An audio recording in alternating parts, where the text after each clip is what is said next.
Okay, we should be ready and good to go.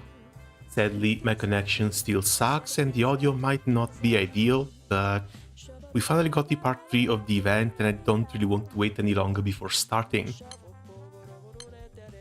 Hey Vasil, welcome. How are things going?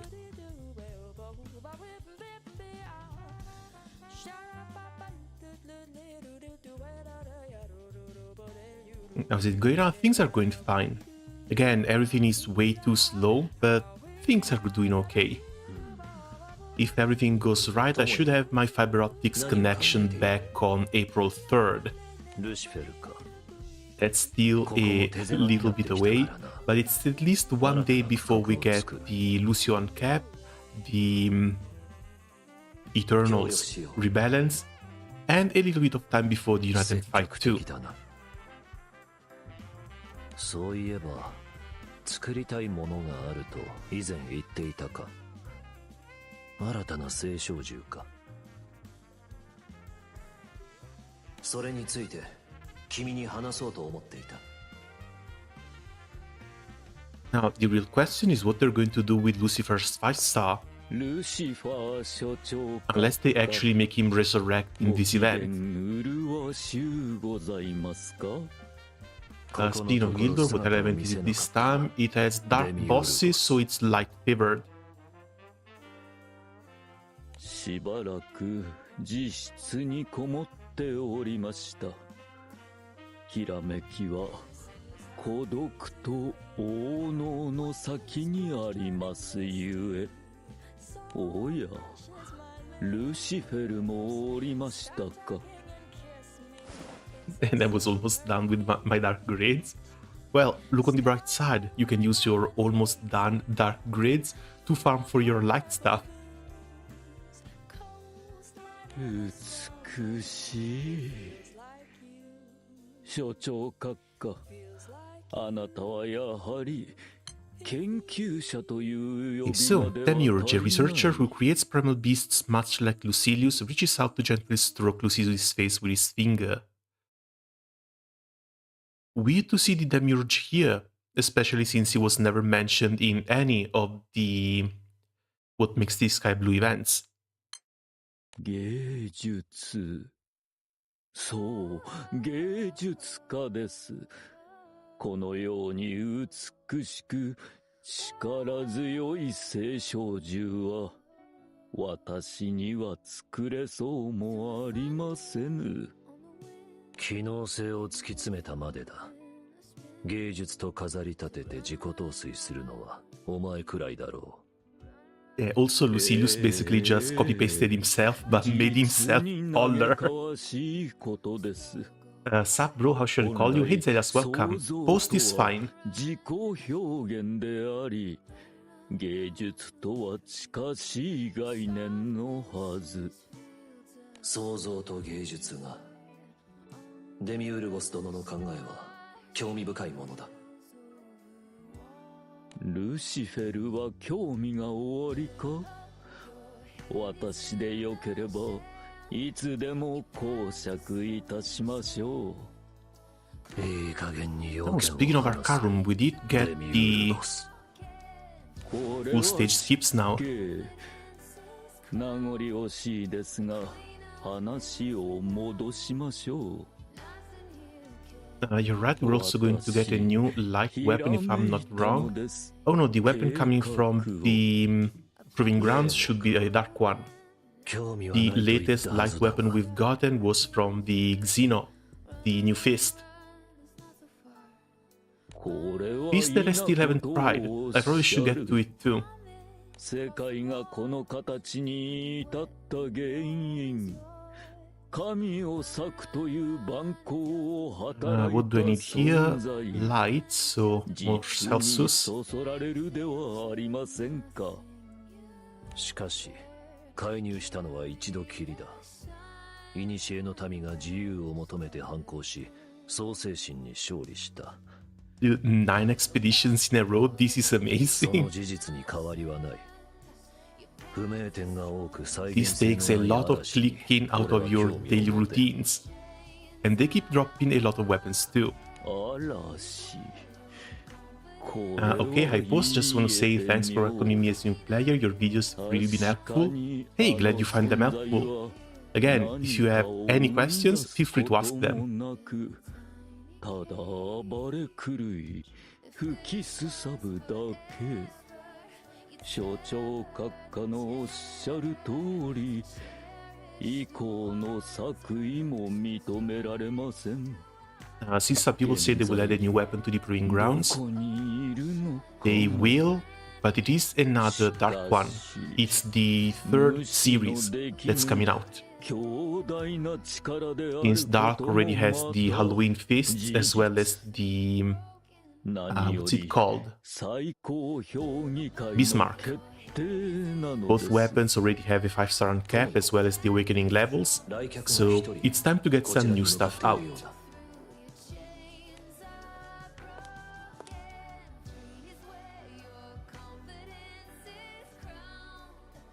ここにいたのか、デミウルゴス。And it's even weirder that she was in here. 待っていましたよ、メイガス。あなたに使命を与えます。Because Megus was another one of those primal beasts who were banished after the rebellion here. デミウルゴス、何をするつもりだ？まずは追跡装置を作るのです。残滓をコアに取り込み、気配を感知するという仕組みです。ひらめきによって、これが技術的に可能であることを突き止めました。Now we have full stage skips, we don't have to worry about not being able to get ultimates for the normal skip fights, right? We never had to worry about that. What we lose is the experience, but there's a lot of other ways to farm experience, you don't really need it just from Arcarum. Might as well try and go as fast as possible here. それにメイガスには原所獣として任せたいことが山積みでして。ですから、複数の聖小獣を作り、それらに捕獲を目的とした追跡の使命を与えるというわけです。ルシファーよ。私はこれから作り出される聖小獣たちを原初獣代表として率いなければならん。己の性能不足を数で補われることが随分と誇らしげだな。俺の作る獣には考えられぬことだ。数を率いる能力こそ上に立つ者に求められる資質だろう。この程度のことは簡単にこなさねばな。Also, I have no idea who decided that all the origin beasts had to wear leotards only. But that guy really deserves a raise. こんにちは、メイガス。I'm a little bit overwhelmed about what to do. Any tips on both currently rank 80 Swordmaster class? まあいい、ルシフェルよ。 That early in the game, huh? 今に証明してやろう。Have you done the side stories already? Especially the What Makes the Sky Blue ones and the Society ones. Spaghetti Syndrome is going to let you unlock a very, very powerful class. And that one is likely going to carry you throughout most of the early game. 待って。アスタロトの命令なのか。Astaroth and Magus were separated. 申し上げた通り、最終的には最高評議会の総意となりましたが。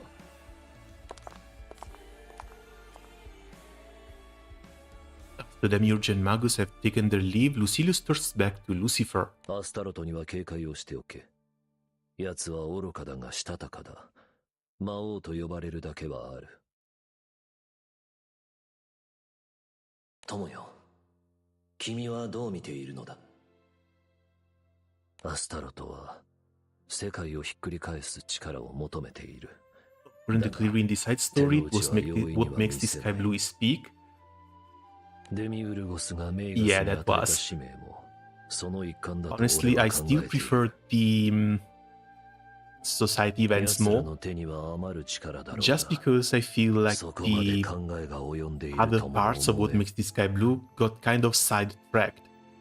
That was supposed to be an event just about Lyria, and then it turned まだ into 解 an 析 event できて just いない about the 情報 angels. が多くあることは間違いない。神秘とでも言おうか。神秘。 Lucifer murmurs goes unheard by Lucilius, who has already turned his attention to other tasks. Many years later, back in the Sky Realm, one man stands with his tool in hand.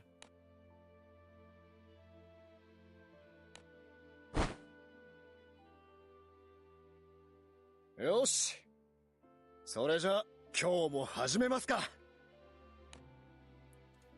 His name is Gastalaga, coordinator for the Crew Alliance Rafale. Although ordinarily in charge of offering requests to Skyfarers, he sometimes takes on other odd jobs as well. His recent endeavors concerns excavation. He unearths all manner of artifacts, including ruins, fossils, and tools from past eras. Stationed today at a familiar site, he sets work digging with a practiced hand. Eventually, he comes upon something peculiar lying beneath the ground. なんだかこの石ころ、人の指にそっくりだね。子供たちに持って帰ってあげようかな。You find the person's finger and you bring it to the kids? What the hell? Salaga swaps his excavation equipment for a small hammer and begins deftly clearing away the soil. そんなバカな。 Suddenly going pale, he calls out as loudly as he can to his colleagues laboring in the distance. おい、みんな。 Yeah, that wasn't just a finger now, was it? Gastalaga then resumes digging with increasingly greater speed. The finger-like rock turns out to be a real finger connected to a hand, then an arm, as well as shoulders and hips. 人だ。死体だ。でも In 何か before おか it's しい not actually dead. どうして腐らずにこんな。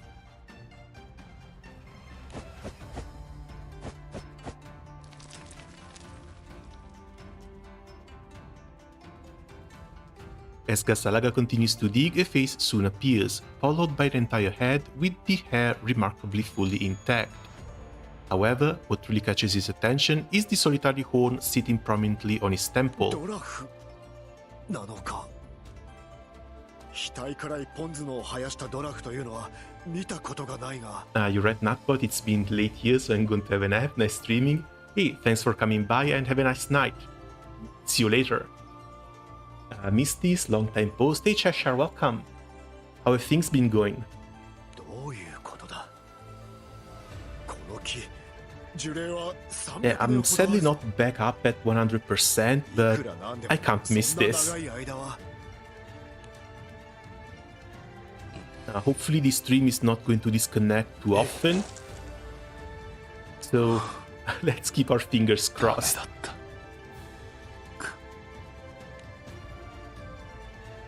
The corpse cracks open his eyes, muttering under its breath as it spits the dirt from its mouth. みんな早く来てくれ。 Actually alive.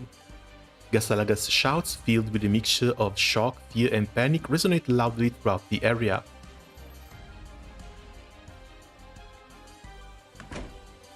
やあ、戻ったよ。調子はどうだい？アブラメリン。ここの住み心地はいい。あなたのおかげだ、ガッサルガ。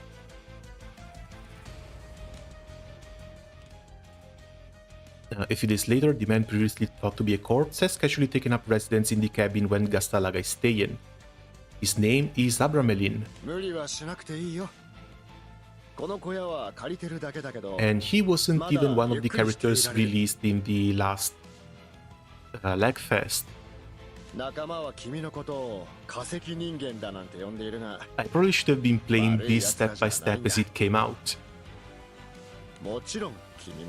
But sadly I will have to chuck that to reasons of force majeure. 驚かせてしまって申し訳ない。後で改めて謝りに行くよ。しかし化石人間とは面白いな。化石は300年で Got the Ultima Gun. Relic-buster memes are closer than ever. Alright, now they give the Ultima with the event, not with the login day rewards. Yeah, I think I might go for a gun as well. It's the one weapon I'm actually missing, and I was considering buying the extra core to go for it. But I don't really have a reason to buy more, so this is likely just going to be last one. 豆か。豆は食べられるぞ。ありがとう。As for the element, I don't think it should matter. ああ。それは黒い飲み物の。そうだね。ひょっとしてコーヒーを知らない？あ、いや、知ってはいるが。The Uncap by Secular Stone, the problem is real. すまない。もらうよ。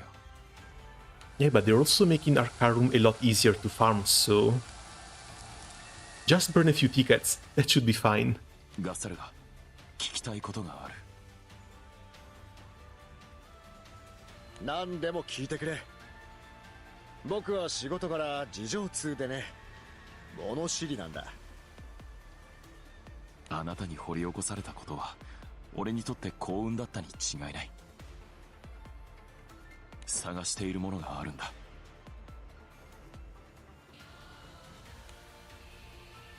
Ramelin goes on to explain just what it is he's looking for. Several days later, the entire excavation team comes to bid him farewell as he embarks on his journey alone. In the span of only a few days, Abramelin has indeed established a strong rapport with them, just as Gastalaga has predicted.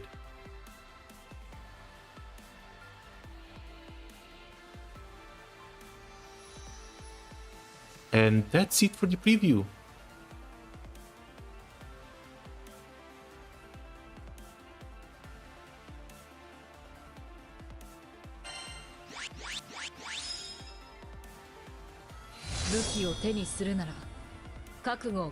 Okay then, a lost primal from the creation. Looking for something which is likely related to the archangels as well.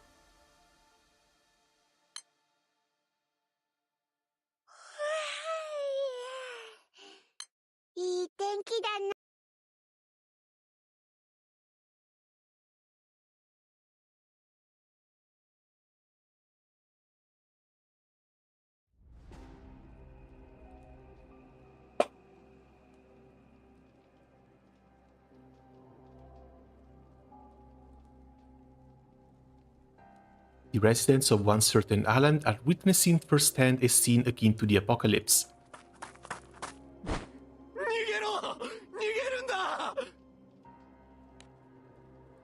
But when someone asks where exactly they're supposed to go, the others find themselves at a loss for words. こんなのどこにも逃げようがないじゃないか。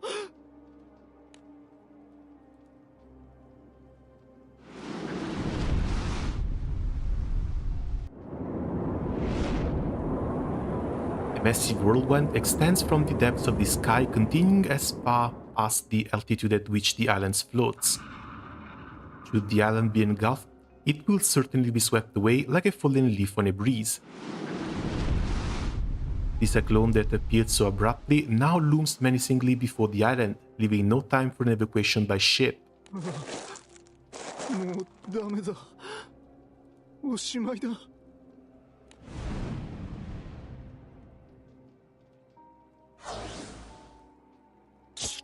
機械。What are you going to do? Punch the wind? なかなか出会えちまうものでなし。少し調べ上がるのが良さそうだ。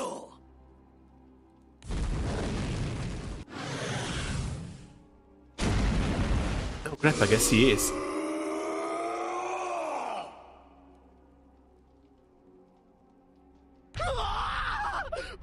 化け物まで現れた。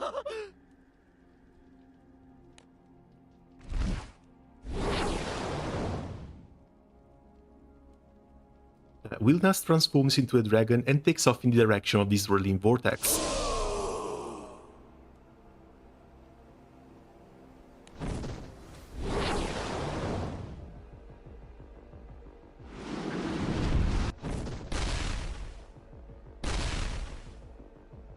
He really is punching air.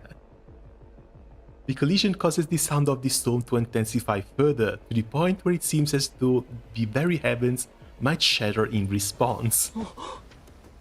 I legit thought the somewhat profanity in the story was edited. They didn't pull any punches. Wait, profanity?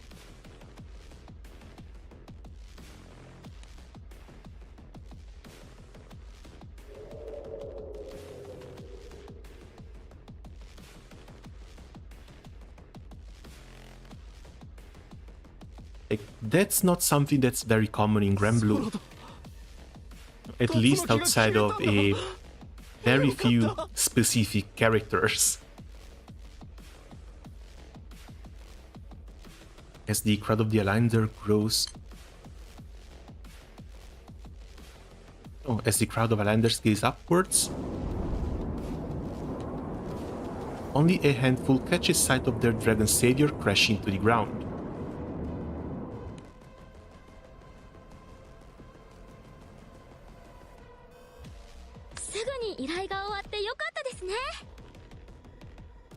That's it for Wilnas? Really?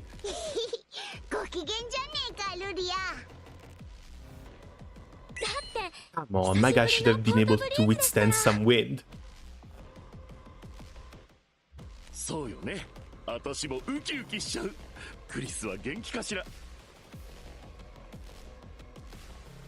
クリス様と会うの久しぶりですね。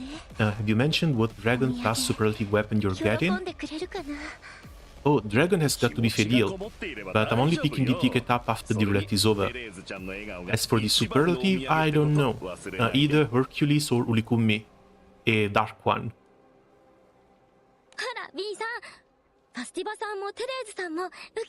I have most stuff in here, and I guess this is a good opportunity to finally fix up my Hades a bit more too. Missing a third eternal signature. Fingers crossed that's going to come home. And after this, I'll just have to save up a spark for whenever Sariel is released.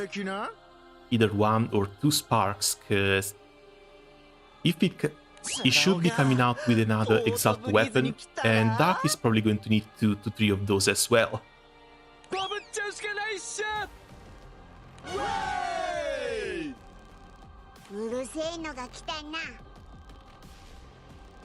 I was planning to get in Anmenmore for flex reasons until finally studied the weapon via wiki.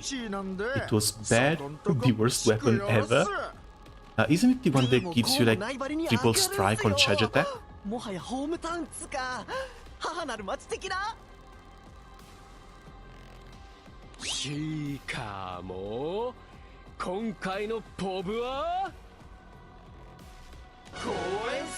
But it's tonight too, with the next reset.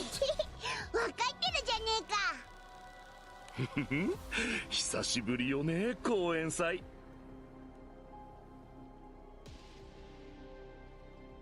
オイラたちも懐かしいぜ。前はおかしなことに巻き込まれたけど、今じゃいい思い出ってところだな。そんなこともあったわね。私が不在の時だったけど、話はちゃんと聞いてるわ。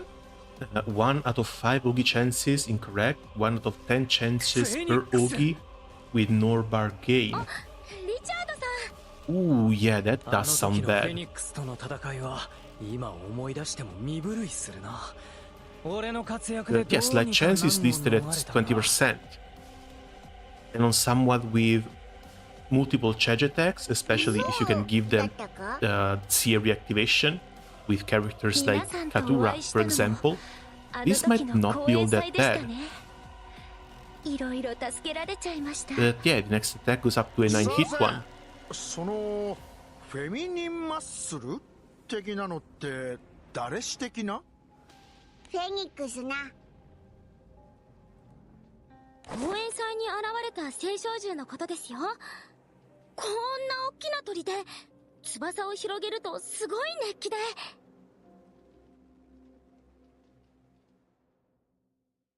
Getting katana is better. Also a lot more accessible too. そのフェニックスが実際に俺たちの前に降り立ったんだが、主に団長と俺が対処してな。Another couple of weapons I've seen used were the Guy Bulk and the Codeus. But if I remember correctly, Codeus was just for a very specific Warlock comp.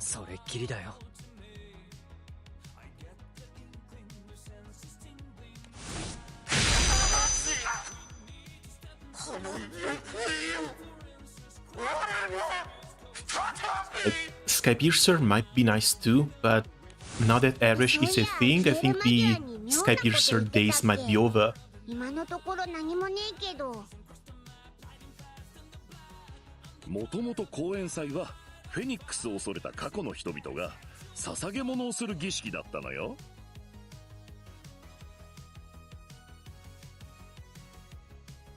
それが次第に形骸化しちゃってたの。寂しかったんじゃないかしら。ちょっとかわいそうよね。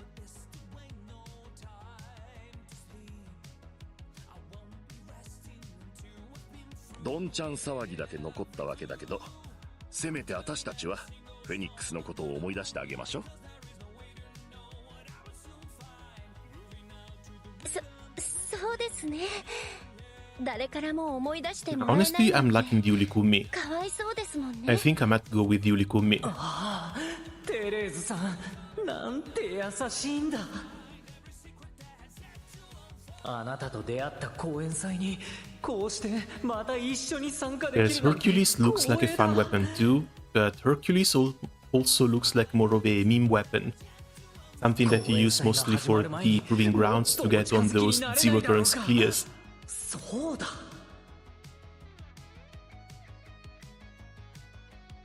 ここは少し冷えますね。皆さん、コーヒーでも飲みに行きませんか？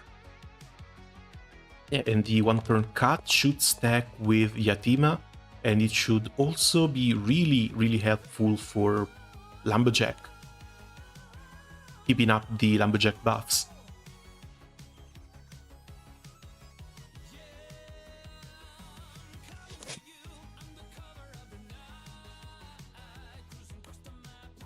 Phoenix.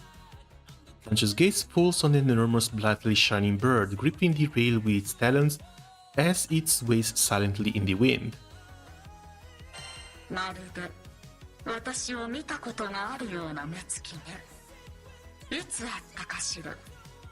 When we kicked your ass for the first time 10 years ago, 8 to 10 years ago. あなたの記憶はどれもが正しく、どれもがあなただけの真実よ。 Doesn't help that the stronger skill classes are not even bow based anymore.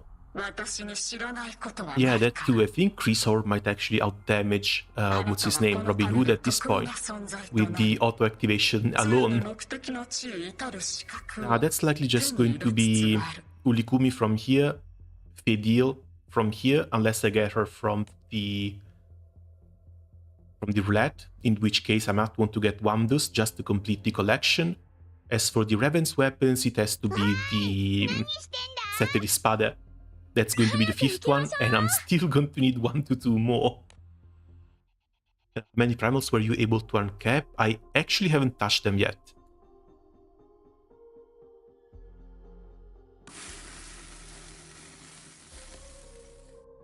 I could do 210 Varuna, 210 Zeus, and 220 Hades.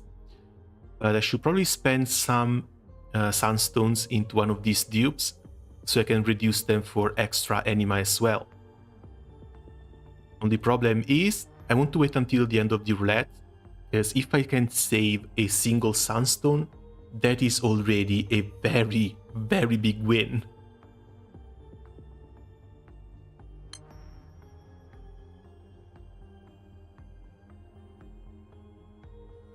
And again, from here until April 1st, there's not really going to be any need for an extra power boost. And as usual, a little bit of patience can save you a lot of materials. As long as I can avoid having to buy these things, like 30 gold moons for a single globe, that is hella expensive.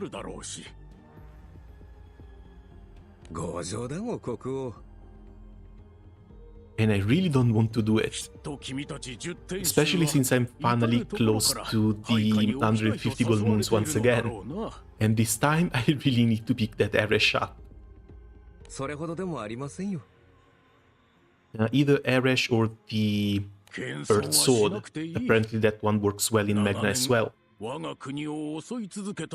あの聖少獣を君たちが退治してくれただけで幸運だ。私も周辺の情報をいろいろと知ることができて助かっていますよ、陛下。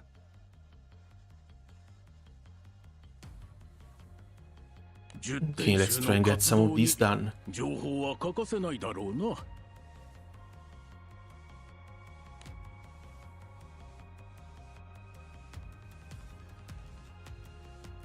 The Providence Globe doesn't work, the one by a Valor Badge. Which one is that?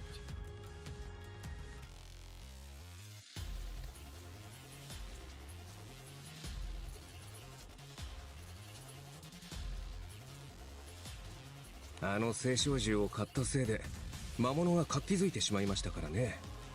こうなることは分かっていましたが。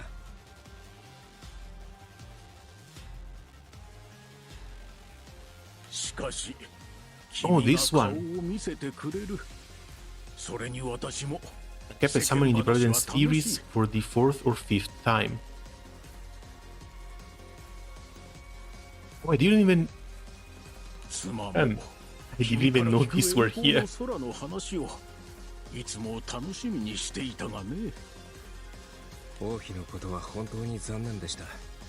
Yeah, that's a little bit sad, but still. A little bit of patience, wait and see. Again, the roulette is a period of heavy fluctuation when it comes to your account situation, and the best thing you can do is to just wait it out. Once the results are in, then it's time to consider when and where to spend stuff. I have almost every summon I'm ever going to need, and the Dark Primal Grid, the problem is that I really need the Sunlight Stones for the Evokers. How many of them have you been able to save up? Ooh, there's Sabrina there.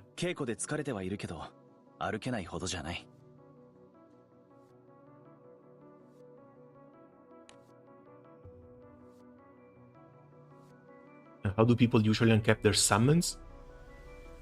Dupes and Sunstones. But when it comes to Sunstones, again, you need to be very careful what you spend them on.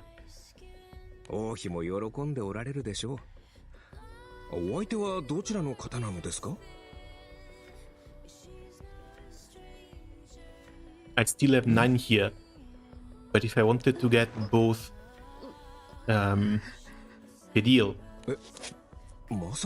and Hades up, I would be burning 6 of these and go down to 3. If I get lucky and get Yatima, I would go down to 0, and in that case, I would have nothing to uncap the next Evokers or get their skills. So, even if 9 seems like a lot, all of these can be burned with a lucky streak.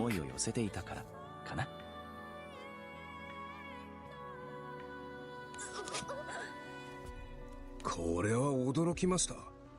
And this is possibly the worst possible situation in which to propose. 顔にマジかよって書いてあるぞ。驚いちゃって。だってこれまで何も言ってくれなかったでしょ。 Well, hello Dimas and welcome. 自分で言うのも変だけど、王子の婚姻は国の刑事だからね。陛下から伝わるのが筋かと思って。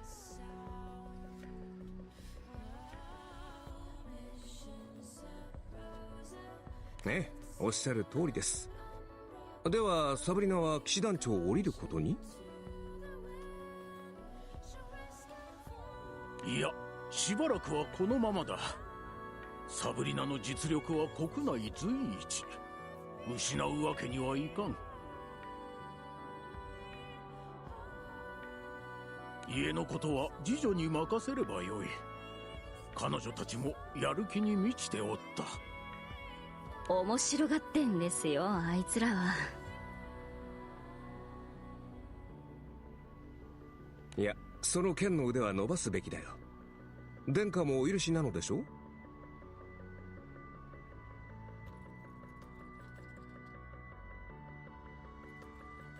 許すも何も望んでるぐらいさ。僕はサブリナに剣じゃかなわないけど、国にとって貴重な力ってことはわかる。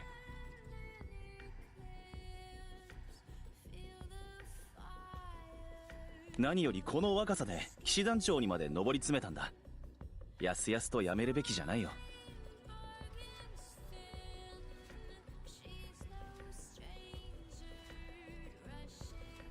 ありがたいことで、旦那様。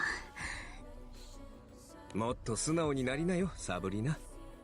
騎士団長の名が泣いちゃうよ。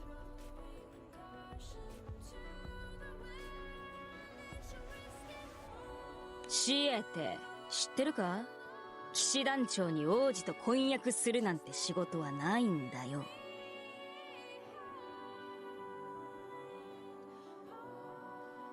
そうなのかい？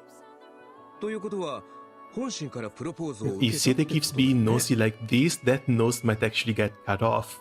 それはだってここで受けないと二度とお前に結婚のチャンスはないって友達が。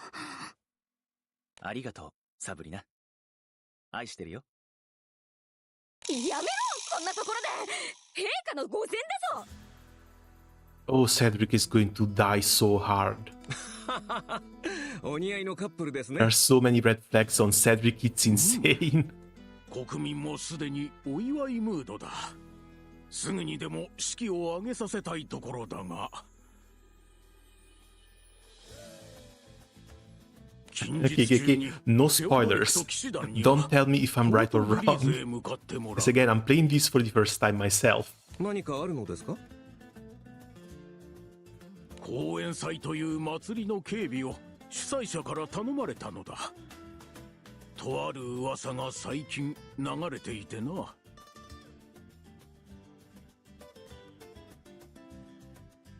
かつてポートブリーズの公演祭に現れていた聖少獣がいよいよ復活するという内容で、Providence Club can work on capping for Transcend behind Fifth Transcend, anyone? 赤いオーロラの話は聞いている Nah, が those things take sense. No way they're going to let you do it with the Providence Globe. 竜巻については聞いています。しかし誰にも原因はわからないとか。その竜巻に向かっていった竜の話は？巨大な竜が唐突に現れたかと思うと、竜巻に激突して雲を晴らしたそうだ。しかし竜のその後が確認できていない。 I even have the mats to buy it so I could check it out, but I'm pretty sure it's not going to work. 竜ですか。目撃者から見て唐突に現れた竜。人から変化したとも考えられる。Summon in the Providence series for the 4th or 5th time. That has to be...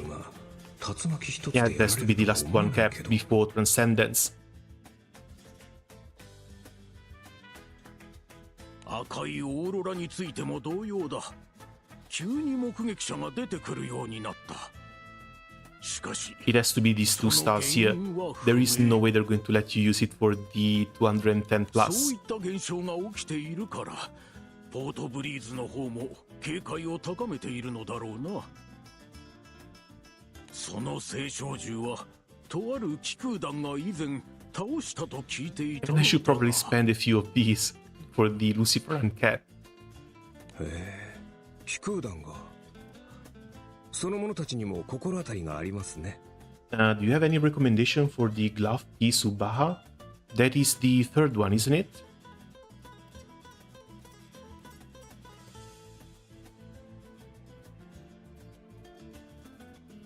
Where are they? Ultima. When it comes to Ultima weapons, all of mine have a stamina key, a normal attack damage cap up, as well as the 25% elemental boost on the third skill. This basically makes them replace the seraphic weapons, since the seraphic weapon boost is at 23%, and this one makes them go to 25%. So whenever you're fighting on element, these become a direct upgrade. Sorry, whenever you're fighting on element, these become a direct upgrade.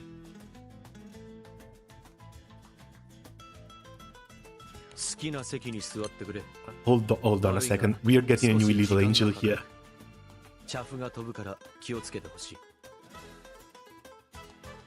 As the Grand Sapphire approaches the destination of Port Breeze, Centerfold works alone in the ship's cafe.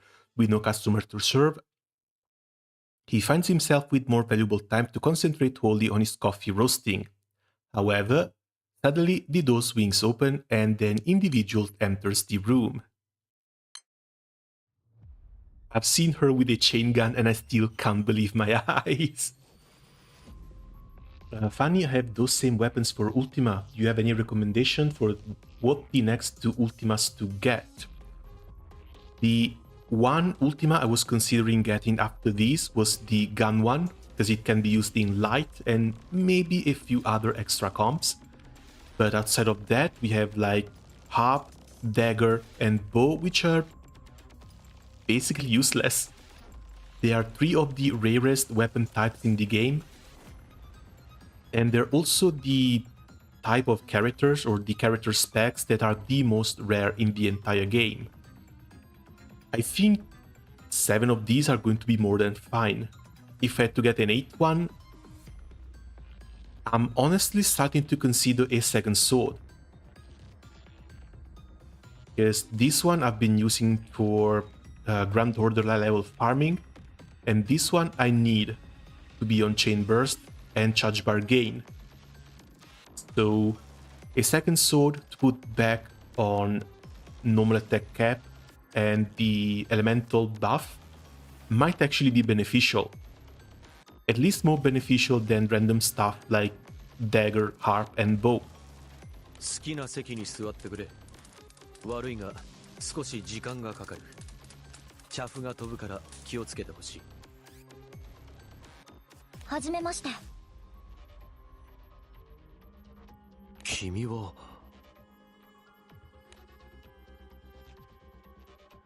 Although clearly not a member of the crew, Sandalphon feels he has an idea as to the unfamiliar visitor's identity.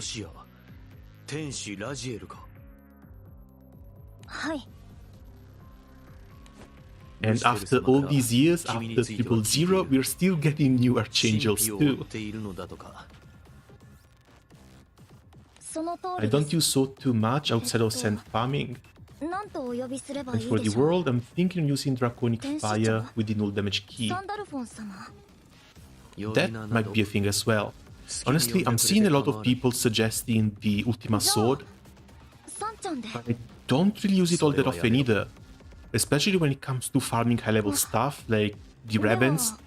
3 out of 6 of my Ravens use the Ultima Katana, and the others have either a spear or an axe.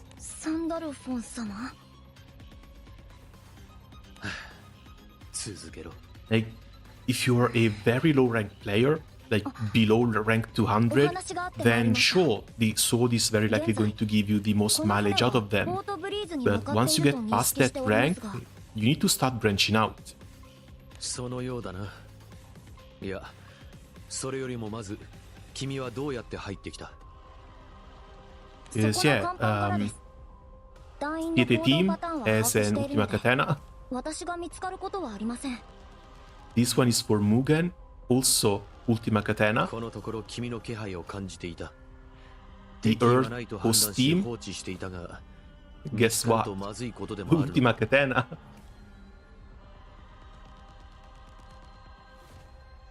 まずいことはありませんが。Wind one, Ultima Spear. 1対他の初対 Since 面が there's 苦手な two もの spear で。 characters in here.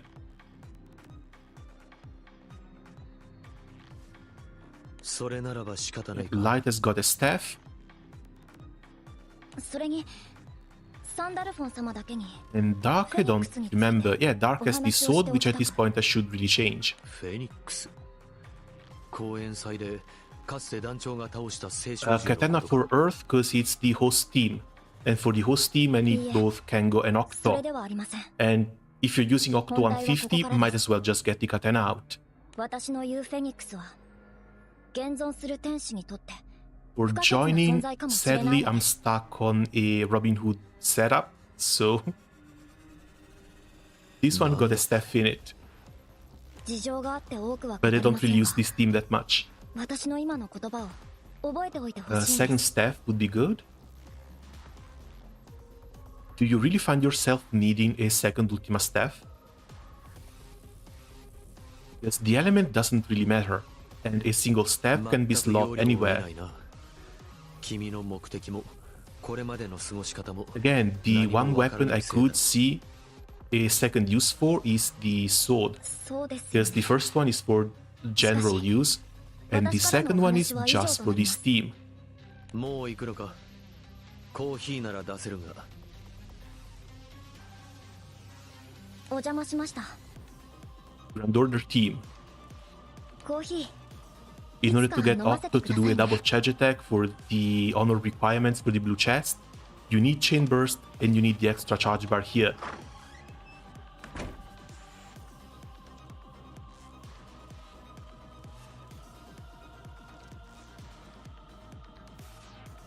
Okay, before starting this, let's see if we can clear the room boss we left here. I should be able to just start this and then start the event.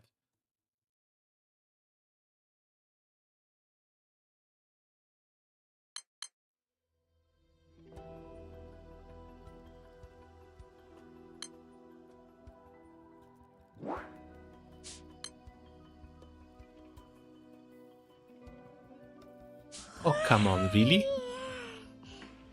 いい天気だな。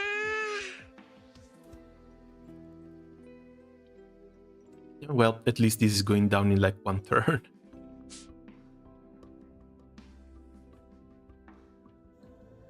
Kinda. I do use this staff for Super Ultimate Bahamut, and I have other element advantage teams. Well, in that case, goes for the staff.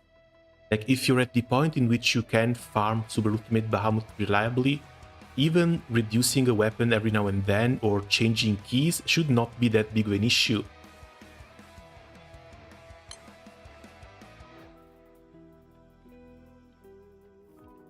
And at least you are far enough in the game to understand what you're going to need.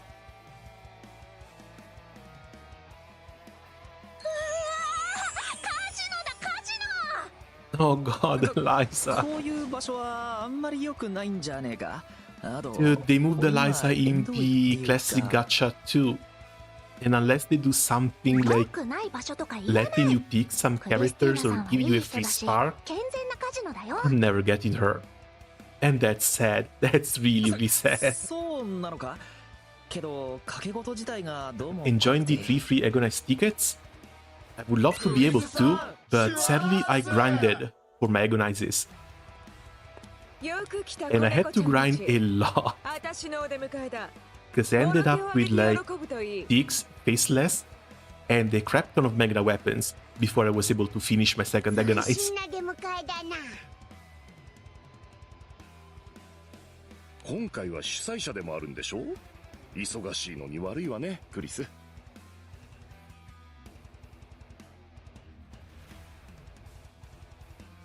何？奴隷たちがよく働いてくれるから。The quality of life for the second sword with Seraph and Bargain is true. Quality of life? Yeah, that too. At least it opens up an entire new farming setup. Especially when that setup is for gold bars. Now, Christina, the manager of the Jewel Resort Casino Liner, is also serving as the head of organizing committee for this year's Festival of Falling Flame.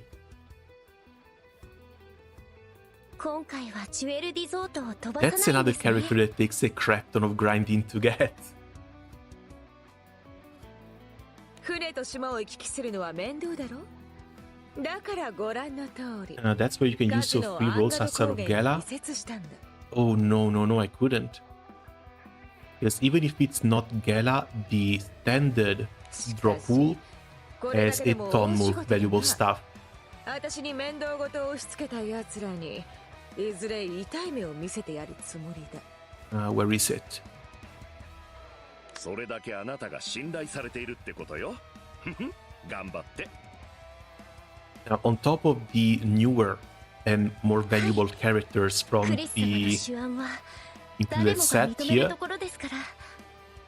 there is always the primals, there is always the HP summons, and more importantly, there's a freaking Yatima. Yatima I haven't been able to get in over a year at this point. Rolling on the standard, on the classic gacha means giving up on the chance of getting a Yatima. And that is a big no-no.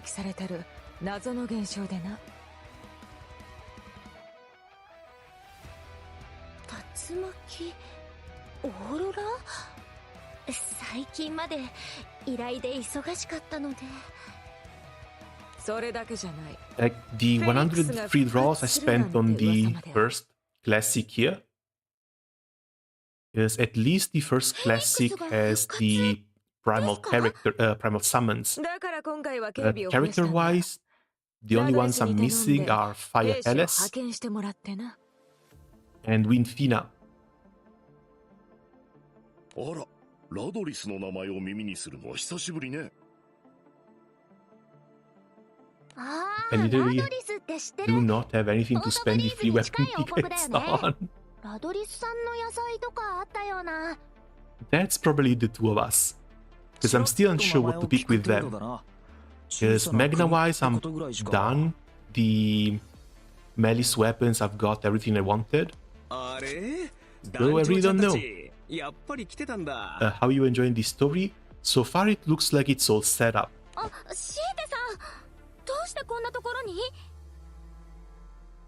We're still gathering the crew and figuring out what the massive cyclone was. Big fan of finally seeing Megus having some story relevance, as well as the new Raziel. Of course, I've been spoiled already that she's the playable character, but very much looking forward to see how she gets a chain gun.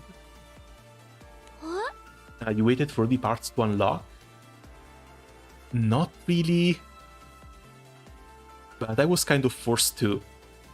Because I'm not in the best of situations right now.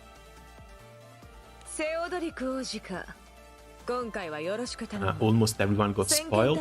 Yeah, that too. Oh, not to mention, we had the Neds coming out as characters. And those still haven't made an appearance. 騎士団長のサブリナです。警備については俺に聞き。よ。いけ。The instant disdain from Sabrina. またここで会うなんて。I guess that's the effect you see this face makes on people. ラドリスの王様とは世間話をする中でね。もちろんこちらの王子たちとも。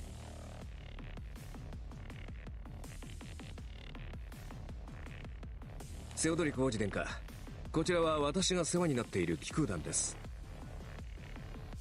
By the way, when you finish this story, I want to talk to you about what you think the future of farming more XXX will be. XXX, cause spoilers. Do you mean Magna 3? Because we've seen those in the anniversary and I know they're coming. But without knowing what the weapons are going to do, that's very difficult to say.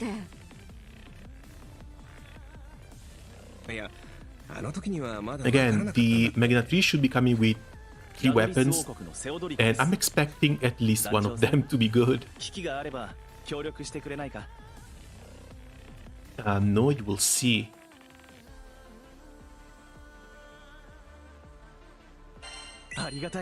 Okay, I guess we'll see. 昨今、超巨大竜巻と赤いオーロラが至る所で目撃されるようになってるんだ。そこにフェニックス出現の噂が重なり、かつて倒された炎の鳥が力を蓄えて報復しにやってくるという話になり。そんな噂があったのかよ。皆不安なんだ。おかしな現象が続いているからね。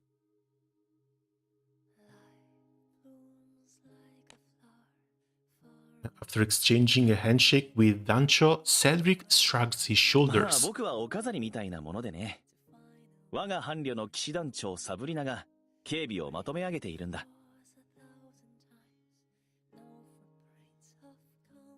伴侶ということは王子と騎士団長が結婚するのか。もうしばらく後にね。そいつはめでてえじゃねえか。あ、どうも。俺は騎士団長のサブリナなんだけど、こういう時なんて She's so bashful, that's cute.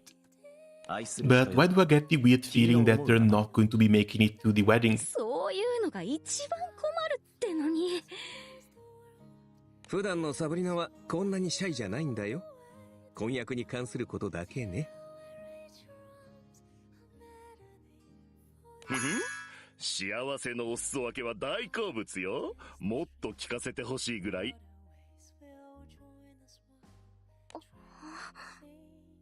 どうしたのルリアちゃん。聖少獣の気配がします。公演祭の会場の至るところから。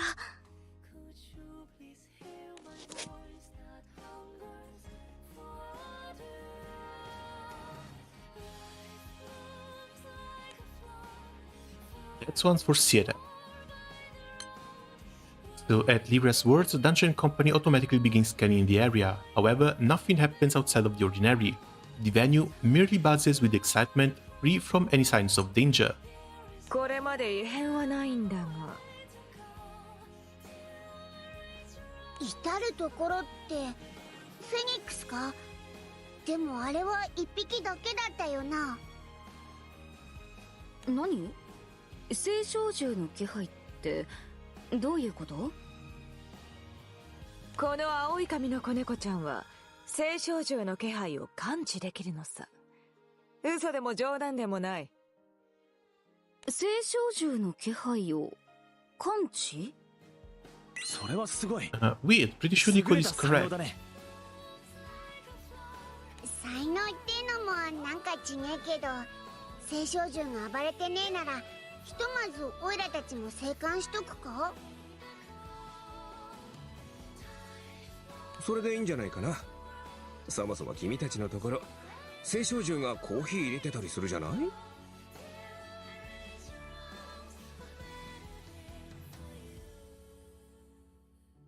かにそうですよね。平和に過ごしているならそれはいいことですよね。噂には聞いてたけど、すごい気空弾だ。スケールが大きいっていうか。ひとまず生還。Sabrina's VA should be on the ラド wiki リス at に紹 least. 介したい奴がいるんだ。さあ、おいで。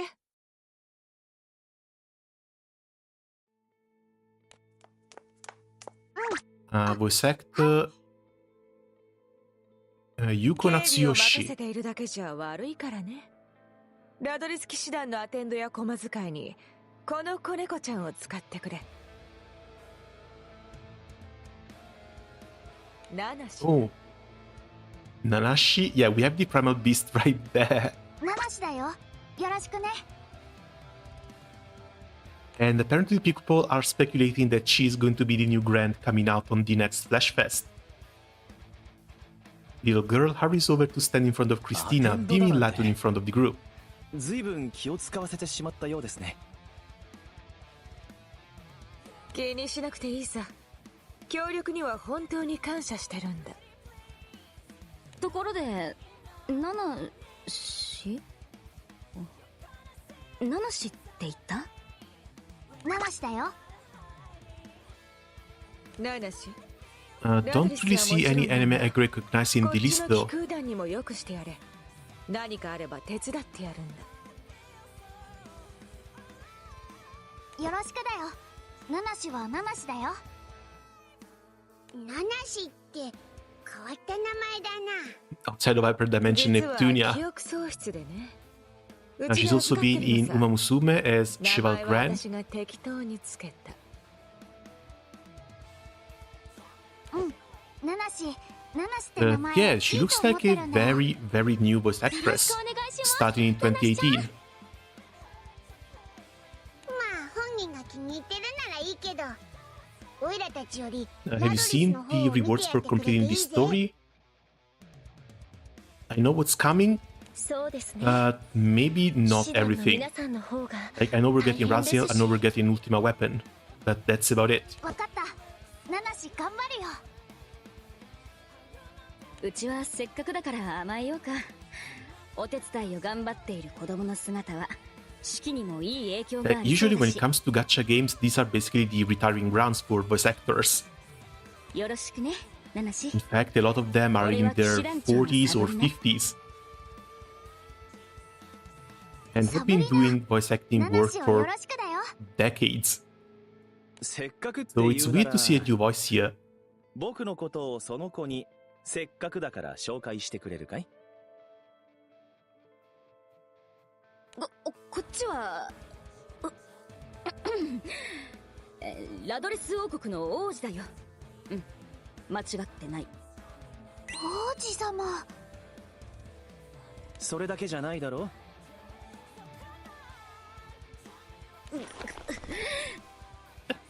俺の Why is she 結婚する Why is she 相手 getting bullied so hard? What the hell? そんな絞り出すように言わなくても。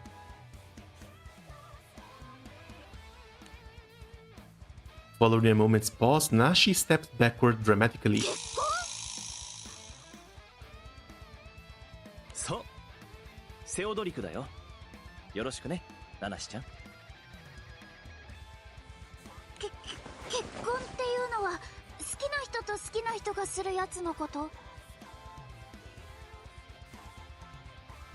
そりゃまあ一般的にはそうなるけど、とにかく王子がこの騎士団の中にいるから、そこのところは覚えておいてほしい。うん。大丈夫、難しいことはないから俺がついてるよね。ふふん、ナナシちゃん可愛いわね。そうですね。 I have a salty kind of question. How many gold moons do you think we'll get by the end of this anniversary? That's going to depend by how big your collection is. If you don't have a lot of characters, not that many maybe. But if you have a large collection, then your chances of getting gold moons raises dramatically. Last year, from the roulette alone, the average SSR rate was around 31 to 32. But between summon and new characters, maybe around 15 to 20 gold moons. Then of course there's the giveaways and freebies. This year, since we also have the anniversary slot, that might be some more too, so maybe around 25, 30 gold moons for the entire roulette, on average. So Dancho and crew decide to enjoy the Festival of Falling Flames while keeping an eye out for primal beasts, without realizing that the primal beast is actually closer to them than they know. In the event of an incident, they're prepared to respond promptly in coordination with the knights to address it.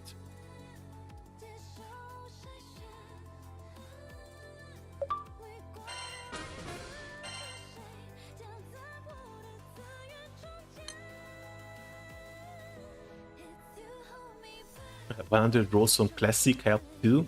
Dude, 100 rolls on Classic gave me 3 gold moons. It was supposed to be 6% rate, I got the half rate up curse. What's this? Caro Magnifico. Go with Titan.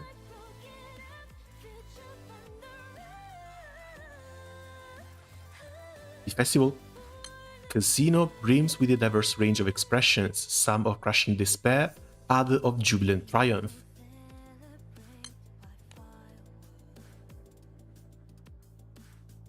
But even in the midst of the noise and confusion, Richard's pace remains impassive.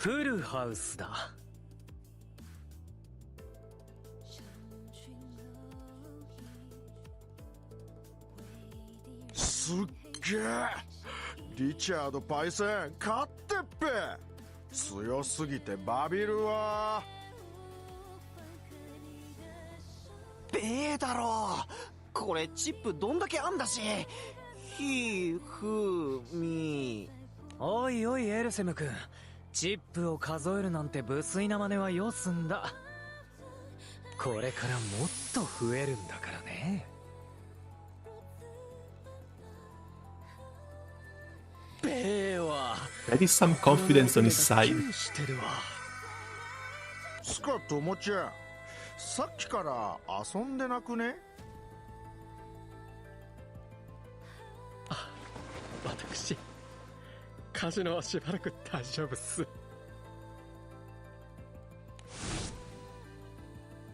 Tomoe remains haunted by the memory of the unpleasant experience at the casino.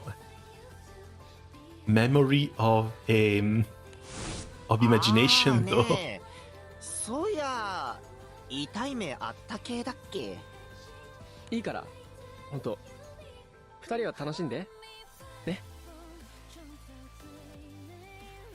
すっげえ大金を前にしても動じないのは大人の余裕って感じだよなNotable roles for Nanashi's VA. まあお金の大切さが分かってるのはいいことだよね Nomura. そういやリーザは His お嬢 sword. 様だもんな Ooh, love his sword. I know that. やっぱ大金には慣れ And てんの Mona か from な Genshin. I was reading the wiki, I didn't even notice Mona from Genshin.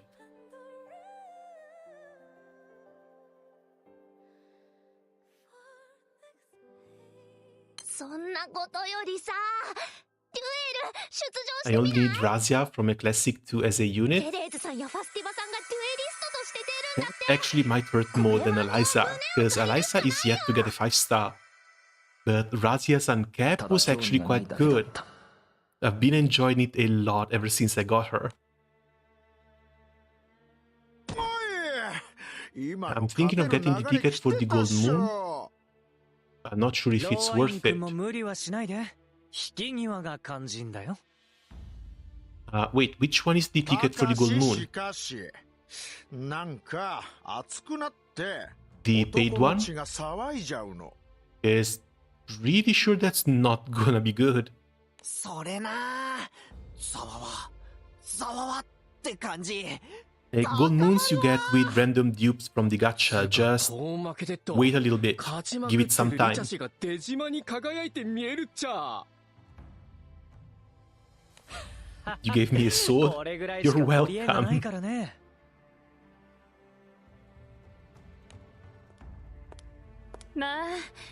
Grand ticket, zero ticket. Yeah, don't. Like, coming from someone who brought 3 zero tickets, don't. Get the 150 gold moon weapons instead. Because the one character you get from the zero ticket can always be sparked or bought with the anniversary ticket or whatever. And all it takes is a little bit of patience. The 150 gold moons required for you to get that weapon though, those take 9 months to a year in order to save up as a free-to-play player. And yeah, get those weapons instead.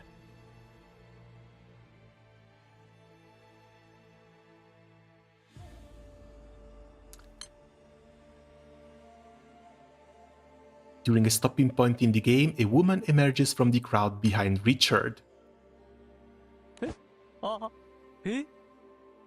And he's already fumbling.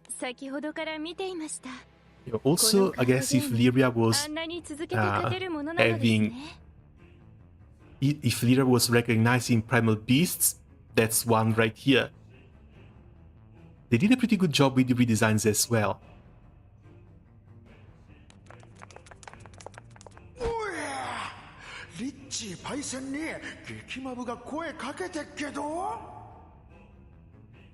We recognize that not only Romeo and Tsubasa VA, but also the only person to have all the playable characters. Dude, imagine how much money he must spend on the game every single month. Because in order to have all the characters, you kind of need to spark twice a month. And that's impossible to do as a low spender. A spark is also pretty damn expensive. That's like $700 US.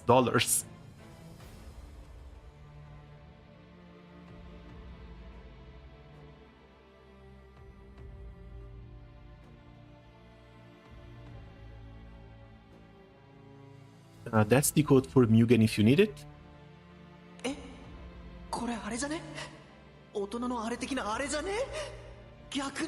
Probably Link's mate too. Oh, Link's mate is likely the easy one. マブちゃん残念すわ。リッチーパイセン、テレーズちゃんって心に決めた人いる系だし。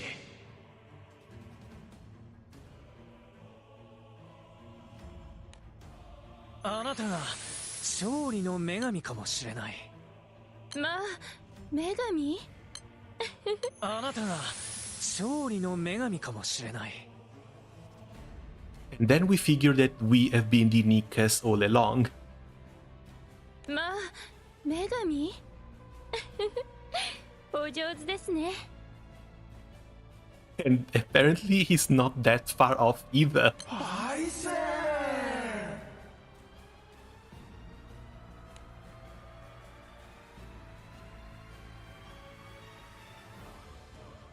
Notice the reproachful look being cast in his direction, Richard clears his throat. まあ、まぐれですよ、まぐれ。誰でもたまにあるやつです。あなたもどうですか？詳しくないようでしたらルールを教えますけど。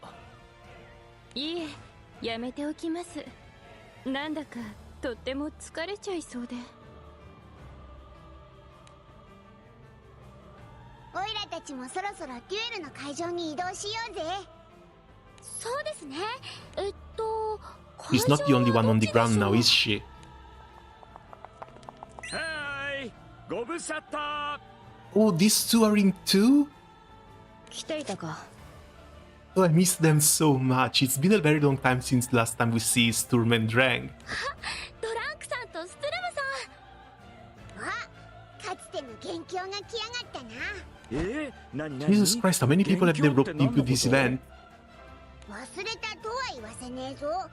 前の公演祭で魔物を話したりしてフェニックスを呼んだのはお前らだろ。あの頃はお互い若かったよね。We were so young back then, but apparently people don't age in this world. Because that was 8 years ago. いい思い And everyone is still the exact same age they were. 恨むなとは言わないが、元凶は依頼主だ。私たちは仕事をした。まあ、あの時の依頼主はエルステ帝国だったんだろう。依頼主の名前は明かせない。さあさあ、まあエルステなんだけどね。おい、時効だよスルム殿。もうエルステ帝国は崩壊しちゃったし、団長さんになら構わないって。まったく。エルステもそうですし、私たちの関係もあの頃からきっと変わりましたよね。それはそれとして、今回もまたなんか企んでたりしねえよな。ないない、何にも企んでないって。Oh, and speaking of the Erste Empire, imagine Pommer actually turning out to be a good guy.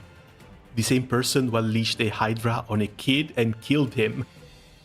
まあフェニックスが復活するとか聞いたからお金になるかなーってね。やっぱり企んでるじゃねえか。勘違いするな。騒ぎを起こすつもりはない。あくまで様子見だ。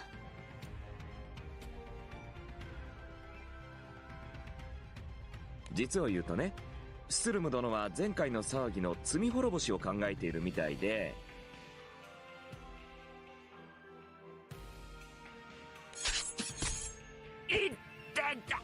Apparently his kit design was apparently the original た Gran. だの様子見だ。それ以 Oh, 上 you mean 何 the も。 Pommern from the manga? スツルム？やっぱりスツルムだ。トランクも。サブリナ？どうしてここに？うわー、懐かしいね。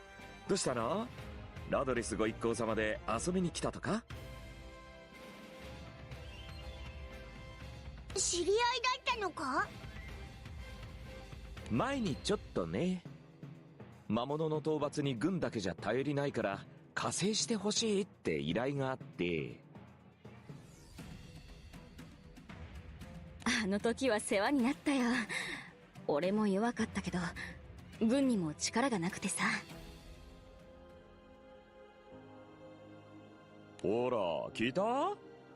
後ろぐらいお仕事以外にもこういう人助けもしてるんだよね。ここぞとばかりに。It was supposed to be the customized CMC to make it where the one doing the travel and all. Then profit happened and the best formula of gacha. I guess a customizable MC wouldn't have hurt. But at the same time, I still very much like the fact that we got Gran and Lyria.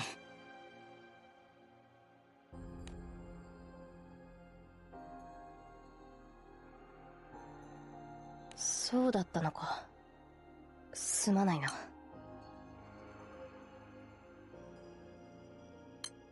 いや、覚えてくれていて嬉しいよ。Just finished the story, it's wild. サブリナ、大丈 I'm 夫？ very much looking forward to the next chapters then. 大丈夫大丈夫。サブリナちゃんはここで何を？ラドレスの騎士団が警備をやってるんだ。Especially since this is apparently what makes the Sky Blue Chapter 4. 下手くそって言われた俺も。 And knowing Psy Games and how much they like to meet the angels, it means there's very likely going to be a Chapter 5 too. Probably next year or the year after that. Depending on when they want to do more stuff with the society. Because again, Grand Zeta came out basically as a setup for a new society 光るものはあっ arc. た。だからサブリナのことは覚えていた。嬉しい。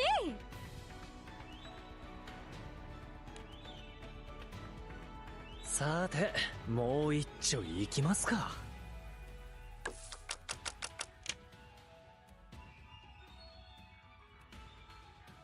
The dealer shuffles the deck and begins handing out the cards when suddenly... てえなこら、トイレっすか？ご案内しちゃいます？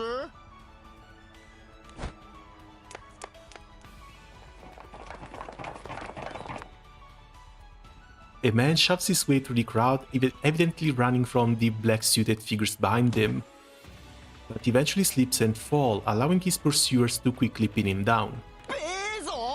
あの不審者、トイレ間に合わなくね？待てし、どう見てもトイレじゃねえわ。 I'd say this is what makes this Granblue 3.5. Yeah, from the character in the event alone. I want more events with the horoscope weapons. That might actually be next year. Either next year or the 12th anniversary, since 12 is also another number for them.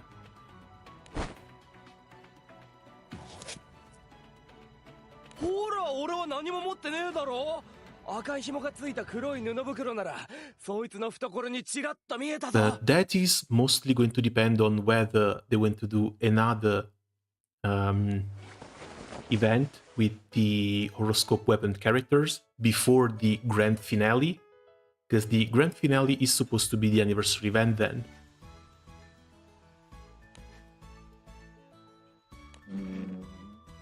The moment Granblue Fantasy releases a lot of male characters, we know how close Yula and end of service will happen.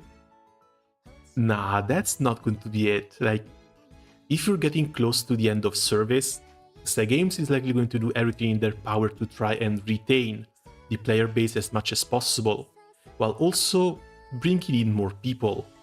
And everyone knows that the majority of the player base is male, so they're going to try and release more and more waifus as time goes on.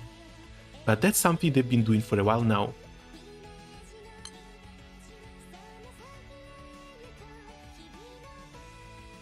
The real panic button is going to be playable Belial.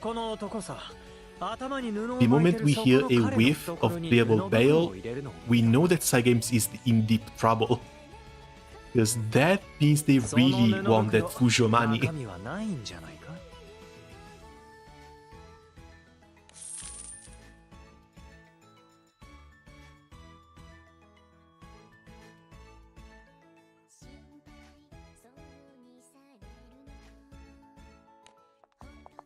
Just a reminder, we got like 2 or 3 marriages in the last few months. You mean for the characters in game? テレーズさん、ファスティバさんも。何事もなくてよかったわね。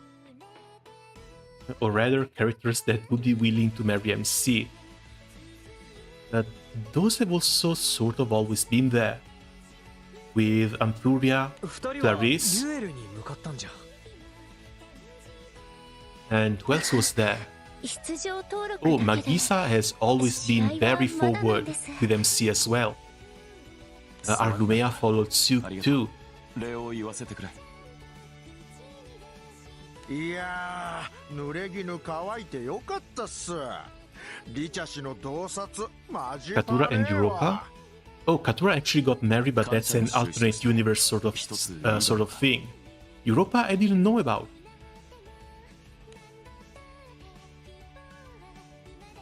Was it the Christmas version? Because that one I didn't get, sadly. なんだい？そいつはイカサマをしている。バカな、何を証拠に？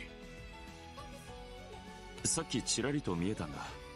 俺には関係ないと思って黙っていたんだが、悪く思うな。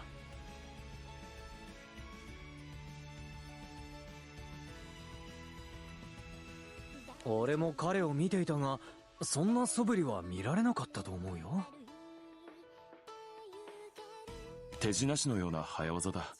袖に用意していたみたいだな。It was the full limit break fate. Oh. I'm going to confess to something very, very bad. I still haven't done the Fate episode. My Europa is still stuck to level 80. そう。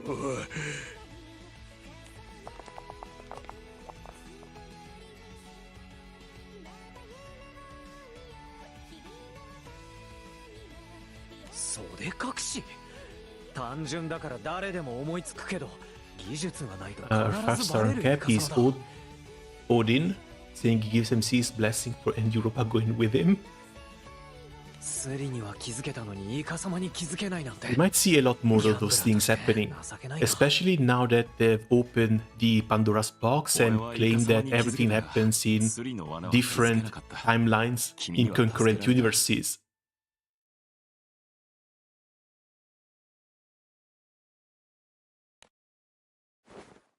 リチャードだ。アブラメリンという。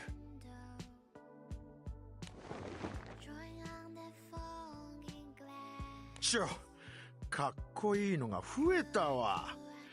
ギャンブラーとギャンブラーでカジノ潰れる勢いじゃね？いや、俺に Oh, it's not Odin, it's Valentine Day. Okay い then. つの時代もギャンブルはある。長く生きているとイカ様を見抜く目が勝手に養われるんだ。つっても油目さん、俺らと同世代っぽくね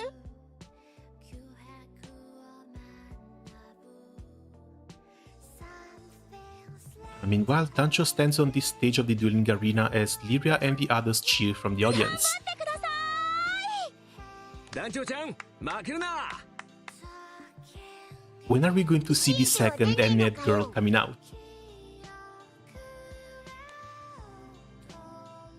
Holding a bucket of popcorn in one hand, Siete looks bewildered for a moment before bursting into laughter. 10点集ってバレちゃったら騒ぎになっちゃうかもしれないしね。それにお祭りは気楽に楽しみたいよ。Maybe you shouldn't wear a very recognizable cape if you wanted to hide your identity? Maybe? それなのにお前。Granblue Fantasy II protagonist swept along by the tides of chaos sent in motion by Beelzebub, Gita finds herself beached in a parallel dimension. Joined by her other self Gran, she charts an uncertain future upon the skies. The versus page. Oh yeah, but they've already confirmed that it's a different timeline. At least different from whatever the main story timeline is. And then we have anniversary events like this. Yes, what the hell is even happening here? This means that Eternals, Six Dragons, Enneads, and Angels are all part of the same timeline. Then what happens to the society characters? What happens to the Four Knights? Because those have never interacted, so those might be part of two different timelines that have nothing to do with this set of characters. Like, I never really liked that thing, because it makes things so very confusing.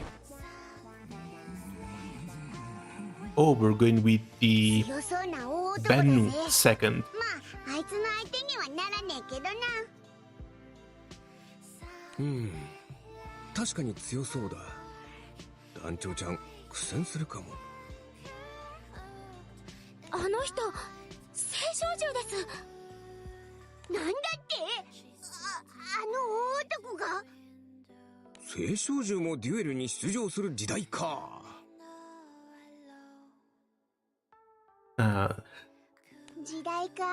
Yeah, that's weird. Especially since that's the second Ennead we see in the event. とりあえず観戦しようよ。They might be out for some more reason other than just さっ competing. きも言ったでしょ。青少獣だってコーヒー入れるし、必ず暴れるわけでもないって。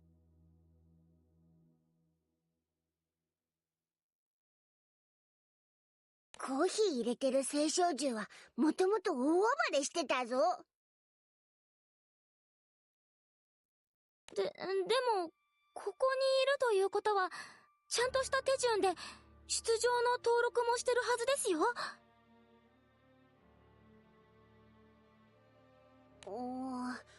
言われてみりゃそうか。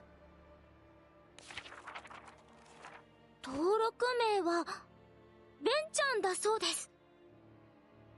Penny. かわいい名前名乗りやがって。安心していいよ。敵意は感じるけど殺意は感じない。少なくとも今は大丈夫。殺意ってのはもっとはっきりにじみ出るものだからさ。ん？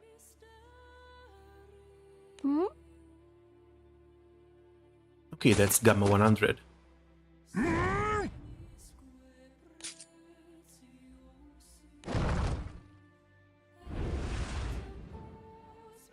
So, what are the chances that the Enneads are out here basically hunting down the Singularity? Kind of the same thing the Sixth Dragon have done when they were first announced. Closing the gap between them in a flash, the unarmed Benny launches a mighty punch, with Dancho evading just in time. Though the blow fails to land, the spectators in its path feel their health rattled briefly, a silent testament to its formidable force. Going for the full One Punch Man experience here.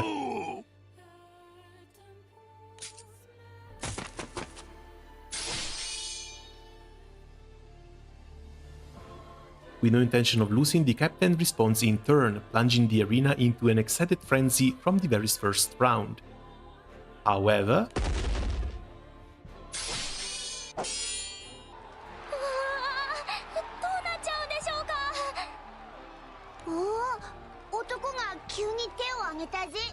if I remember correctly from the first story, they wanted to disembowel the MC to divine the future or something. Wait, what? When was this? 凄まじい力だ。見事という他にない降参だ。降参？本当か？なんか疑っちまうな。でも無事に終わってよかったですね。But again, even if that was the intention, they turned out to be only slightly stronger than Magna 2 raids.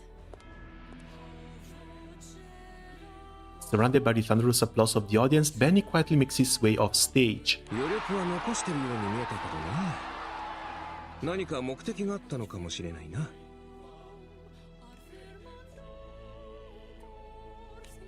And since he's off stage, are we really not going to try and catch up?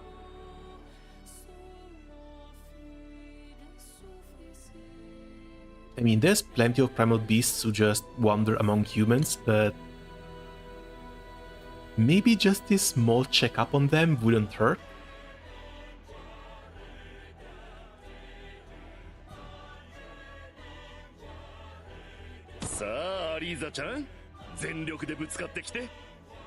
Not looking forward to how crowded Chev is going to be pre-Guild War? Oh, dude, the fact that it's from the 25th too. Like, 25th to the 7th. And we are sure already that the materials are going to be required for the Transcendence. And even if it's just an extra 10% in skill value, that 10% is going to matter. That 10% is going to matter a lot. とっても素敵よ、アリーザちゃん。あなたの愛、骨身に響いたもの。いけるいける！スピードなら勝ってるぞ！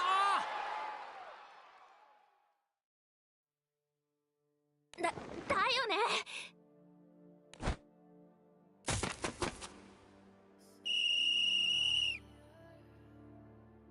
ね。Before Eliza can retaliate, the whistle sounds the signal to the end of the match.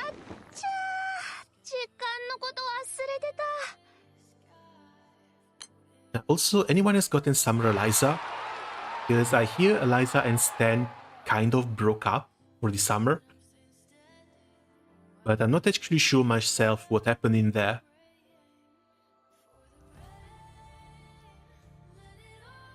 After a short deliberation, La Diva is declared the winner and the audience erupts in cheers. どうだったかしら。楽しかった。次は負けないからね。さすがプロのデュエリストだよな。Check. Okay, we should be back. Speaking of lost things, my phone lost the connection. Well, yeah, but now that's the thing. Was that Eliza? Was that our Eliza? Or was she the Eliza from a different timeline? There's no way to know. And that's mainly why I don't like all of these multiverse things, because anything can happen and nothing can be relevant. If this is the same timeline as what makes the sky blue, this means this is also the same timeline in which Michael gave head pats to Stan and made Eliza jealous. いやまあアリーザのやつ平気な顔してるけどさ、あれでも結構悔しがってんだよ。それじゃあ私たちは観客席で待ってますね。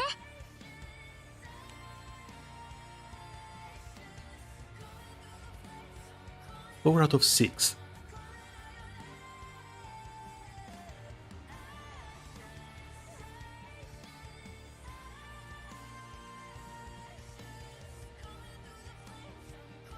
Wait, what? It should be the After King MC timeline. Oh no, but that's the thing. That is the main story timeline, which is basically the timeline in which every single event goes the worst way possible, down to Gran and Lyria losing most of the crew to the other Worlders. The timeline is completely separate to basically everything else.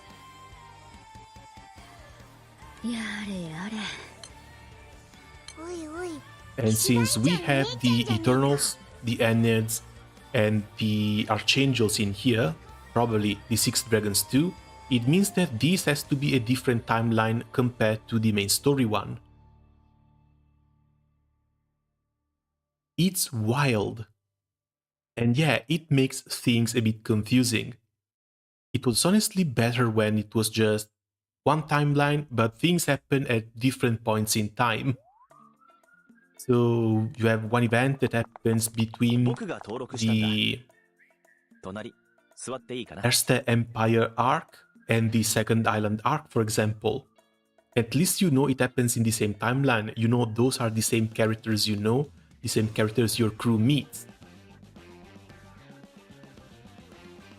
And also with the Oroja event, that too. But that's the biggest problem.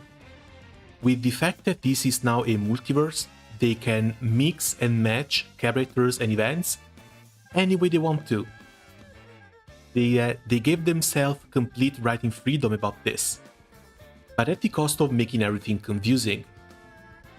For example, for the main story quest, right at the end, the main character feels like they met Percival and the Four Knights. They feel like they met Zeta and Society, but they actually didn't, because the experience of meeting those characters came from another main character who existed in the original timeline where those characters were.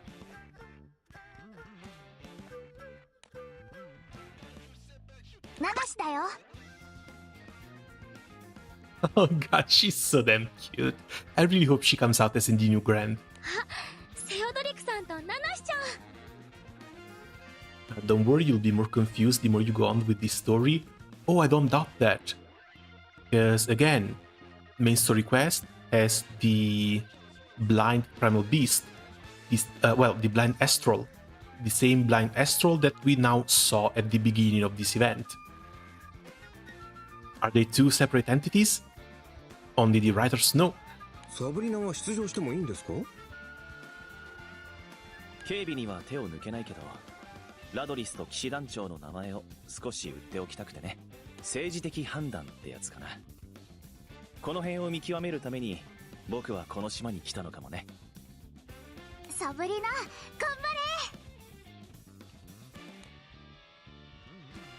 最初に断っておくけど、柔らかい模擬弾といっても当たればめちゃくちゃ痛いぞ。うん、わかった。こっちも断っておくけど、当たらないから気にしなくていいよ。ああ、そうかい。 harder. I'm going to try.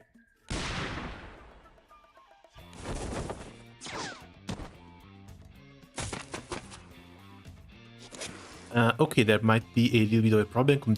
The game refused to refresh for a while.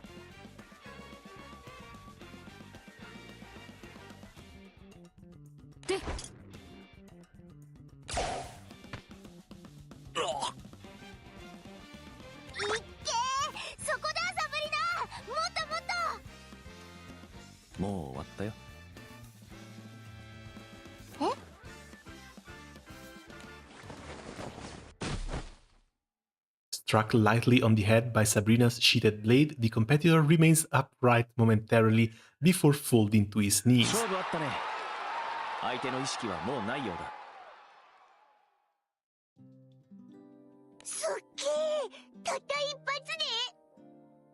I'm gonna pull Sabrina, but I need Primal Dukes. Pray for Gachapin, because thankfully Sabrina is a standard banner unit. So she's going to be in the gacha at least for the next 4, 5, 6 years. And with a little bit of luck from Gachapin, he might be able to bring her home.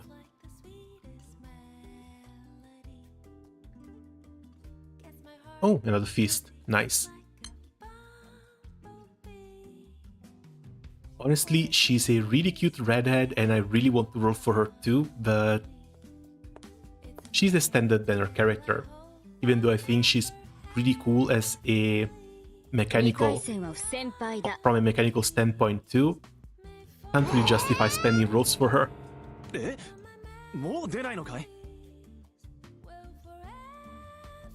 出ないよ、出るわけないよ。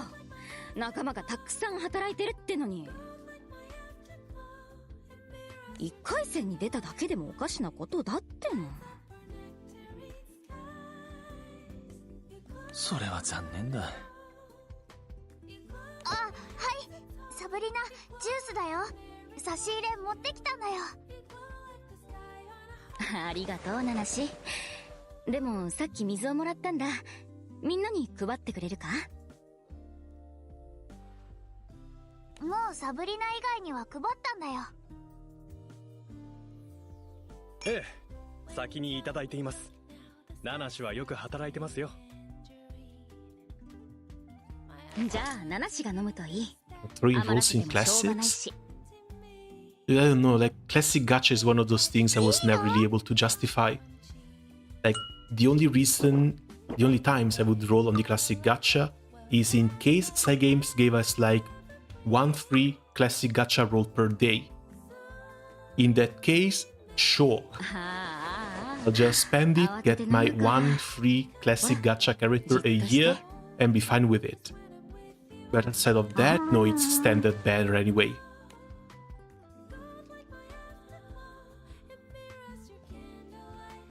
So やっているのを見ると、団長とナナシは姉妹みたいですね。名前がないからナナシか。そんなのひどいと思うけど。ナナシはナナシって名前好きだよ。クリスティーナにありがとうだよ。でもサブリナがつけてくれてもいいよ。さすがにつけられないけど、コロコロ変えるものじゃないしね。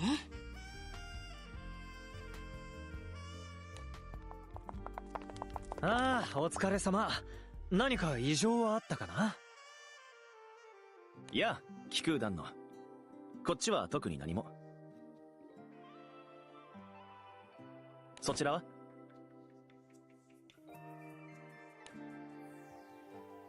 ついさっきカジノで彼と出会ったところで。油メリンだ。彼らはラドリス騎士団だよ。ここの警備を任されているそうだ。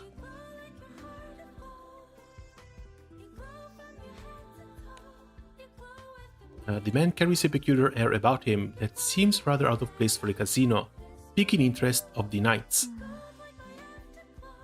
なんだか雰囲気があるな。何か心得がありそうだけど。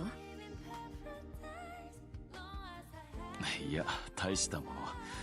警戒させてしまったのならすまない。俺は無害な一般人だ。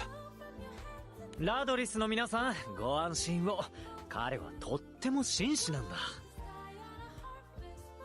いや、こちらこそすまないね。警備を任されている以上、疑り深くなっちゃって。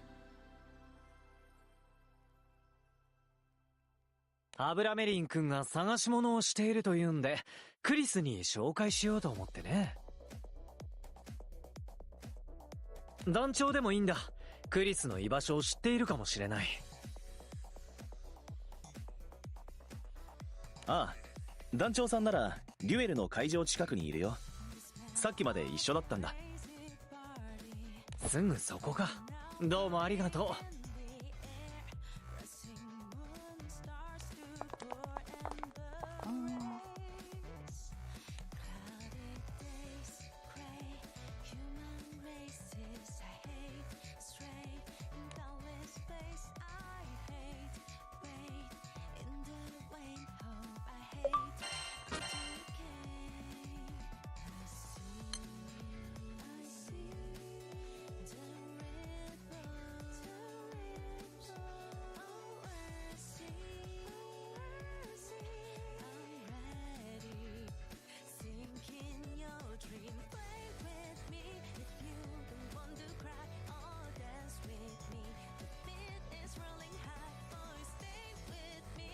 While the crew is enjoying the long-awaited festival of Falling Flame, the sun quietly sleeps below the horizon. Elsewhere, in a forest far from the festivities, several figures gather under the cover of night.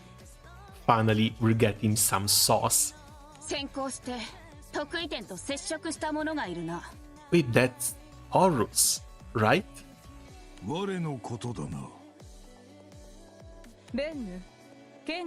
Oh dear god, Osiris. This is the character that might actually break me. If they make Osiris playable as the new Dark Grand, I'm going to fold so heavily. It's not even going to be funny. もっと味わいたかったものだ。接触というのなら手船ともそうではないか。Charge attack 5 times. 仲間の方と少しお話をしただけです。オシリスやホルスも誘ったのですが。青の少女は青少獣を感知できる。まとまった行動は危険であろう。Acting tandem might be dangerous, but you have no idea what the range of her sense is. And you're still just huddling around like this. What's Zax the necrologist? What's my name?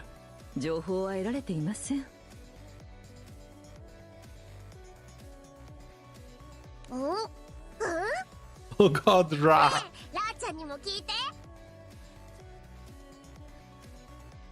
Yeah, the spunky little ones are always fun too.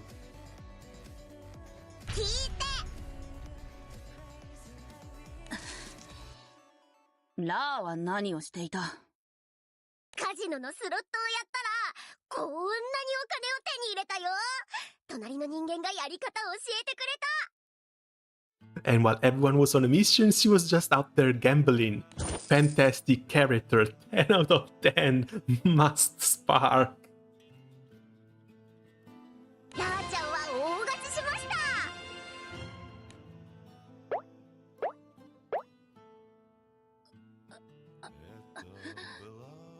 いつも言っているだろう、ホルスよ。ラーとまともに会話しようとするのはやめよ。ああ、したくてしてるわけじゃないぞ。ホルスを責めるのはやめましょう。また爆発するかもしれません。くだらん。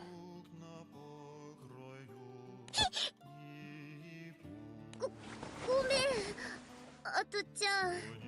得意点の観察をしようと思ったらスロットがラーちゃんを呼んでて。良いではありませんか。 Poor thing, she just got distracted. ラーには期待していなかったでしょ。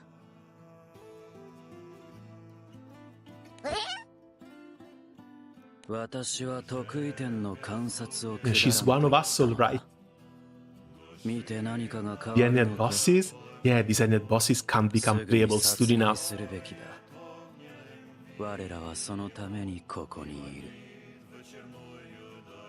その通りです。おお、得意点の強さには注意しなければなりませんが、行動は早い方がいいと思います。Oh, that's new. You're actually working with Raziel.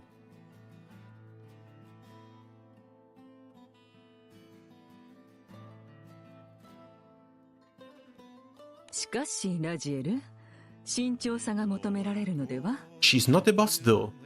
Not a boss yet. But she could be my boss at any day of the week though. Jesus. I need to figure out why am I so weak to purple women. 正面からぶつかる必要はありません。聖少獣らしからぬ Yes, first it was Kafka, then it was Black Swan, now it's this one. その通りだな。フェニックスの思い通りにはさせん。異論はない。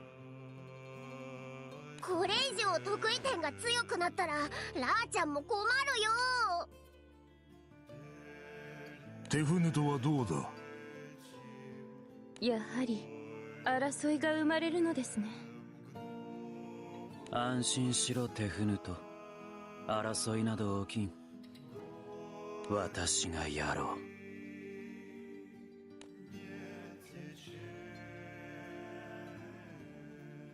No, he won't. He's still one of the easier one to farm.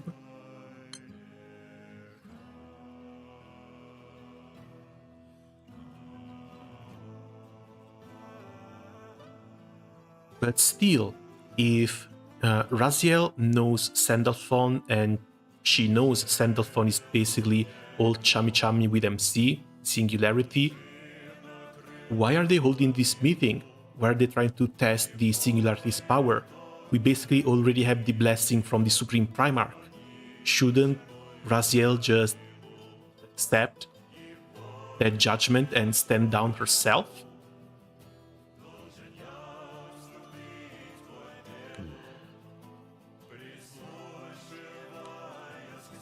But one figure who has been lingering on their conversation remains rooted on this spot. ラジエルが団長の命を狙っているだと。なぜそのようなことを。それにあの聖少獣らは一体7体が協力関係にあるようだった。フェニックスの思い通りにはさせん。すぐに殺害するべきだ。我らはそのためにここにいる。これ以上得意点が強くなったら。どうやらフェニックスに関わりがある。Welcome to the anniversary event where everything is complicated. いずれにせよ、フェニックスが眠りについていないことは確かなのか。今は考える前に動かなければ。Well, it's nice that they keep you double guessing for a little bit, but at the same time, if they're supposed to be the good guys, well, Raziel is supposed to be a good guy. The Enneads, not so much.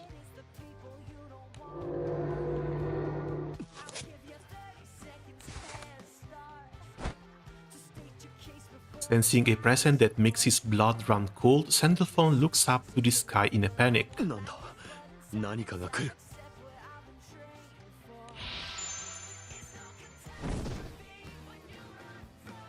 Ascending into the air, he stares intently at the stretch of the sky where the presence is emanating. この不吉な気配を俺は知っている。まさかそんなバカな。No, has to be Magus or Astaroth. But they were sealed, and they've been sealed for a very long time.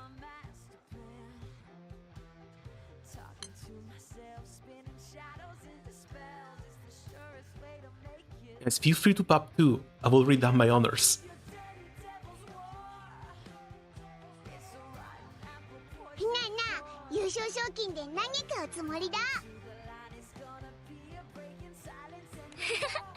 ？B さん気が早いです。そうか？まあファスティバもテレーズも残ってるしな。あらあら B ちゃんたら他にも強敵がいるかもしれないわよ。でもサブリナも辞退しちまったし、オイラたちの気空団の誰かが勝つに決まってるぜ。オイラリンゴ買ってほしいな。じゃあもし私が優勝したらたくさん買ってあげますね。ふふん、私も約束ね。ほんとか、やったぜ。これじゃ本当の優勝者は B 君になりそうだね。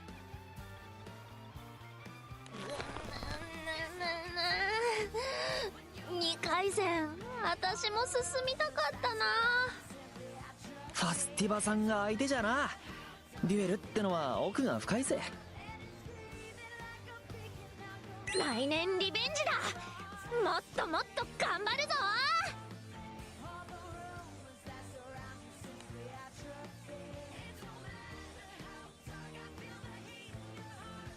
Engrossed in their lively conversation, Dancho and the crew fail to notice the presence of a primal beast looking around the corner behind them. Phoenix.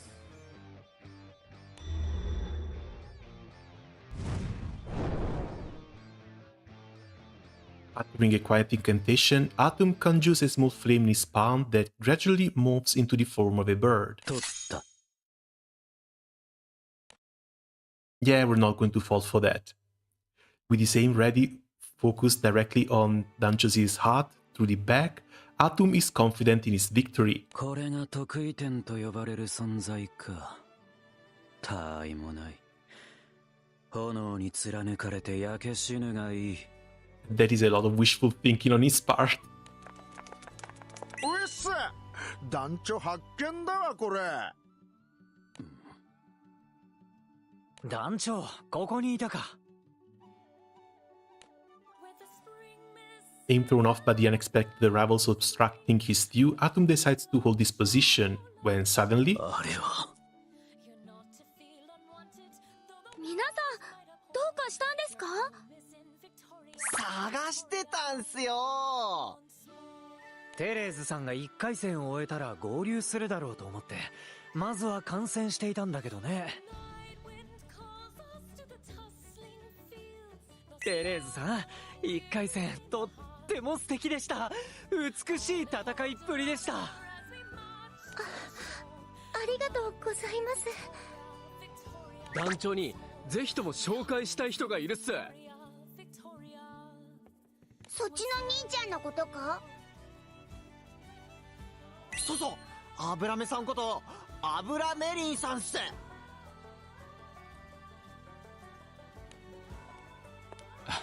ああ。まあクリスの居場所を知りたいだけなんだけどね。今は事務所にいるんじゃないかしら。ここからならすぐ近くだけど、どうかしたの？ Alright, they're still not very clear about Eberlin's own role in アブラメリ here. ン君が探しているものがあるとかで。あ、もしよければ君たちにも聞きたいんだが、実は。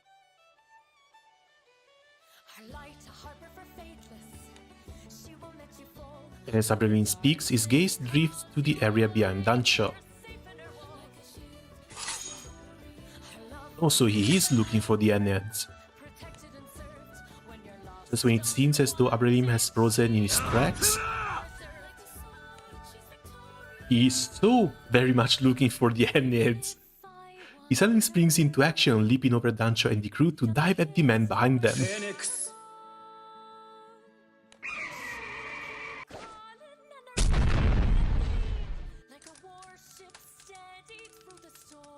And sadly, no dagger. Eberlin narrowly dodges the bird of flame unleashed by Atom, and it instead collides with the ceiling, setting it ablaze. The fact that we're expecting a phoenix to resurrect and everything is going up in flames again does not bode well for the establishment.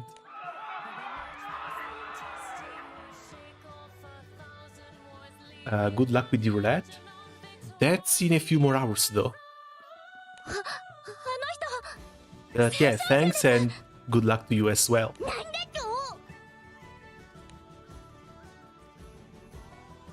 But sadly, until we get to the Flash Fest, things tend to be a little bit slow. And even if you get the, a ton of SSRs, it's far more likely that it's just moons or summon dupes. The only good result I could get from the roulette from the first few days is going to be Yatima. But my hopes of getting Yatima are so slim I don't even want to count them. フェニックスの居場所を教えろ。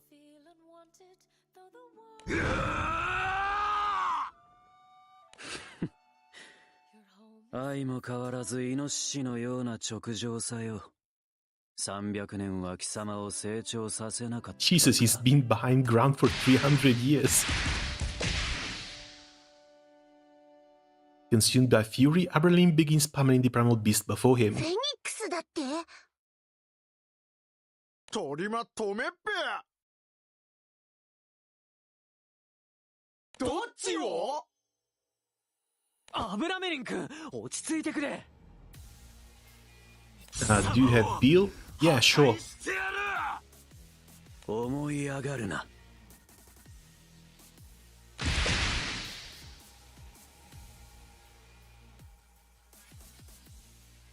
Now, Yatima is the one summon I'm missing.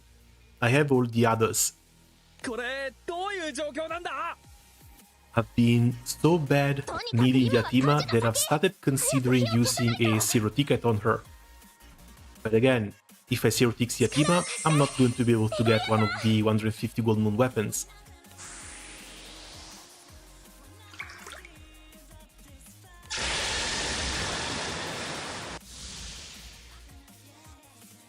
With the help of Leviathan, Libra manages to extinguish the flames that had begun to spread from the ceiling to the walls. The action is observed by two figures from the shadows. Why did they have to make them so damn hard? If they had to make them so damn hard, they had to become playable.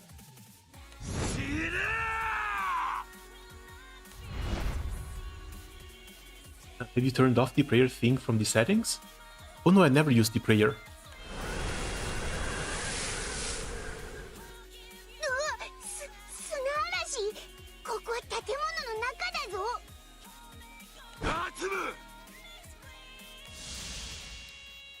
No, I want to keep it, just in case I forget it exists. If one day I want to use it, it has to be here. Abraham's fist strikes thin air. The sandstorm clearly to reveal his target has vanished. Now can I jump to Leech? Sure. They've been clearing it on full auto pretty reliably, so it should be fine. Especially since apparently they also doubled the amount of stacks he gets for killing units. なあ、アブラメリン君はさっきフェニックスって言ってなかったか？聞きました。でもフェニックスはあの時団長さんが。うわ、倒しちまったぜ。何It's the Phoenix. You take it down, it resurrects. That's what the Phoenix does. Remelin looks directly at Danshaw.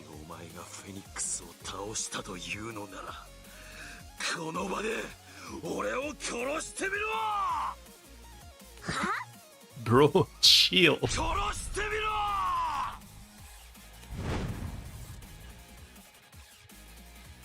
Seeing Abramlin lunge at a bewildered captain, Siete draws his sword, finally joining in the fight as well.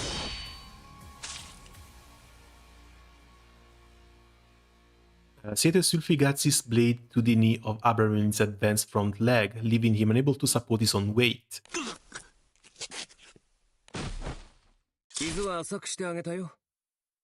まずは話し合いといかない？何か誤解があるみたいだしさ。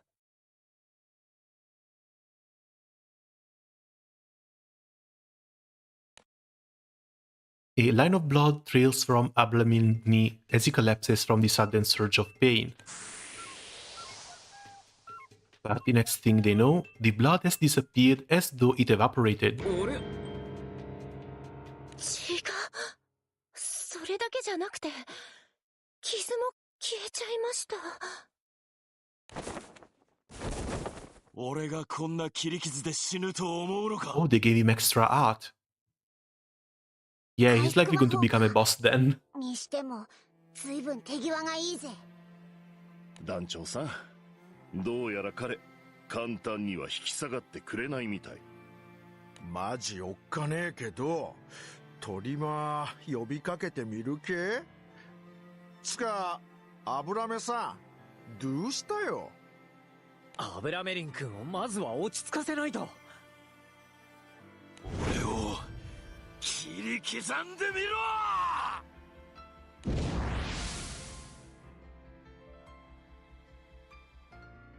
And yeah, just as expected. 週末は間もなく成就する。 Oh, don't tell me I need to finish this fight before doing the event one.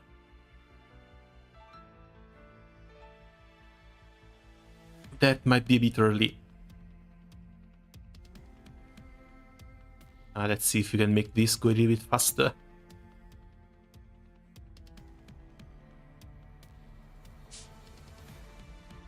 Dancho-chan が優勝するとこ見たい。お兄さん見たいな。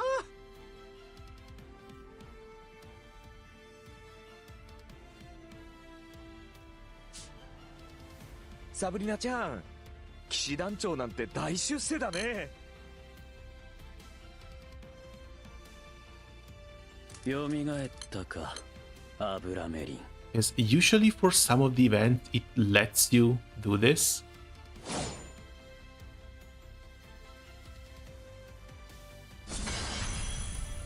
Oh, fantastic, there we go.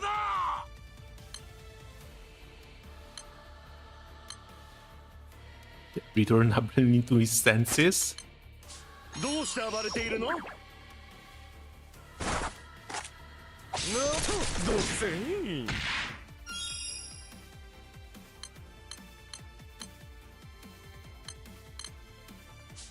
この将軍もらった。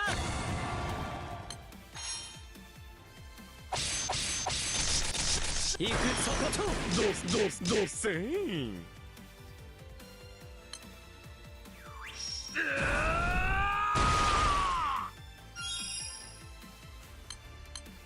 Jesus, why does he want to die that badly? Unless he has something to do with the Phoenix's resurrection.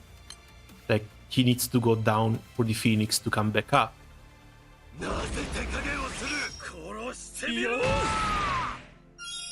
What?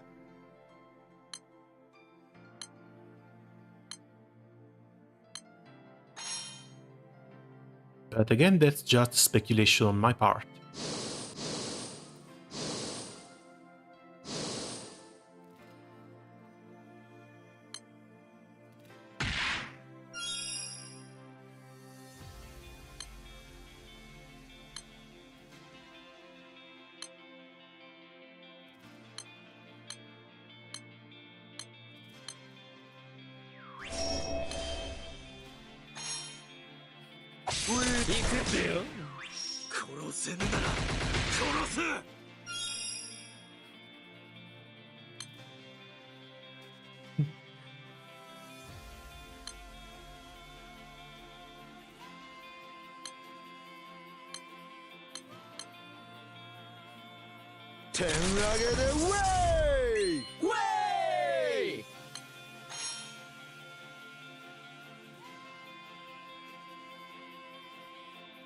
I'm curious about the Phoenix's weakness. Surely it can't just keep reviving, can it?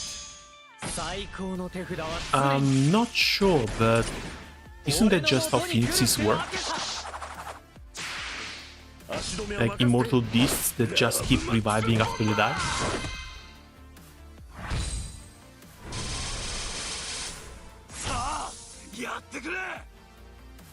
Okay, finally.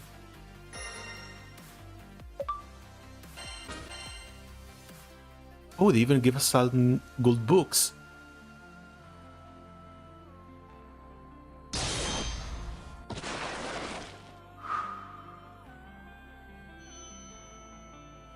As the captain and company continue to fend off Abramelин's ferocious onslaught, the light slowly returns to his eyes.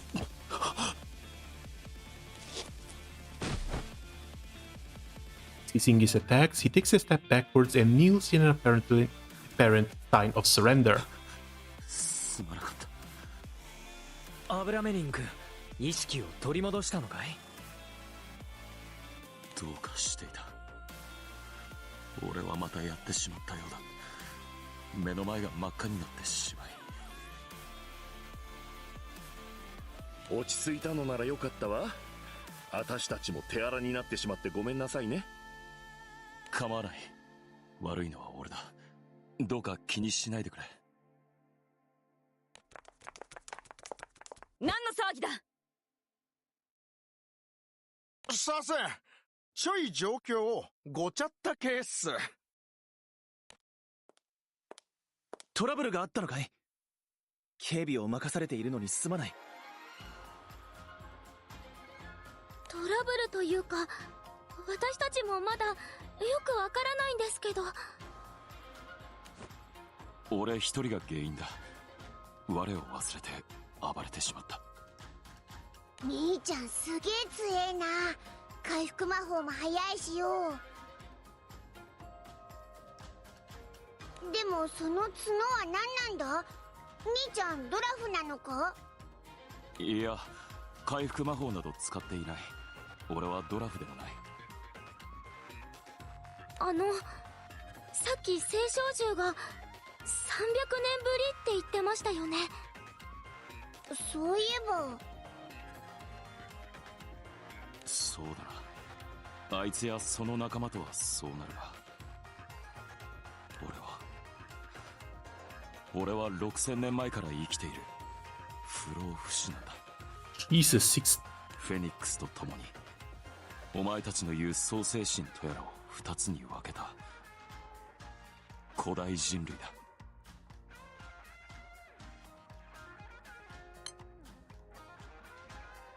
They are going this far back? Because yeah, the Astral World was only 500 years prior. This is basically back to the myth of creation.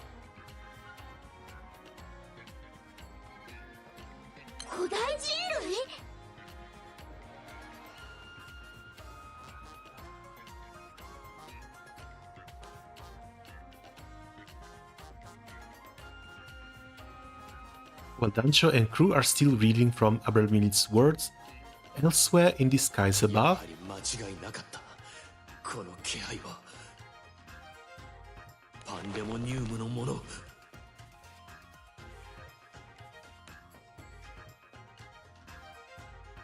there, lined up in the distant sky, are the origin beasts that were imprisoned within Pandemonium.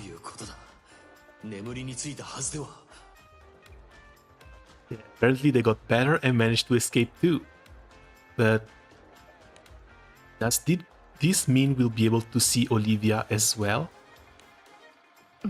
To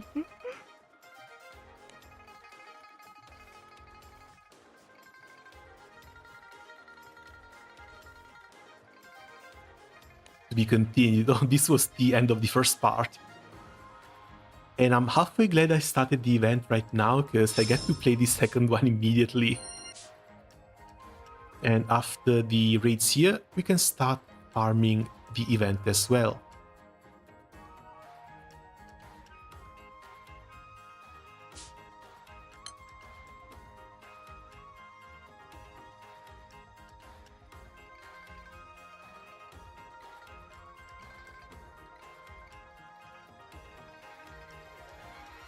Come on, load.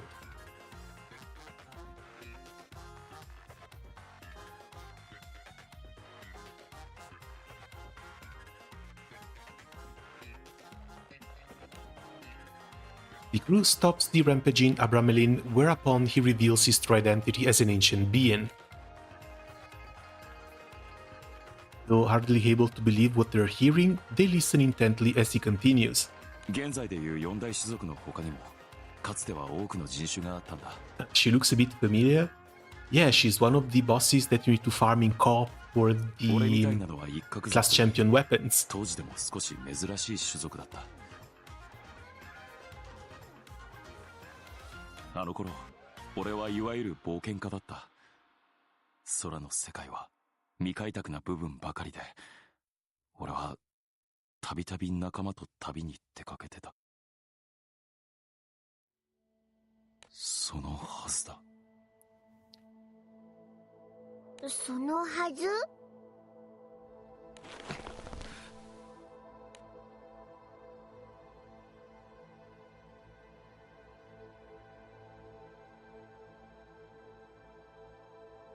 ？Approximately 6,000 years ago.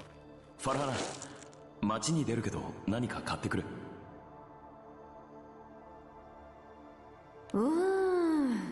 麦がなくなりそうなんだけど、私も一緒に行くね。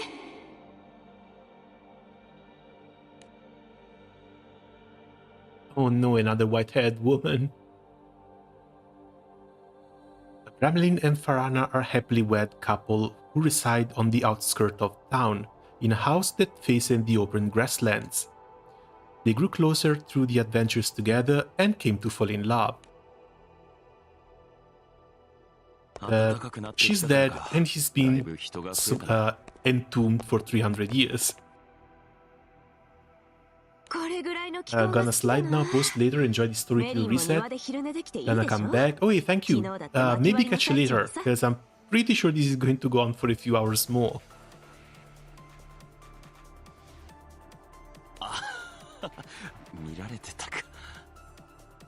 The code was for Beelzebub 2. If you guys want a free clear, feel free to join in and leech. As they continue walking with their arms entwined, they run into two large crowds on each side of the street. 巨大な怪物に支配された世界など、いつどのように終末を迎えるか分かったものではない。神の存在は我々の発展を阻んでいるのだ。我々に神など不要なのである。That is the same God that created you, though, and you know he did. 神より生まれた神の子だ。子がなぜ親に逆らえようか。ましてや神を討つなど論ずるに値しない。言語道断である。Both speeches are filled with fervor, commanding great attention from the respective crowds. なんなのよこれ。右側では脱進派が演説、左側では護身派が演説。そしらぬ顔で真ん中を通り抜けよう。気の弱い顔を見せると演説の餌にされてしまうだろうし。どっちか移動しないの？あんな近くで演説しなくたって道がこんなに狭くなってるし。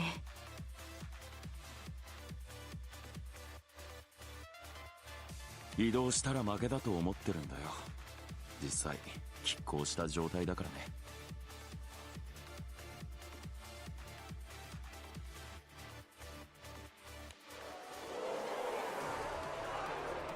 Lately, a faction known as the Godslayers has been attempting to convince the masses that true freedom can be achieved only by defeating God.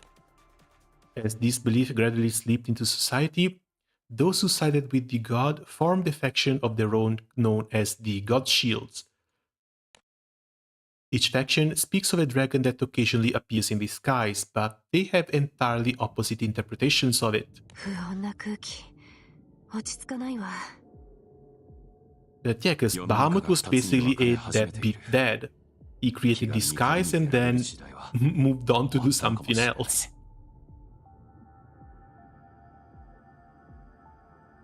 神、私たちが旅をしている時、何度か近くで見たわね。鉱山を登っている時は、あの顔を間近で見たっけ？夢にまで出てきたわ。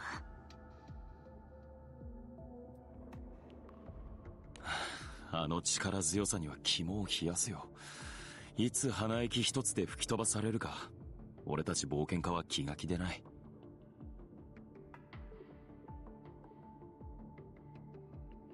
話しかけても無視されるらしいし、意志があるのかないのか。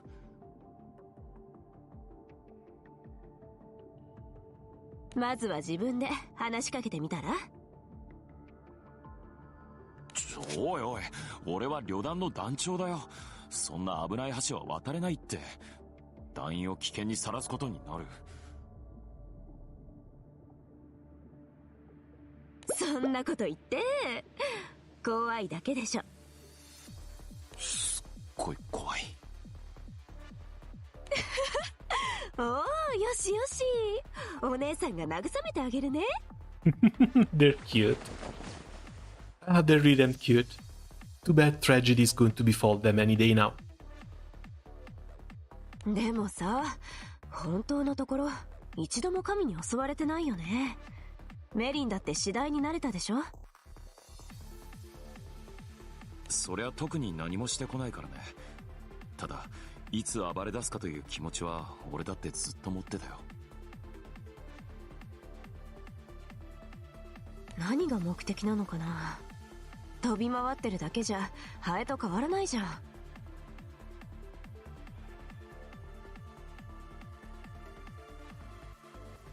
神学者の中には人類の進化を一定のレベルに留めるためって言ってる人もいる。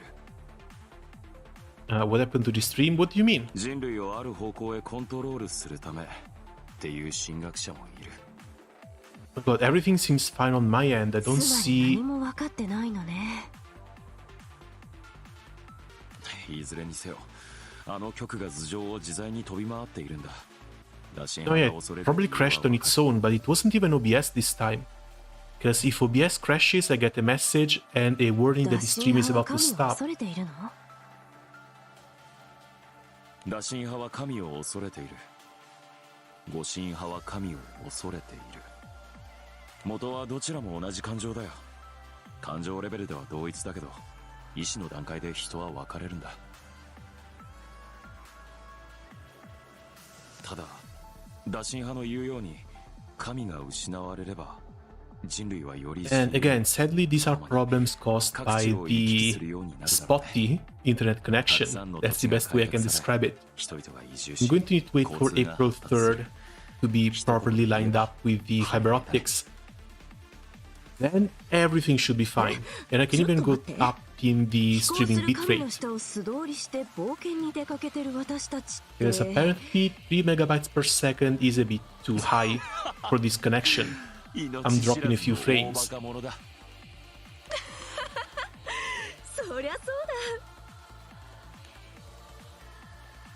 Try as they might to find humor in the ominous situation that has engulfed the world, reality is not so kind. The will of the people becomes the will of entire nations, and each nation takes a firm stance on the issue of God. The world has been split between God-slayers and God-shields. As war breaks across various lands, the flow of trade often comes to a halt.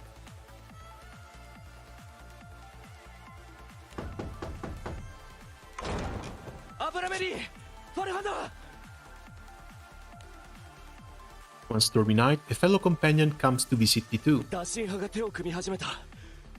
お前たちも参加してくれないか？ Us? If you're a crew member of those two and those two have been trying to remain neutral, I'm pretty sure there's no us.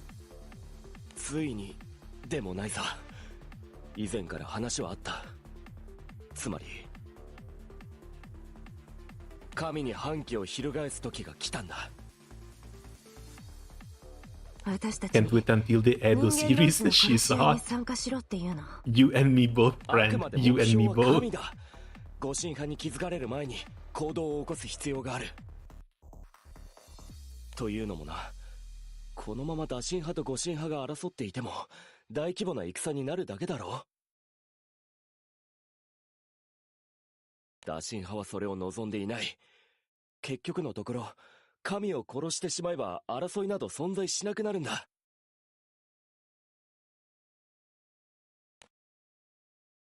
As full of holes as this scheme may appear, the increasing friction on both sides suggests that it may be the shortest path to lasting peace. とはいえ、相手は神だ。あれに勝てるとは。だからお前たちを訪ねたんだろう。アブラメリンとファルハナ、2人の戦士がいれば大丈夫だ。ゲイル大滝の魔軍討伐、ソルセイド山脈越え、ゼイダンのドラゴン狩り。お前たちの偉業はもはや伝説級だ。2人の名前は未来永劫語り継がれるよ。間違いない。仲間の力を借りた上での冒険だったじゃないか。Which emblem should I use for Kaneshiga? I finally crafted it. There should be one that gives you a 50% boost to charge bar gain, but I don't remember what it's called. Give me a second. そっちこそそんな風に考えてたの？助けられてるわよ、ちゃんと。お前たちのそういったところにみんな Devilry. The Devilry one. だから頼む。参戦してくれ。旅団の仲間はみんな打診派だ。当然だろ。あれがいる限り自由な冒険はできないからな。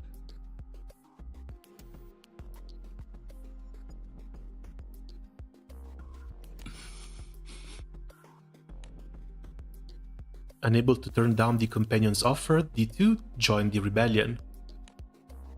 Before long, the God Slayers gather together and launch an all-out battle against God. Who, mind you, was minding his business. Ah, crap. That was loud. そんな、みんなが。ダメだ。絶対に勝てない。逃げよう、ファルハナ。撤退だ。Bahamut was just minding his business floating in the sky. What the hell? Farhana launches a signal flare, letting the survivor forces know that it's time to withdraw. The God Slayers suffer a crushing defeat, losing countless members in the battle.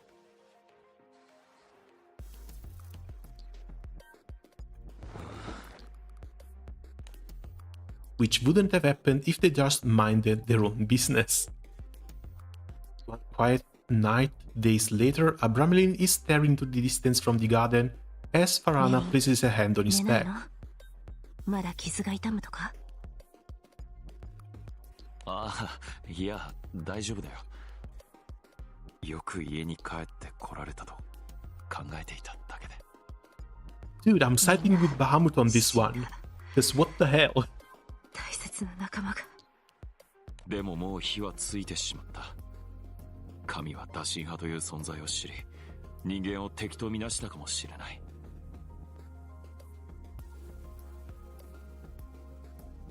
打診派を糾弾する護身派の主張に耳を傾ける者が増えた。だからこそ打診派は止まらないだろう。勝てると思う？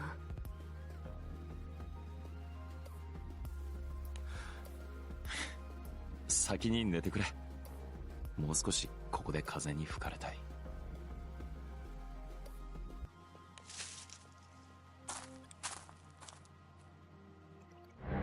Also, they didn't even have a proper plan. That was never going to work from the get-go.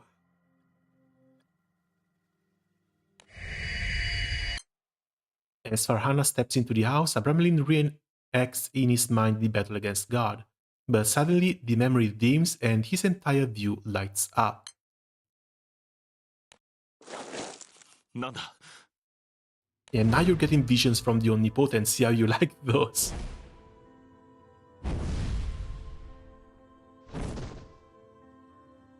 Or maybe not. Abramelin looks above to find a giant glowing bird overhead. The bird descends, showering the surroundings in its incandescent glory, to meet Abramelin at eye level. Phoenix. This marks the first encounter between the Monohorn and the Phoenix.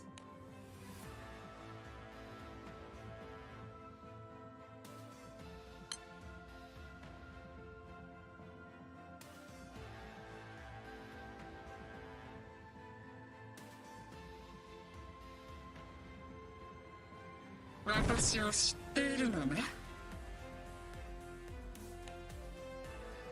Hearing the Phoenix speaks mortal language is the least of the surprises for Abramelin. 神と戦う大鳥だ。皆、お前をフェニックスと呼ぶ。It is more than just mortals who defy God. Many have witnessed the gargantuan bird clashing with God before. お前にあやかって、神との戦いでは、鳥の絵を旗に描く者が大勢いたよ。軒並み死んだと思うけどね。でも私は死なないわ。そしてあなたもそうなる。私の血を飲みなさい、アブラメリン。何？ Oh, this is another Siegfried situation. 永遠の力を手に入れられるわ。永遠の力？不老不死よ。決して負けることのない体があなたのものになるわ。不老不死だって？不死とはつまり腐敗よ。死なない限り負けることはないのだから。どうして俺を不老不死にしたがるんだ？戦力が欲しいの。あなたたちが神と呼ぶ存在と戦う同志が必要なのよ。神の力は私にとっても厄介。単独では危険と判断したわ。だから協力者を募ることにしたの。でも私が大勢の人間に声をかけても But this still doesn't make all that much sense. Like, they're fighting a god that's doing nothing other than looking upon his creation. 理解しやすいのならそれでいいわ。あなたが不老不死となれば人間はあなたのもとに集うでしょう。先の戦いを見させてもらったけれど、人類は集まってみただけで戦い方はまとまっていなかったわ。よく見ているな。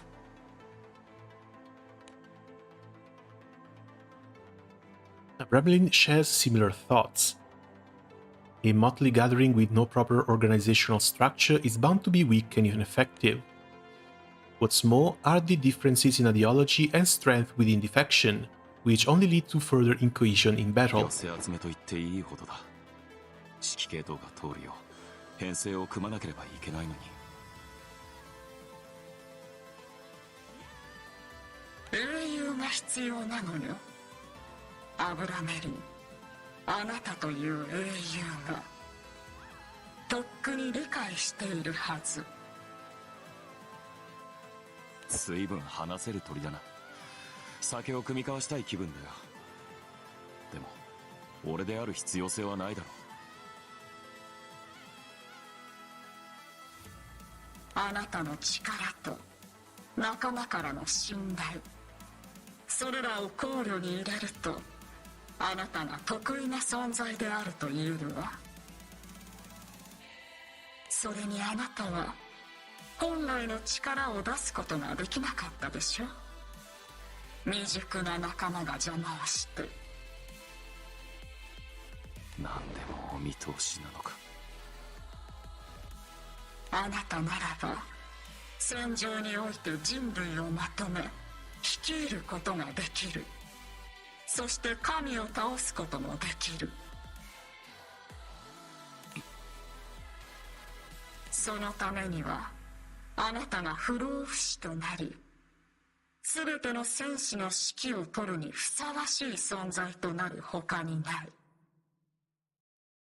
さあ、私の血を飲みなさい。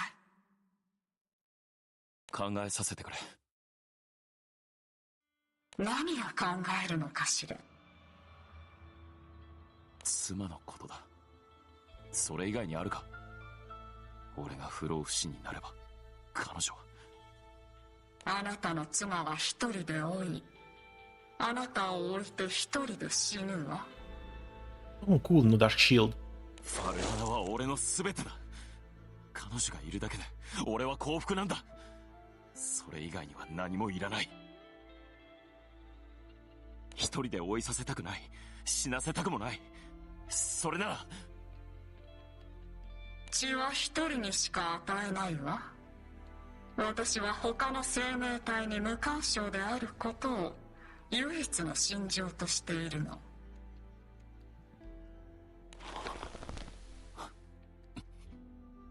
そうあるべきだと思わない？私はあなたたちからすると永遠に近い時間を生きているのだか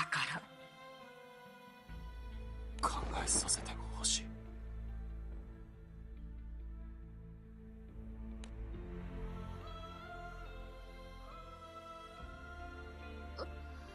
And looking at the future, it looks like he decided to leave his wife behind. Kind of a bad call, honestly. それはどうしてですか? But again, the real bad call started when they started messing with Bahamut.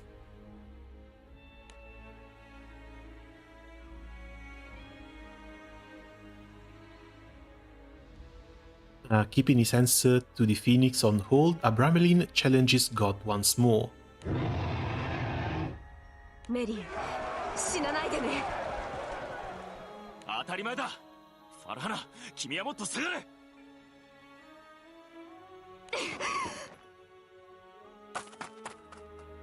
ファルハナ、仲間の敵を取るわ。バカな。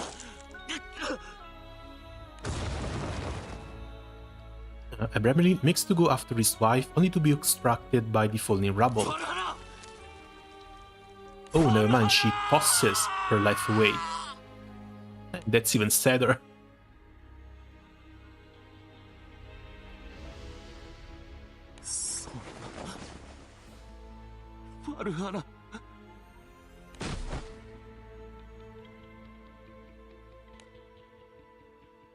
His wife is no longer droid bred by the time he reaches her. Though the battle against God results in failure yet again, Abramelin survives it. And now that he has nothing else left to lose. He had considered dying, but chooses to live on because he now has a goal in mind.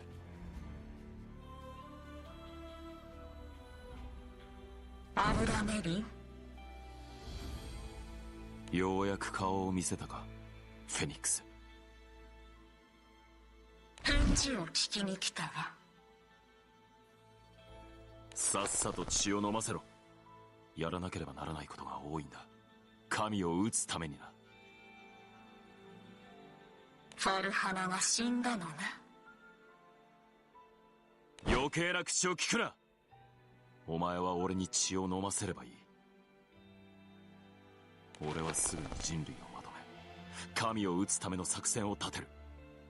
当然、お前にも参戦してもらうぞ。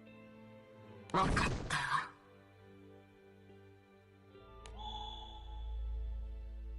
A trickle of blood flows out of the phoenix's chest, which it scoops up with a feather. 今日が取れていないようだが。一滴でも十分よ。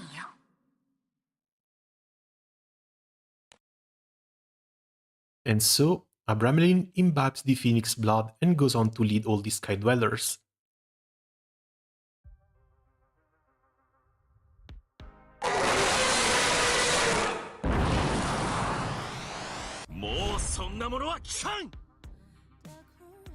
They really needed to chill with that sound effect, that is way too loud.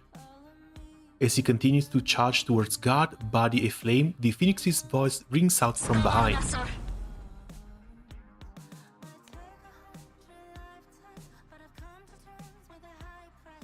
Abramelin takes hold of the Phoenix's feet and soars higher than God himself. Also, this is the Belial code, or if we leech down at 5%.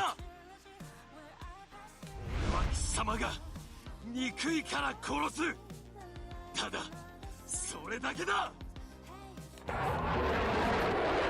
死ね He'll make you pay for what you've done. All he's done has been defending himself.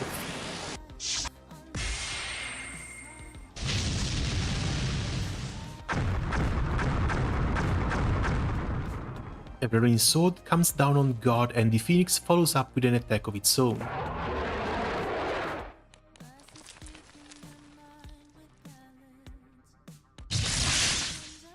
In the next instant, God is split in twain, and the remains quickly crumble away into nothing.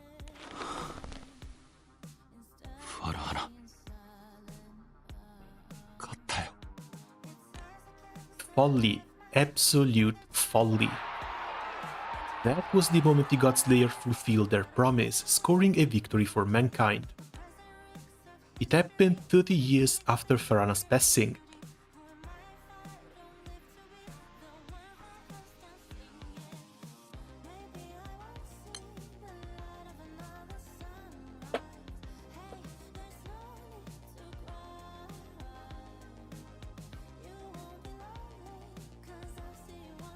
Kamiを殺すと最後の悪あがきなのか。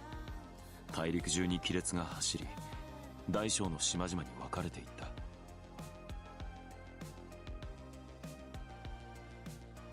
当時はこの現象や時代を砕けた世界とか神の断末魔とか言っていたように思う。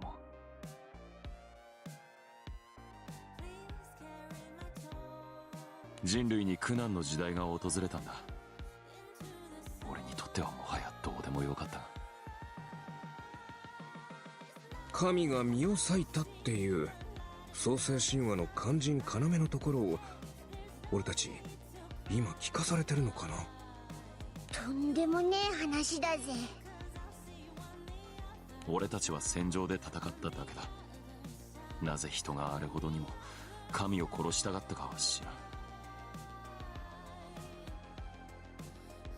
それに二つに分かれていたなんてあの時は知らなかったさ。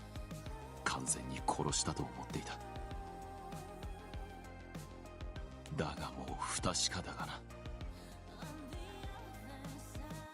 どういう意味ですか？長く生きているとどうしても不都合が起きるものがある。記憶だ。俺はこれに自信がない。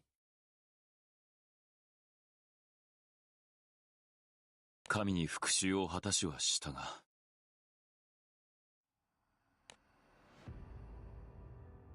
妻と多くの仲間を失い、俺には何もない人生だけが残った。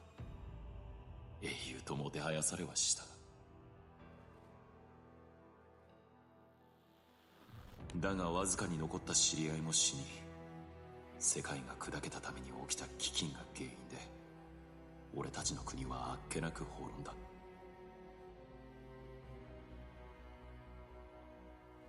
すぐに新しい国が起こったが、それも長くは持たなかった。そして俺を知る者はいなくなった。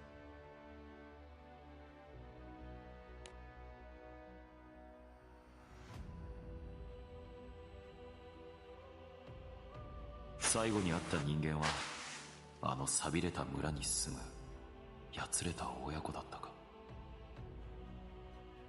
親子。親。そうだ。俺の親は何をしていたんだ。俺にだって親はいたはずだ。もう150年以上も前だが、母の顔はなんとか覚えている。父はJust 150. And he's actually never settled with people again. That's strange. Hello, as Roulette reading you. Hello, Kraut, welcome. Roulette has been fine so far, but it's just the first few days, so I was not expecting much outside of maybe a few gold moons. Has it been going any better for you? 誰もそんな人物を知らないからだ。取り返しのつかないことをしてしまった。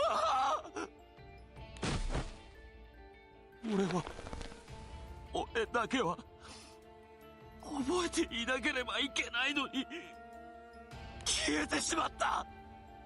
この世から跡形もなく。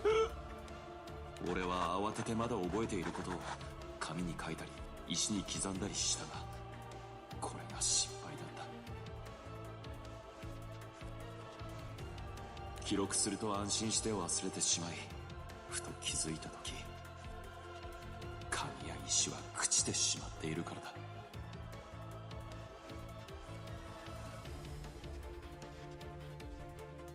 不老不死になって初めて気づいた。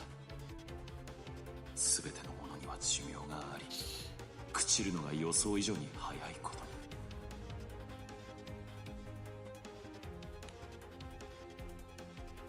森の中の巨大な岩に刻んだりもしたが、時が経って戻ってきてみると I've been lucky/unlucky. In the first 2 days I got 130 draws, but since I don't plan to spark until Gala on Flash, it makes me feel kind of sad. We still have one banner going on. Maybe check the duration, see if you can get some extra lucky, hopefully. Try and get yourself a standard banner unit if you get a free spark. Sometimes that may happen.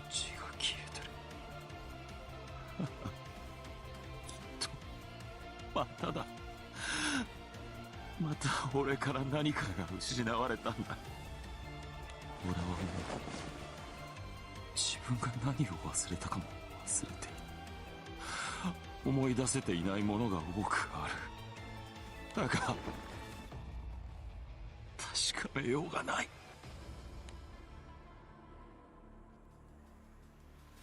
俺は不老不死になってから I mean, that's basically when you start forming a temple.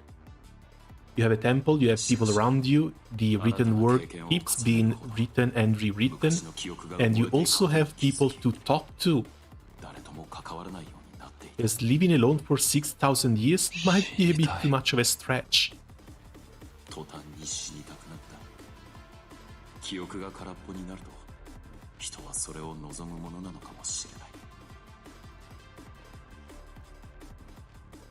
フェニックスだ。俺を不老不死にしたあいつなら俺を殺せるに違いない。仮に殺せなくてもその手段を知っているはず。フェニックスを探さないと。こうして俺の旅に目的が生まれた。Cross my finger, I pull Lucifer during the roulette. Oh man, good luck with that. That's an amazing summon. There are many characters at the moment that I wish to get, so for now I'm building towards a classic spark. No, dude, don't. That's a scam. The classic spark is a real big scam. Unless they give it to you for free, in which case it's fine. But otherwise, even if you don't have that much interest in the newly released characters, you can still get the big Providence summons, as well as the primals, from the standard roulette. I mean, from the standard banner.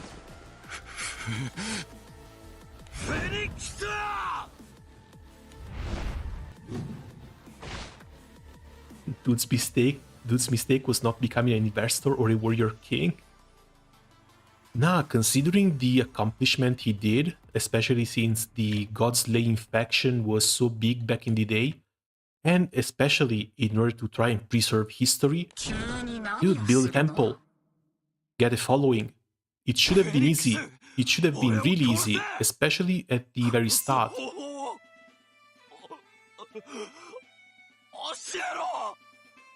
不老不死などもうたくさんだ。あれから何百年も経った。もう十分に生きた。十分にだ。 And we've seen in the real world how religions can pass the test of time, sometimes.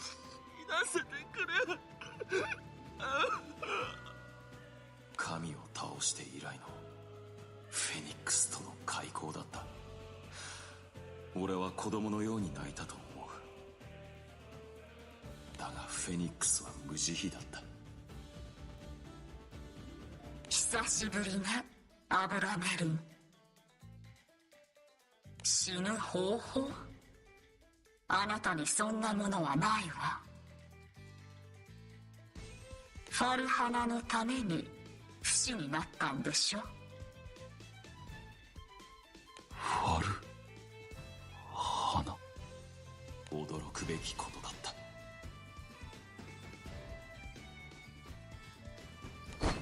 そうだ、ファルハナだ。俺には妻がいたんだ。俺はあれほど愛したファルハナをすっかり忘れてしまっていた。フェニックスが思い出させてくれた。Now the entire island got amended to make it a lot harder to form it. And religious move would be at best to preserve the info of a few people, not nearly enough. The Justice Standard Temple. You need something that goes from generation to generation and can keep things in memory without you constantly checking on them. Because that was also one of his problems. Wrote things down and the books just evaporated. そしてこれから起きるすべての始まりなのだから。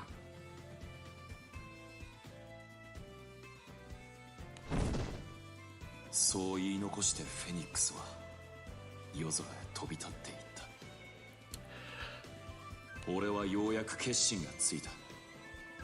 親や仲間や幼少期や神のことなど全て捨て去ると。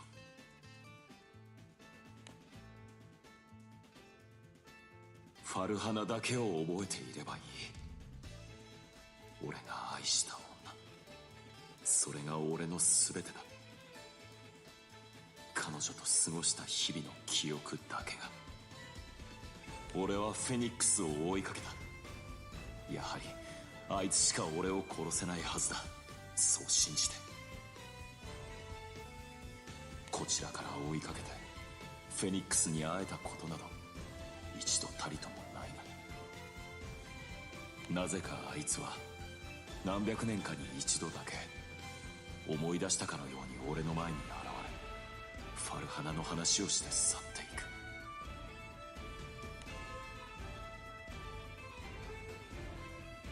And this is also extra weird because they gained nothing from this. Yeah, they split Bahamut in two, but other than the fragmentation of the Sky Realm, they gained nothing from it. Because he was doing nothing up there in the sky, just looking down on people.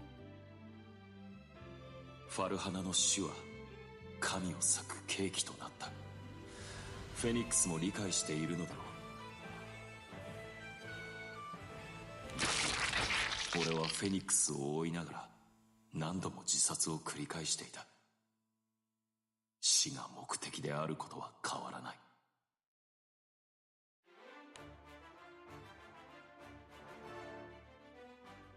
一度は空の底に身を投げたこともある。もちろん死んだがすぐに生き返った。ひどい場所だ。どこへ行っても化け物だらけ。しかし誰も俺を殺せない。 And he went to the literal hell to try and die. What the hell? フェニックス、貴様こんなところへも。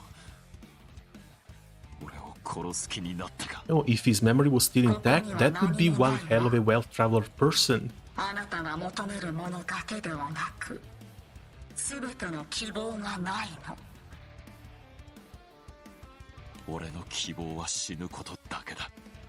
俺を殺せ。俺は死しか求めていない。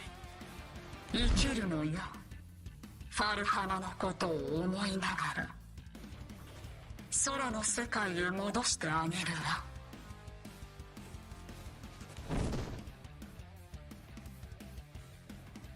The phoenix picks up Abramelin with its beak before soaring into the sky. 俺は空の底からフェニックスに引き上げられたんだ。And this must have also been before the other worlders started inhabiting that plane. 時折頭がどうにかなって気候に走って死に、再生して理性を取り戻すということを何度も繰り返しながらフェニックスを追っているんだ。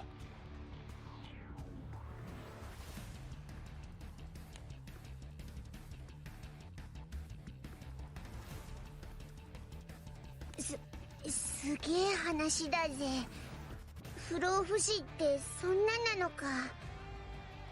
オイラたちにはカリオストロっていう長生きしてる仲間がいるんだけどよ。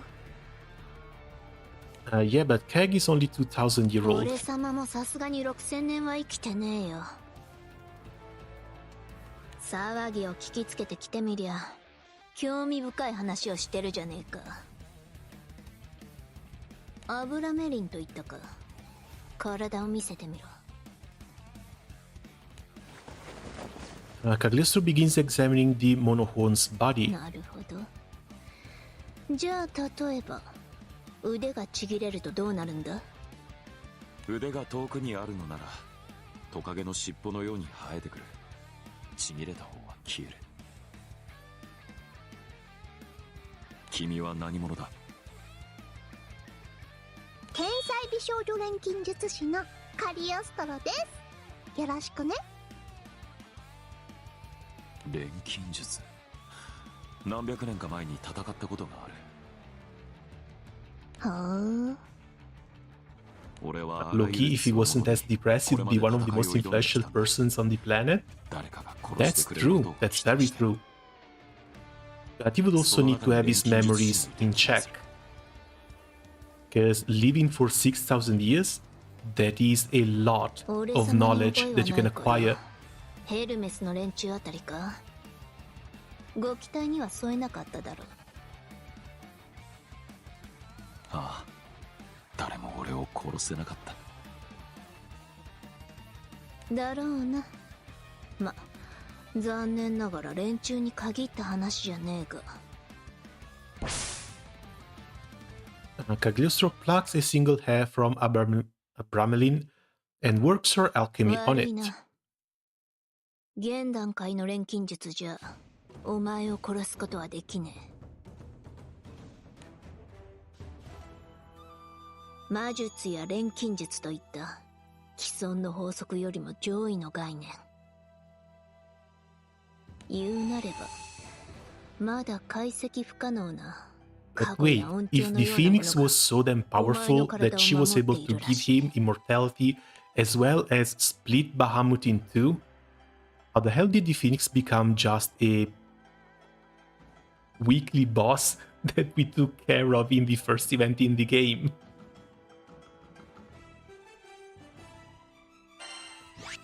That makes the power level scale down a little bit. 火事はダメです。喧嘩もやめましょう。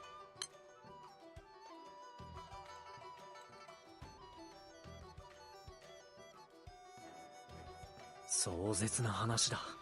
正直まだ信じられないほどだが、聞いておきたいことがある。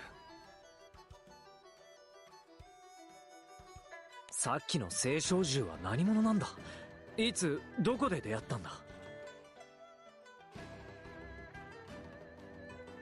奴らはチームだ。普通の青少獣ではなく牧者という呼び名があるらしい。牧者？フェニックスを追う旅の中で出会った。最初に会ったのはホルスだったはず。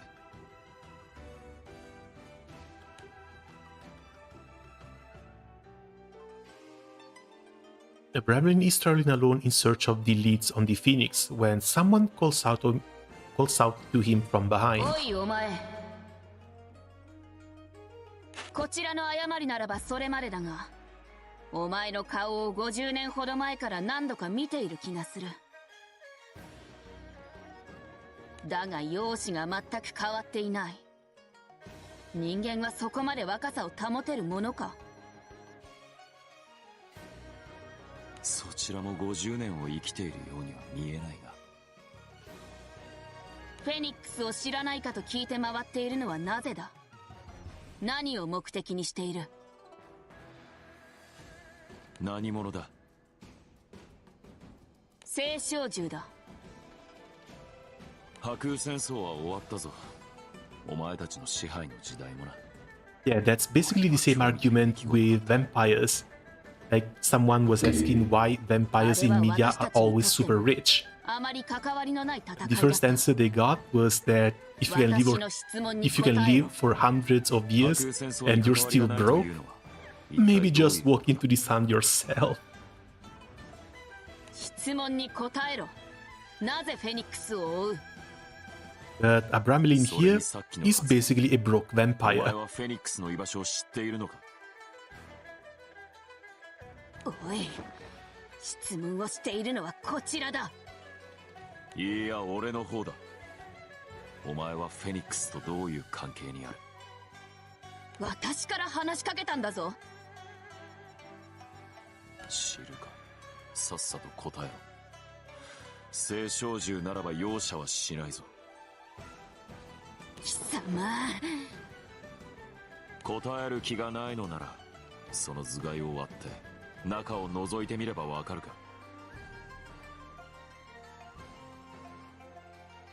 やってみろ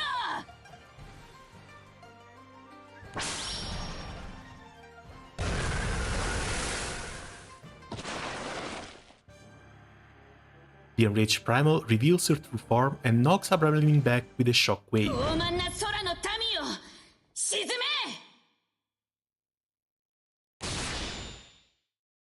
Horus leaps towards Abramelin and in a single thrust pierces his abdomen with a spear-like weapon.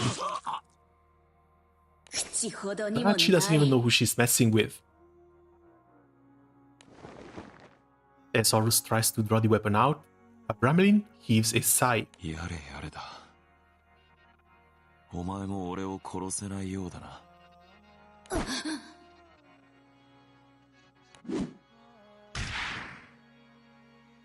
With Horus's weapon still lodged in his abdomen, Abramelin winds up and launches a fist squarely into her face.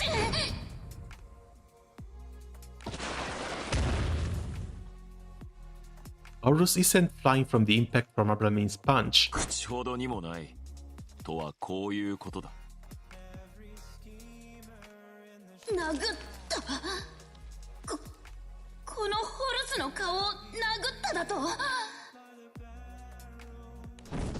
Well, she did need to be taken down a punch or two. Horus stands back up, a golden glow radiating from her entire body.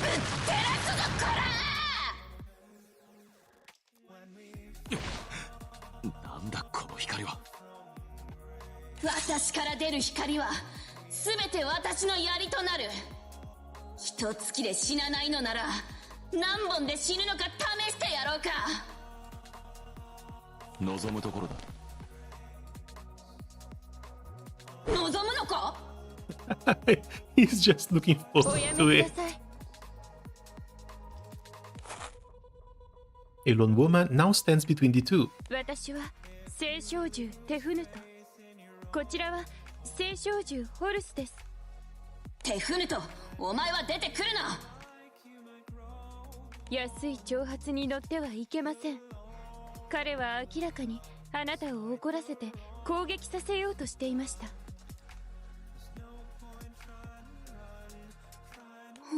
そうなのか？あの傷を見てください。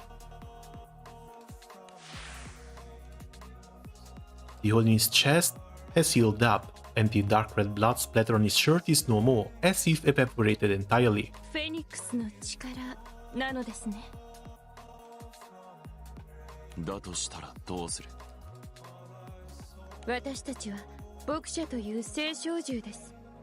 フェニックスを追うために作られ、その使命のままに行動しています。あなたの持つ治癒力をはじめ、その極めて得意な力をいただきたく。俺の目的は違う。俺を殺せる方法を探しているんだ。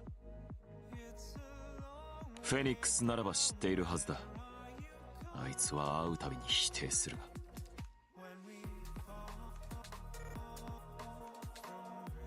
素晴らしい。フェニックスと意思疎通を図っているのですね。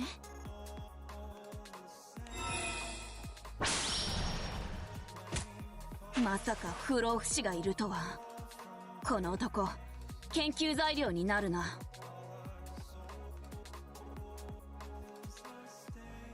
お前たちもフェニックスの情報を集めて旅をしているのか？その必要はありません。私たちのコアにはフェニックスの灰が埋め込まれています。その灰によって私たちはフェニックスの気配を感知できるのです。何？高速で移動するので、これまで追いつけたことは一度もないのですが。おい、そのようなことを教える必要があるのか？力を合わせましょう。私たちは非常に大きな存在を追っているのですから。こいつは捕獲対象だ。協力など無用だろう。よこせ。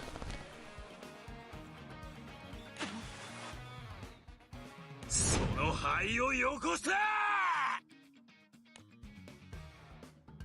Having learned that the phoenix's ashes allow for tracking of the majestic bird, a Bramlin lets loose against the primal beasts. The diviners, on the other hand, wish to capture a Bramlin to study his immortality.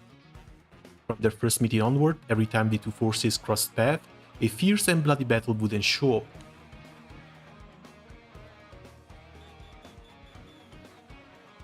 This continued sporadically for a span of approximately 200 years. Then, roughly 300 years ago, I guess it makes sense he's a hobo vampire. He's a hobo-depressed vampire who can't even step into the sun himself.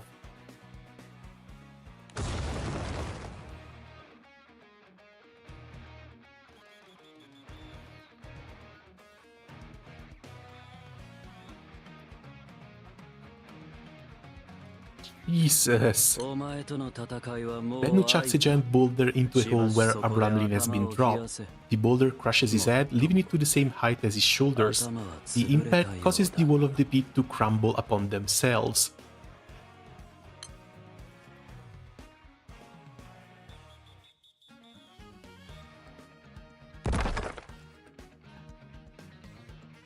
Oh, and that's where he was sealed and found 300 years later.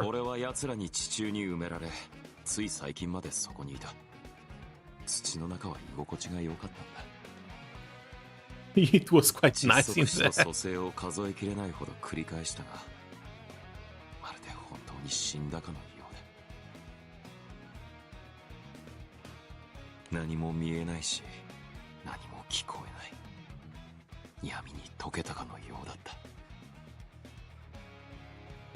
しかし、それにも終わりがやってきた。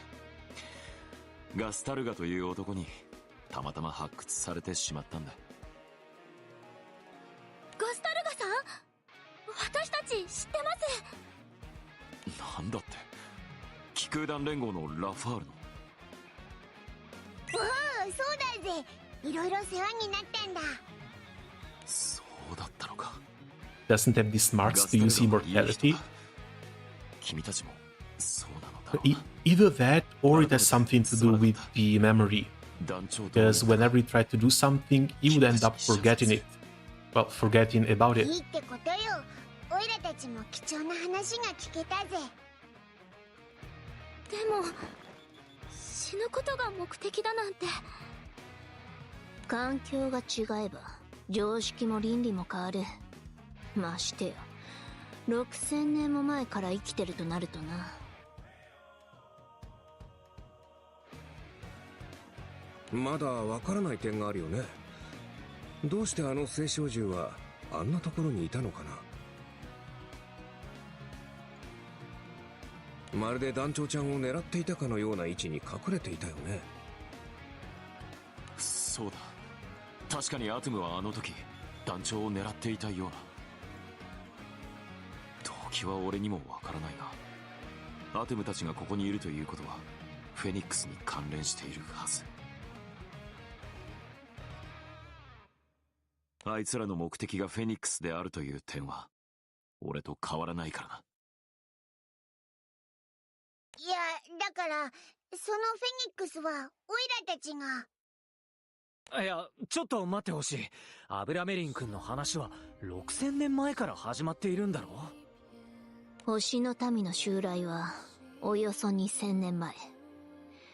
フェニックスが聖少獣ってのは辻褄が合わねえな。その通りだ。あの時代、聖少獣はいなかった。聖少獣じゃない？じゃあ、あのフェニックスとは別物ってことかよ。同じ名前を星の民がつけたということは、何か関わりがあるのかもしれない。本物を真似しただとか。すごい話だ。Oh, okay, that's why. We didn't take down the Phoenix, we took down the Astral's recreation of the Phoenix. 何かしようとしているということは、まず間違いないわけだね。So, the nameless girl still has a very high chance of being the actual Phoenix. Just hiding, trying to not get found. By two groups who could be one more annoying than the other at this point. やるしかないみたいだな。And so, the crew begins a tight watch over Port Breeze. "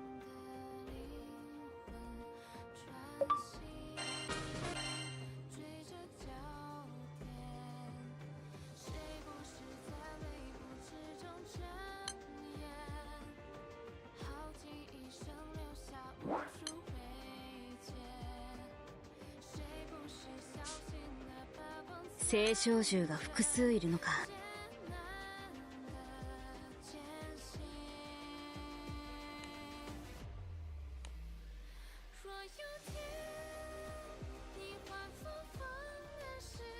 Long ago, in the Sky Realm, after much searching, Magus finds her target and flies down to present herself before it. フェニックスよ。Oh, we're at the Pandemonium Arc now. ネイガスね。星の世界で作られた聖少獣。私に興味があるようね。あなたが私を追いかけ始めて今日で100日が経ったわ。魔法でたくさんの細工までしてその努力に免じて待っていてあげたわ。逃げ足の速いやつね。しかしそれも今日までだ。星の世界がお前に興味を示している。創世神と戦ったことも知っているぞ。あらゆる記録がそう示している。私をどうするつもり？ Okay, hold on. How are there enough records to show that the Phoenix fought the Omnipotent when Abramelin was fighting to try and remember them and failing? Because everything he wrote down was getting deleted, everything set in stone was getting consumed. Now we have proof, out of nowhere. 捕まえて持ち帰る。神妙にするといい。断ったら？こうするまでだ。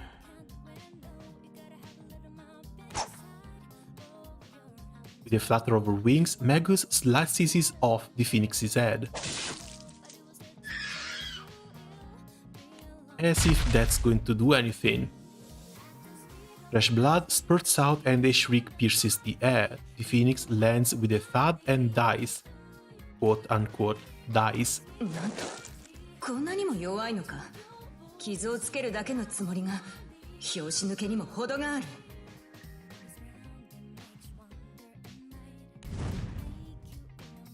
Magus reaches out to the Phoenix's corpse, only for it to flare up with a loud crackle. この炎は。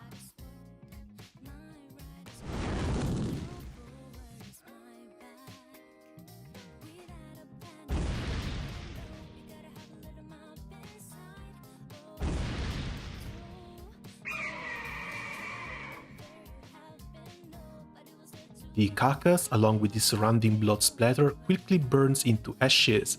From them, a new form arises. なんだと？久方ぶりに生まれ変わったわ。とても新鮮な気分よ。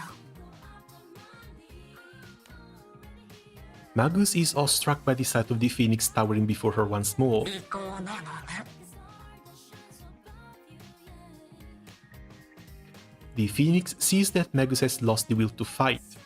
After just one attack? Dude, that's some defeatism right there. フェニックス、お前は強い。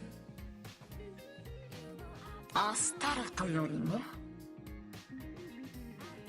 貴様、アスタロト様を愚弄するつもりか。怒らせるつもりはなかったの。ただ目的を確認したかっただけよ。あなたは私の力が欲しいのでしょ。ルシフェルよりも有能だと証明するために。気色の悪い。その目はどこまで見通せる？ずっと遠くまでよ。星の研究機関は貴様の血が不滅の力になるという計算を出したようだが。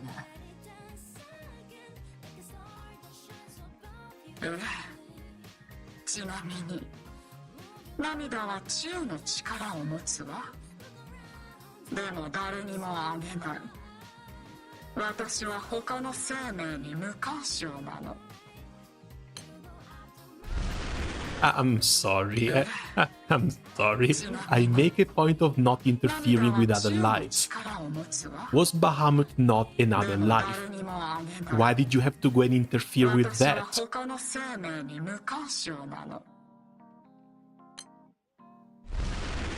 These writers sometimes, man.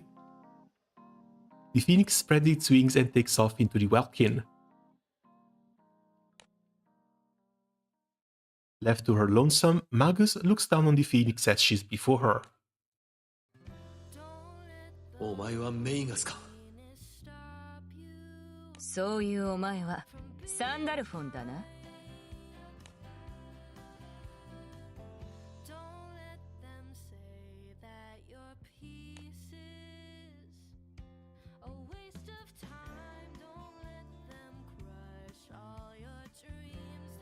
In the skies above Port Breeze, Standalone alone confronts Magus and the other Origin Beasts.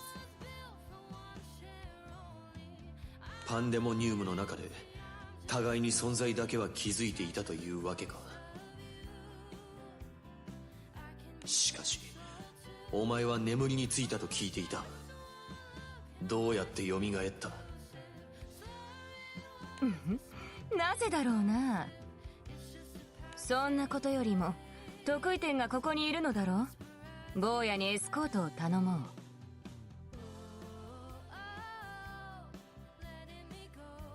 俺がそんなことをすると思うか？私はお前が生まれる前からお前のことを知っているぞ。Was there some new stories in the Tower of Babel that I didn't see? Yes, if Magus is free, that means there has been some trouble in the Tower of Babel, because that used to be the Pandemonium. So her and Olivia probably escaped from there. かつて星の世界を一人で支配しようとしていたアスタロトをルシフェル様が撃った。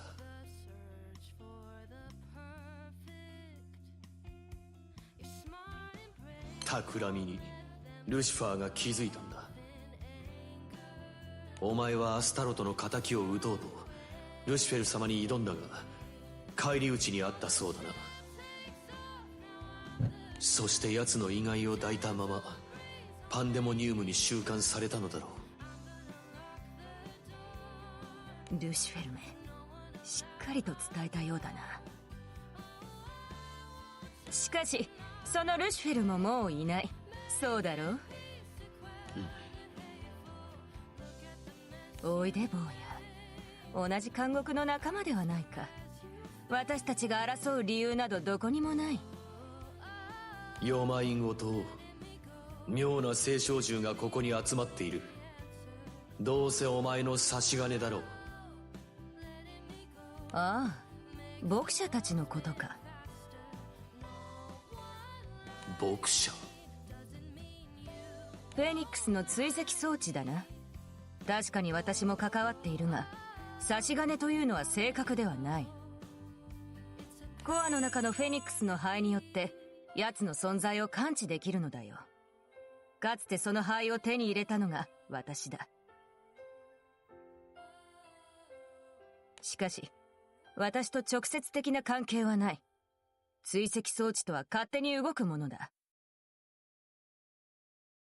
少し見えてきたぞ。ではかつてここにいた青少獣フェニックスは？それは灰からフェニックスの再現を試みて作られたものだ。時期は追跡装置よりも前だったかな。己をフェニックスだと思い If 込ん the でいる点 trackers は are 笑いだ 7 が、 and the Ened raids are 6, that means we're missing one Ened raid. 粗悪。 So I wonder if she's going to become either a Pride of the Ascendant or maybe a new other raid with the Tiamat Malice Deer. それを粗悪という一言で切り捨てるものとは相入れない。私を得意点のところへ連れて行かないというのか？すまない。言い忘れていたようだ。断る。ここから先へは行かせない。坊やにはきついお仕置きが必要なようだ。行け、お前たち。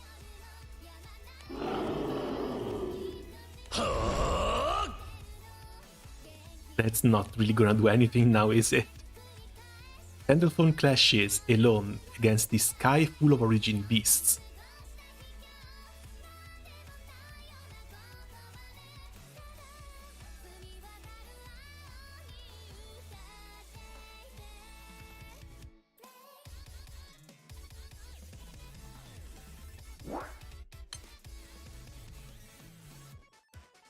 "なんだか物々しくなってきやがったぜ."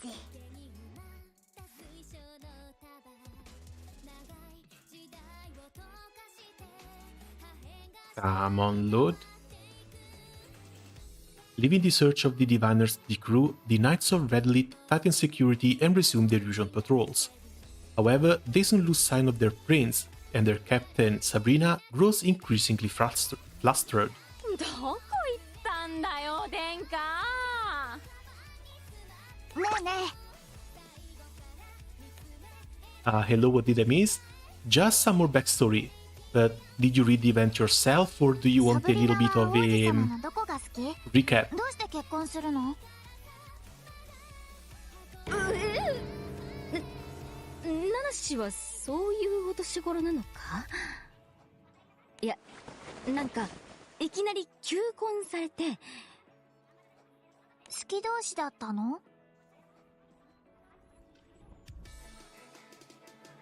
全然幼馴染ではあったけどね。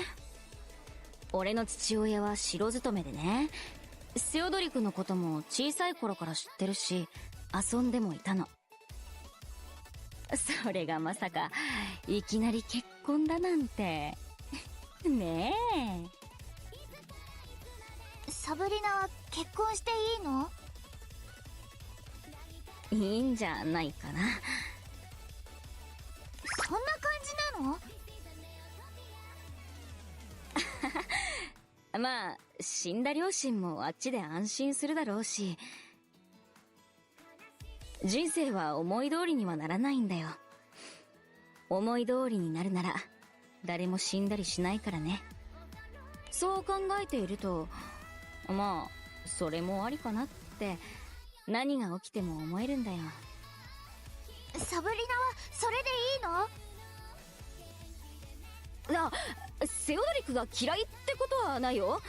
あくまで流れっていうか。God damn, why did she have to be so cute? Seeing someone down the hall, Sabrina prepares to draw her blade. The sheer sight of Osiris put her hair on edge. お客さんまだ残ってたんだよ。どうかな。運営はとっくに一般客を避難 You're させたはずだ crafting けど。 Call of Bigger Shield attack boost additional buff over the summons. Dude, I hope they get some multi hits too. Even if it's just 6, that would help a lot, especially in the main slot.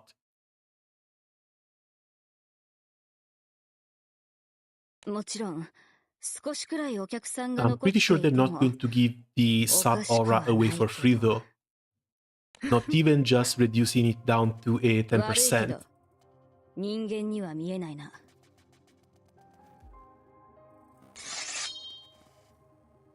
Sabrina unsheaths her blade and calls out to the woman. 俺は青少獣に親を殺された。人間に敵対するなら容赦しないぞ。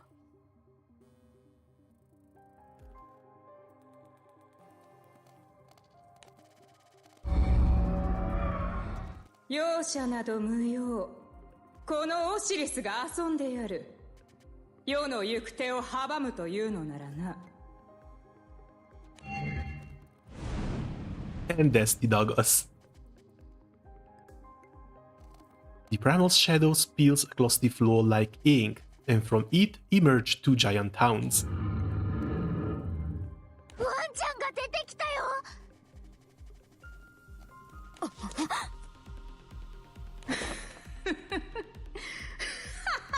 Not the insane smile too. ないか。なんといじらしい Okay, 人 this one の I 子 would よ。 like to save. 安心していいぞ。少し可愛がるだけよ。お前は全力を出せばよいのだ。じゃあ全力で。は？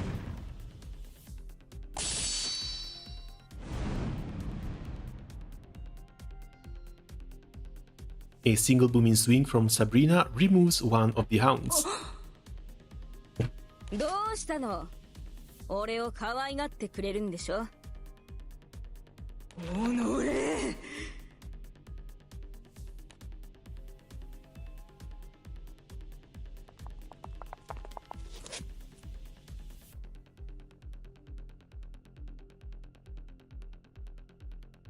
Meanwhile, at another part of the festival ground, a vigilant Siete stops in its tracks and looks at the ceiling. どうかしたのかい？まさか青少獣が屋根裏にいるとか？上空で何か起きているみたいですね。物々しくなってきました。上空？ Oh, he's probably feeling Magus and Sandalphon up in the sky. Swings his gaze towards Cedric behind him. 私についてきて大丈夫ですか？兵士が困っているのでは？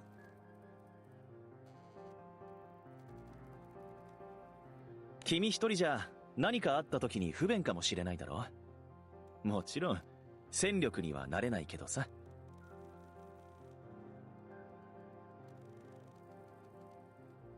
そうですか。Siete faces forward again, only to then draw his blade in the next instant.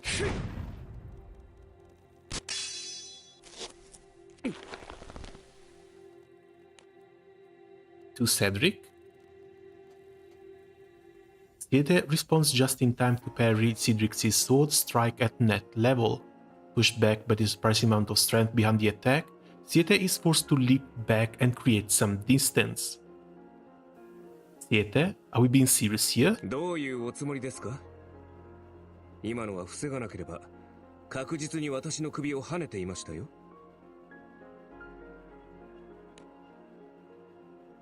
He questions Cedric's motives, hoping to give his numbed right arm a moment to recover. But Cedric prepares to strike again. ラドリス王国とこの空の平和のため、シエテ、君を切る。Oh, would you look at that? What used to be the god-slaying faction found out other gods, quote-unquote, to try and take down.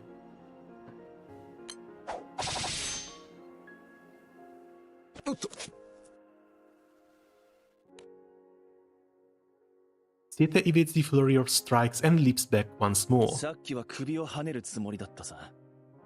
しかし、あれを防ぐとはすごいな。さすがは10点集といったところだね。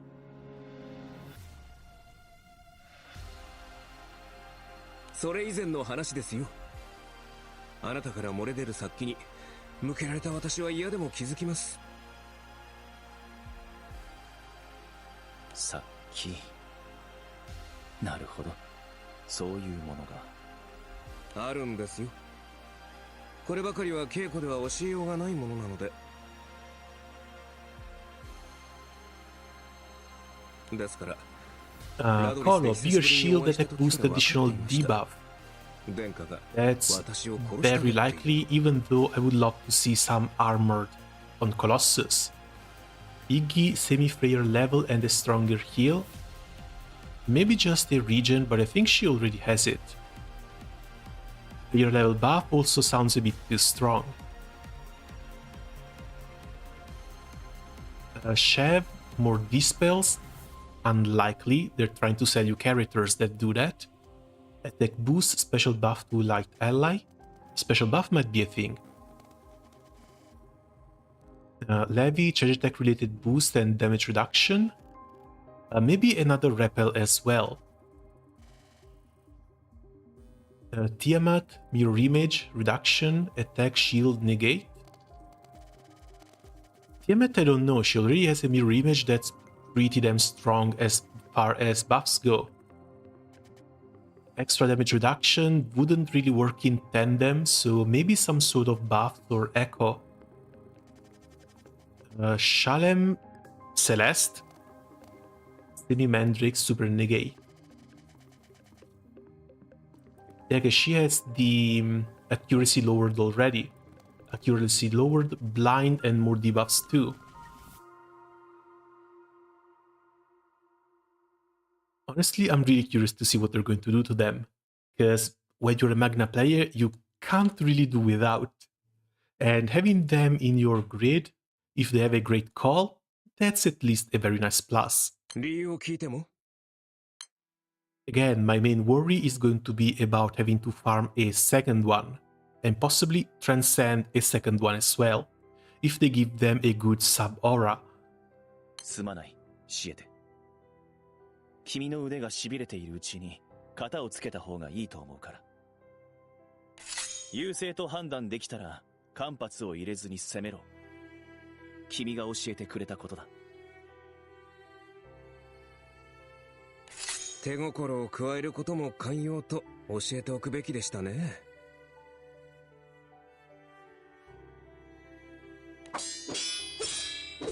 Cedric wastes no time in resuming his offense.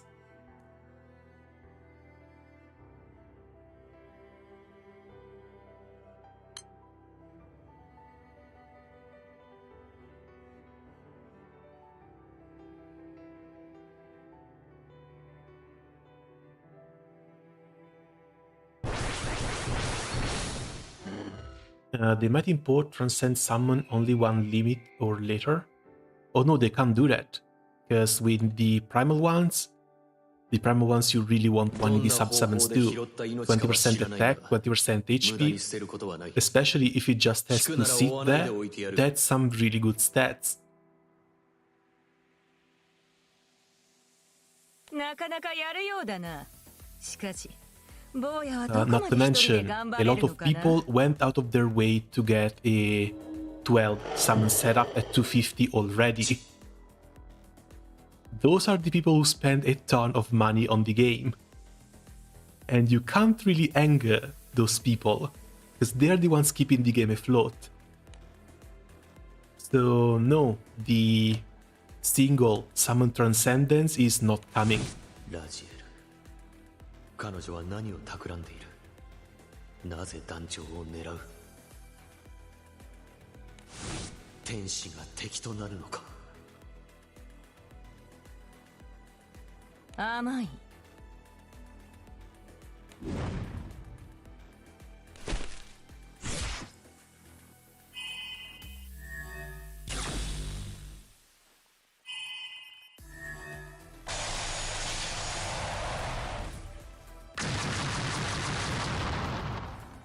Oh, right. It's not going to be a great spoiler, but what element is Raziel? Light or dark?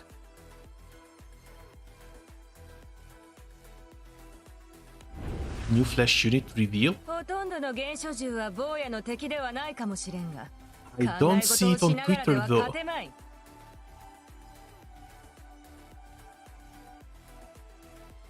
これが今の天使長か。坊やはルシフェルから何を教わったのだ？ Light, she's a good girl. Yeah, it's a bit strange. I was expecting her to play a bit more of a prominent role in the event, but she's basically only appeared twice so far. よし、みんな行くぜ。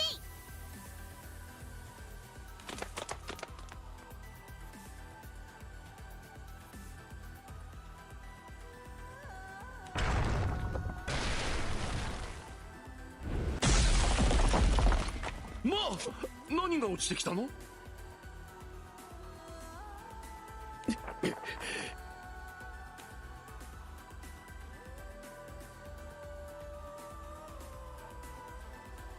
サンダルポンじゃねえか。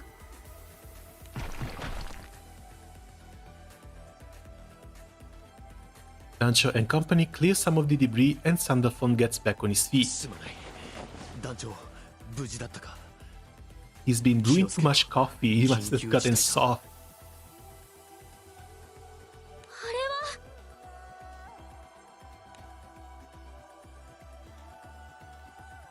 They look to the newly opened hole in the ceiling to find multiple figures there, many of them familiar.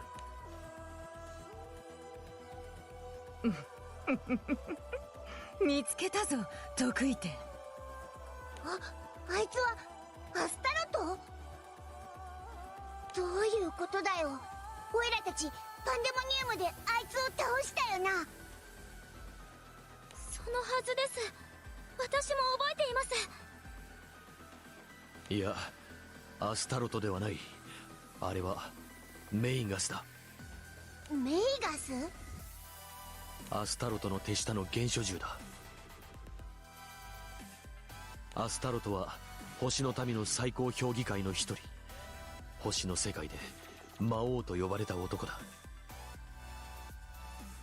しかしアスタロトは死んだ。ルシフェル様が倒したんだ。メイガスはその意外を持っていた。アスタロトは星の世界で偉かったってことだよな。なんで倒されたんだ？アスタロトは星の世界を自分一人の手中に収めようとしたんだ。Yeah, basically the same reason why Babs had to be taken down. 止めたということですか？ああ、俺も聞いた話だがな。以前は世話になったな。その借りを返しに来てやったぞ。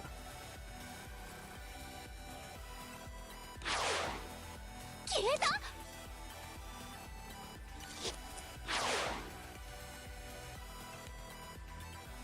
Magnus reappears behind the captain in the next moment.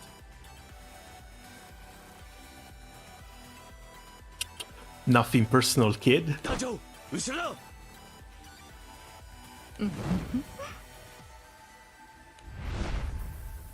Just as Magnus extends a hand towards Dancho's misdirection, Abramelin jumps between them.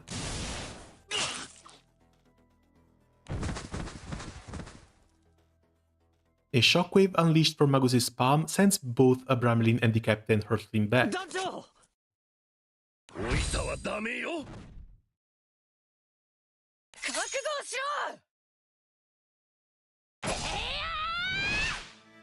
These are demigods, these are random people. What are you trying to accomplish here? 踊れ踊れ人間ども。このメイガスの復活祭だ。ダンスで盛り上げておくれ。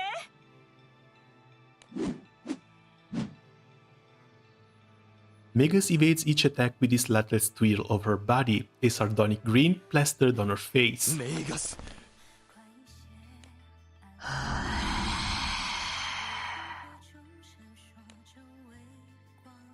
Megas bares her fangs like a beast at Sandalphon. 坊や、得意点と力を合わせて挑め。肉食の私にもたまには草食動物をめでたくなる時はあるのだ。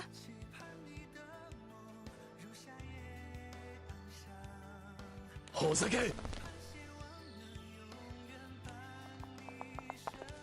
待て。サンちゃん、あなたにはやらなければならないことが And what are you two doing here? お前たちは。私はメーガスフェラと話したいことがある。私は付き添い、あるいはサンちゃんの代役ということでいかがでしょう。シャレムとルシオじゃねえか。お前らが戦うってのか。Lucio especially. 気をつけるんだよ。様子がおかしいぞ。Megas, surrounded by the crew, freezes in place as she fixates on a single point. Raising her sight, reveals 何か。Yeah, clone number 3 basically. その顔は貴様何者だ。なぜそのような顔をしている。ふざけるな。あなたも私の顔に興味がおありですか。これは一体。坊や説明しろ。こいつの顔は何だ。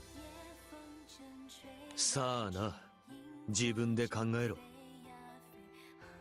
お前たちに任せていいのなら任せる。俺は行かなくてはならない。大丈夫か。このバカチンめ、誰に向かって言っている。ご安心を、サンちゃん。あなたはあなたのなすべきことをしてください。恩に生きる。待て。おっと、話なら私が付き合うぞ。団長、あなたたちもです。行くべきところがあるのでしょう。しょうがねえ。ここは任せるけど無理すんなよ。 B 様、安心するんだ。さて、ここはいささか狭いので上空へ移動しませんか。虫図が走る。その顔で私に微笑みかける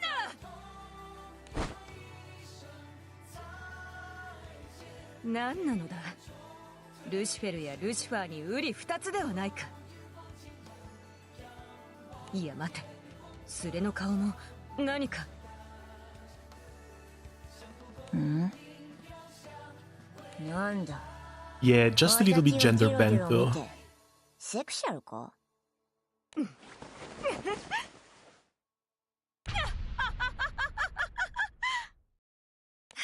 うか。こいつら預言者か。いいだろう。相手にとって不足はない。質問がある。フェニックスについてだ。Dude, they made 3 characters that look exactly the same and have the exact same voice actor, and yet they managed to divide them. すでに6000年が経っているというのに。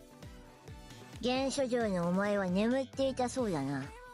それが蘇ったということはフェニックスの差配なのだろう。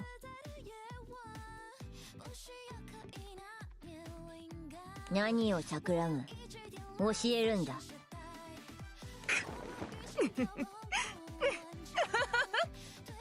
お前たちもその程度か。永遠の中では全てが塵のようだな。愛らしさすら感じてしまうほどに。永遠6000年が経っている。笑わせるな。事実を言ったまでですが、笑えますか。ああ、笑えるとも。そして私はお前たちを倒してさらに笑いたいものだな。やれやれ、戦うわけか。面倒だがもういいだろう。お前が負けたら全て話すんだぞ。だがその前にこう言わせてやる。ギャフンとな。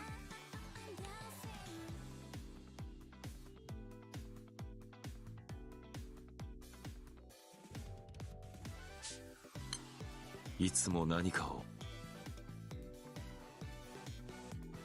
Okay, that's 900. Farmed everything I needed already. And we move on to spend them. Using Lyria's sensory power to hunt down the diviners, the crew finds one of them arms folded in the dueling arena. 待っていたぞ得意点よ。我と戦え。今度は遊びではないぞ。ベンちゃんじゃねえか。それは仮の名前。我が名はベンヌ。 I mean, Bennu, Benny, the difference is little. ベンヌは単純に力が強い。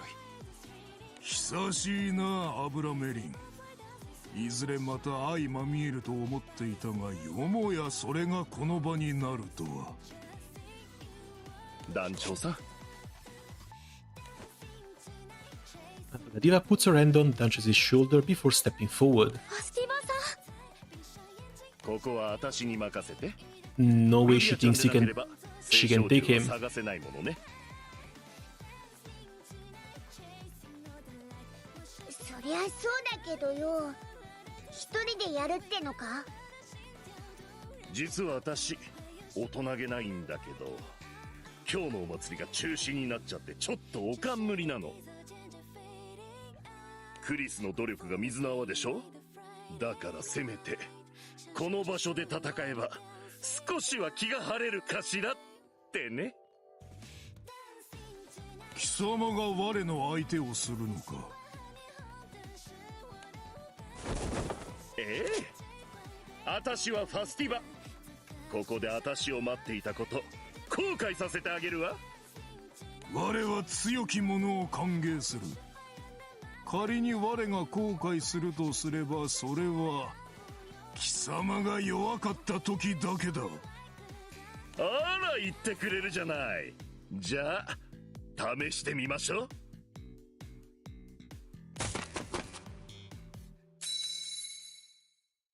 行くわよ。 That's new.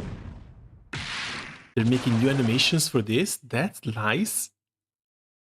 With a loud thud, the diva's lariat lands a clean hit on Bennu. 面白い。これは楽しめそうだ。 As La Diva and Bennu clash, the rest of the crew moves in to search the other primals. 待っていたぞ。ホルスだ。普段は物静かだが、意外と単純で、おそらく失敗作だろう。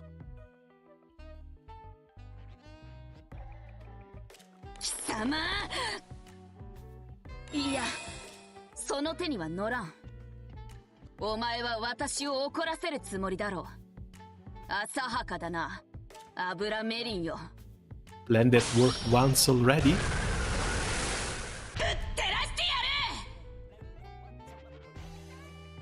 割と怒ってないか。 She's so aggro, I love her. 絡め手じゃないなら私が相手だ。Nah, dude, they can't make this character playable fast enough. 悪いけどここは加勢させてもらうぜ。アリーゾ一人にできるかよ。まあ試合じゃないもんね。ってことでここは私とスタンに任せて。気をつけてくださいね。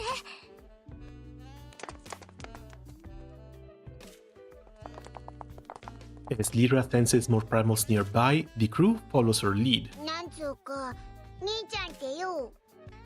伏せろ。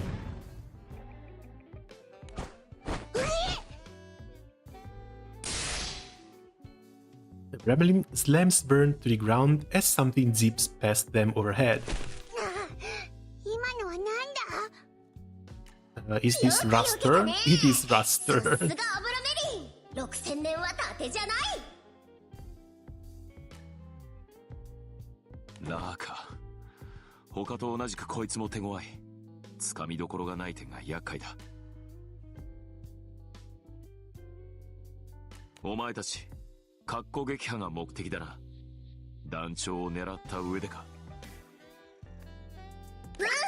うん、まずは戦力をそごうってアズッちゃんが。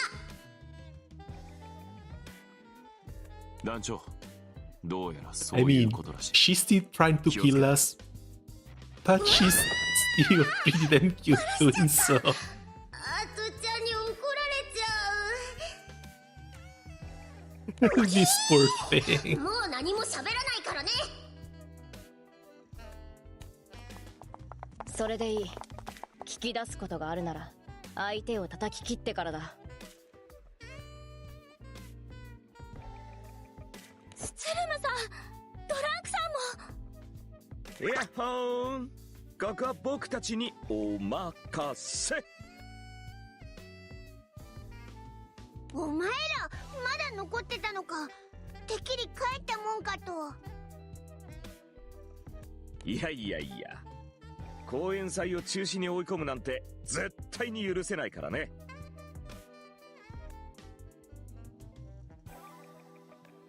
どの口が言うんだよ。話している暇はなさそうだ。来るぞ、団長たちは行け。スルムだな、おめえ返上頑張ろうね。うるさい。ラーちゃんに勝てるかな。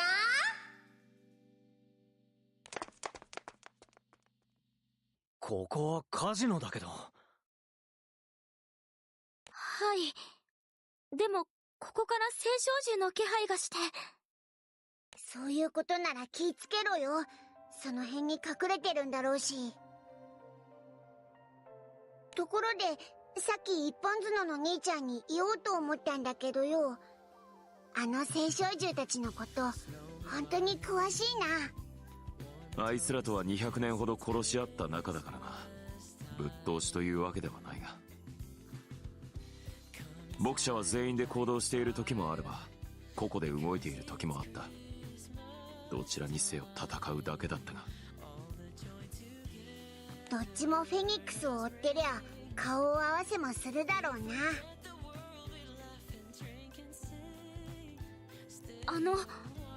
牧者の皆さんはアブラメリンさんを捕まえて調べようとしていただけなんですよね。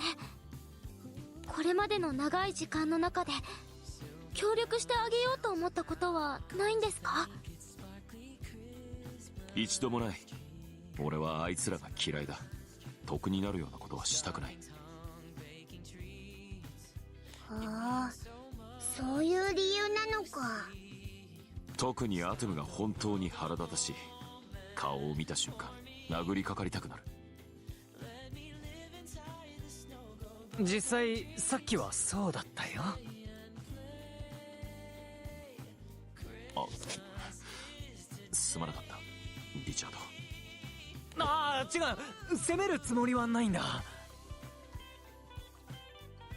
いや、リチャードがせっかく親切にしてくれたというのに俺は大暴れしてしまって。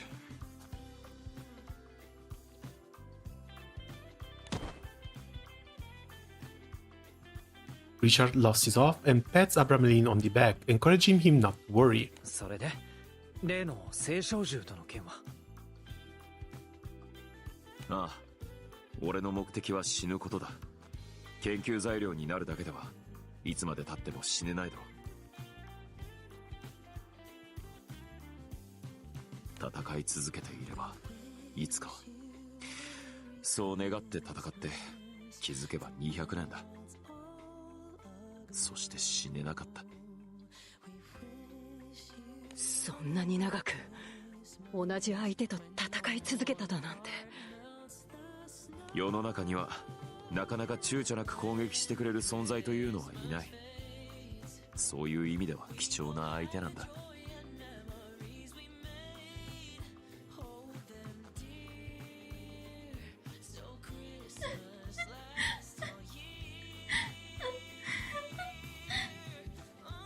なんだい、そこのスロットの後ろだ。出てきな。Definite looks like the one that's been the most level-headed. At least she's not trying to pick a fight every single time. 私たちは友情を育むこともできたのではないでしょうか。テフヌトだ。みんな霧に気をつけてくれ。四方八方から水が飛んでくるぞ。アブラメリンとは何度かお話をしています。そんな関係が続けばよかった。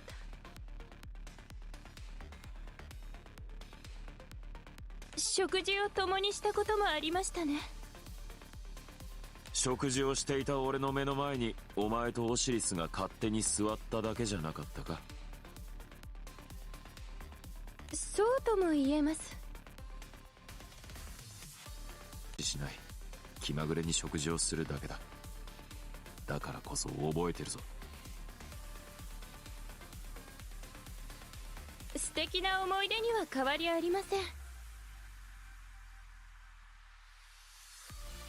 あれ、カジノで出会ったお姉さんじゃ。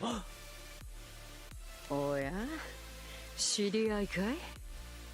ああ、いやいや、ちょっと顔を合わせた程度で。そんな、リチャードさん、あんなにお世話してくださったのに、私だけが盛り上がっていたと？へえ、お世話ってのはどういうことだい？ポーカーを少し教えただけですよね。こいつ結構話せそうだな。教えてください。 Yeah, she might seem willing to talk, but she might be trying to manipulate you. その問いの答えを教えるわ It's け when に the はいか entire ないの。 group is after a single objective. Not sure how genuine this can 私た be. ちは皆得意点を恐怖しているのです。恐怖？ The casino suddenly begins to fill with a thick mist. どうやらやる気みたいだね。いいよ、私がやってやる。ちょっと待ってほしい。お姉さん、テフヌトさん、何も戦う必要はない。ここは紳士らしくギャンブルで決めよう。それが私、三目並べしかできなくて。それはちょっと厳しいな。やはり刃を交えることしかできない定めなのですね。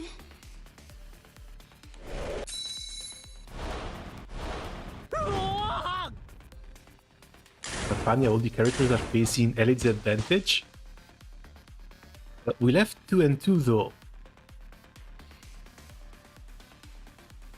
Oh god, I already don't remember who we left fighting whom. 覚悟しな。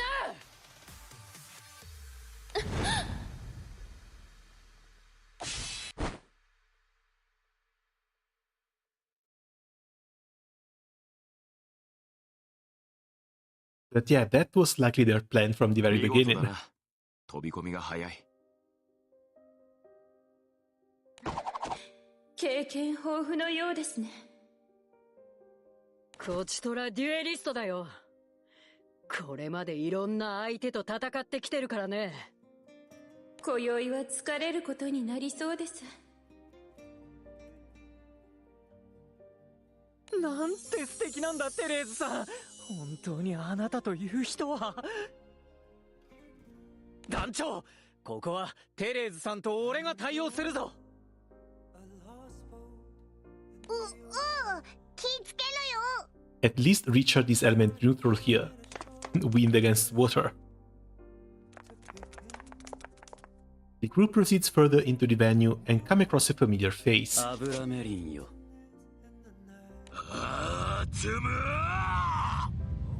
落ち着けよ、一本綱の兄ちゃん。教えてください。得意点を恐怖しているってどうしてなんですか？この人は私たちの気空団の団長です。あなたたちに危害を加えたりなんて。ラー、いやテフヌとか余計なことを話したようだな。お前たちも気にしなくていい。テフヌとの言葉は忘れろ。おとなしく死ぬがよい。こいつアトムに会話は通じない。連中の中でも最も強いのがこいつだ。危険だから近づくな。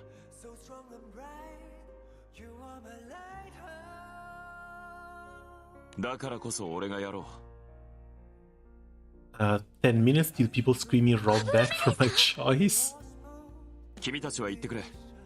こいつは俺が殺す。Are we getting a roulette reset already? そういうこと言うのやめろ。Let's see. Yeah, Premium Draw campaign ends in 14 hours. So you should be holding this role. I'm not sure if we're going to get the Flash Fest. The 12 seems a bit early. But we might start getting the summer characters coming back with the next banner. So, unless you can actually spark, hold it.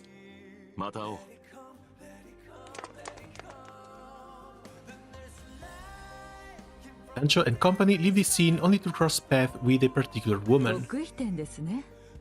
Who are you? Because you're not an Enned. こいつもか。油断するなよ。ひとまず炎をどうぞ。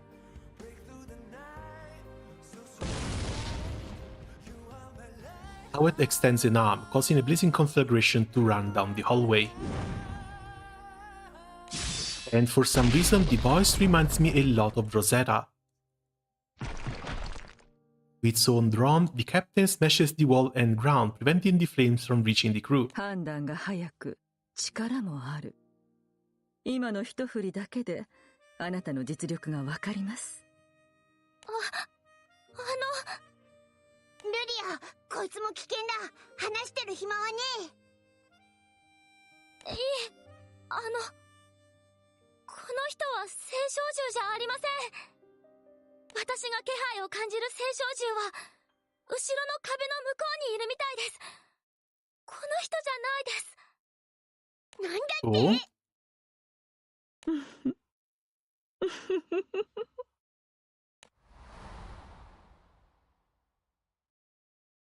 ？Oh, an illusion. That also sort of makes sense. The mysterious entity known as Howard disappeared with the grin on her face.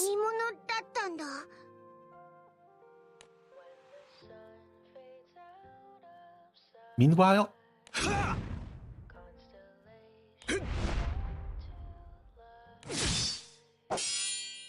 it says March 15th is the Flash, so yeah, save the red depending on the scam banner.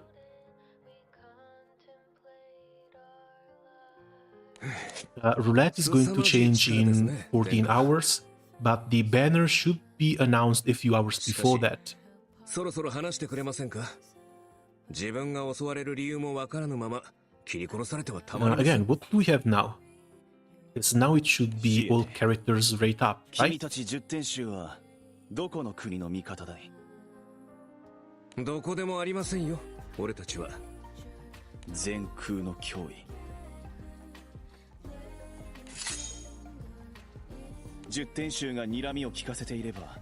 Oh no, this is characters that appear in the event.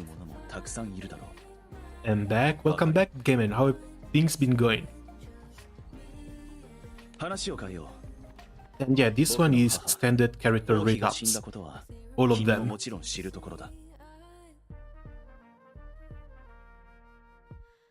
国民が流行り病で苦しんでいる時だったが、王妃の死因は持病。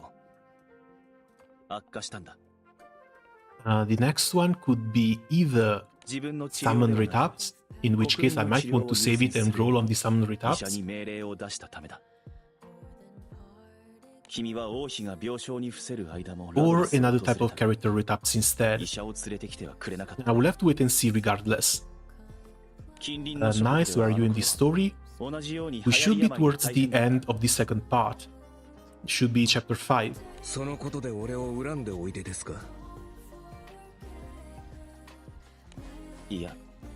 We just have questions piling on top of questions. No actual resolution yet. Cedric listlessly shakes his head, refuting the Eternal's conjecture. It coincides with the last of the numbness fading from Siete's arm.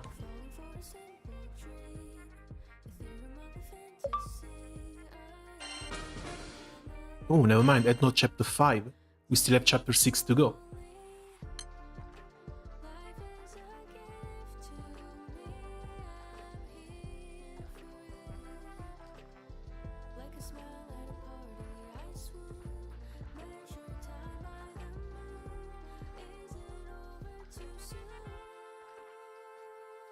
Come on, load. Damn it. The chapter gathering 2. Nice. You already know who you're going to put it on?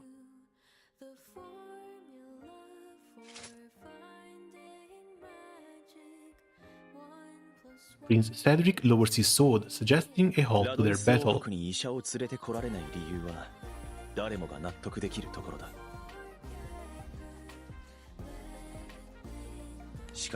More Naru? Now, I have a couple of drinks saved up already, but I'm not actually sure who to use them on.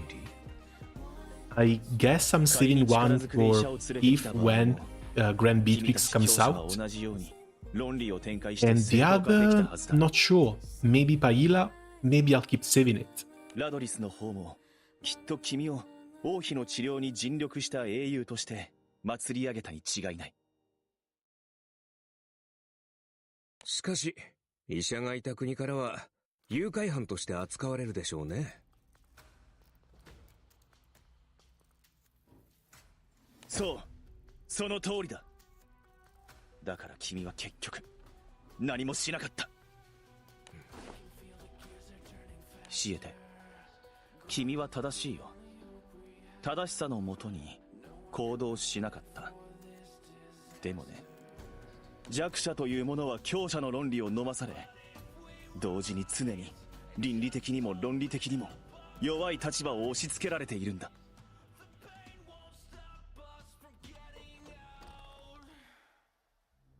これは力の癒着だよ。強者のさじ加減一つで弱者は救われたり救われなかったりする。10点集はどうだい？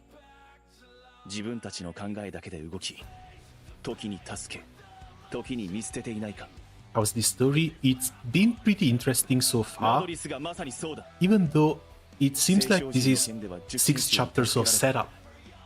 王妃は助けてもらえなかった。シエテ、君が考えた論理によってだ。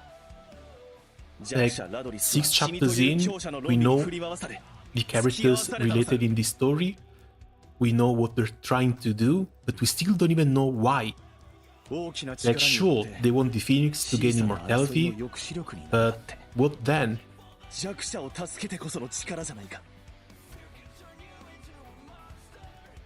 2 minutes to the roulette, we just went down to 1.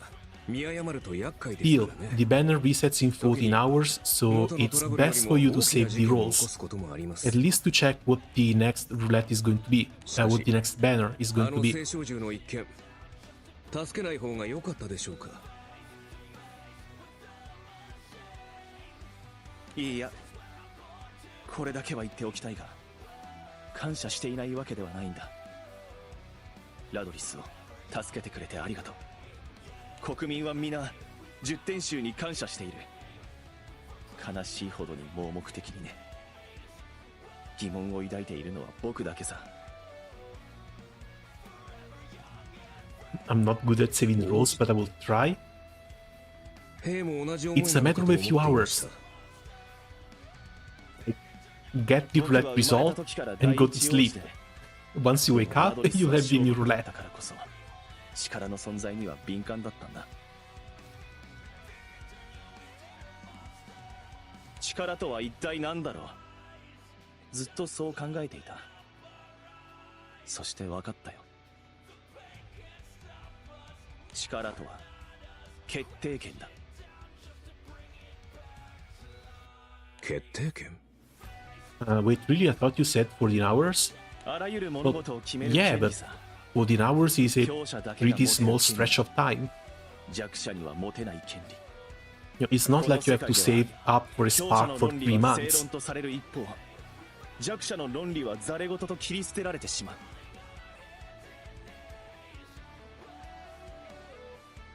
これは強者が決定権を持っているからこそ起きてしまう現象なんだ。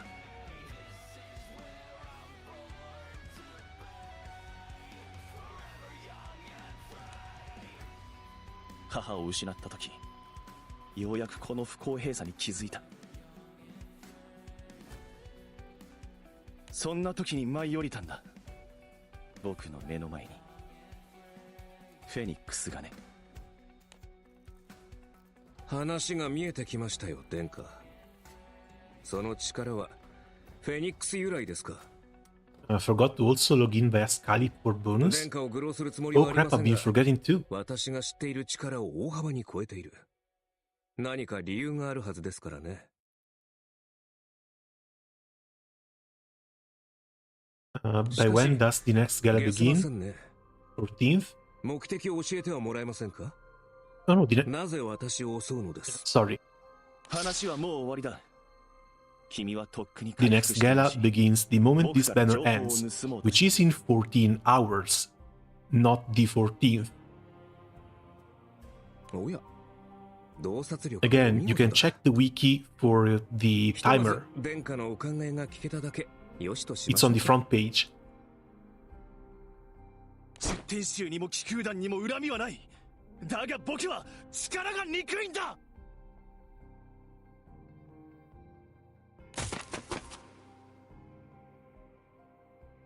Just as Cedric raises his sword to resume his attack on Sieta. Finally! Oh, never mind, it's Atum again. Why did he have to shape his attacks like a phoenix? 300年経っても暑苦しい男だ。呆れてしまうほどに。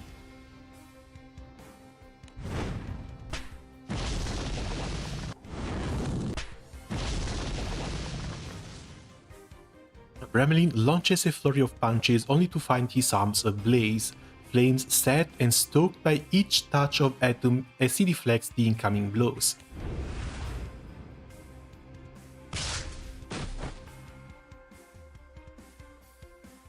Yet, Demon Horn does not stop, knocking Atom down with a tackle. 破壊してやる。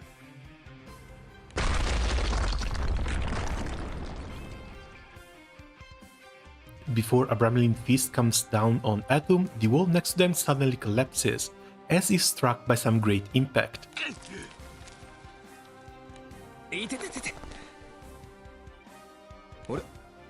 We're finally getting to the proper fights part. Sieta, engaged in battle with Cedric, was knocked back with so much force that he went crashing through the wall.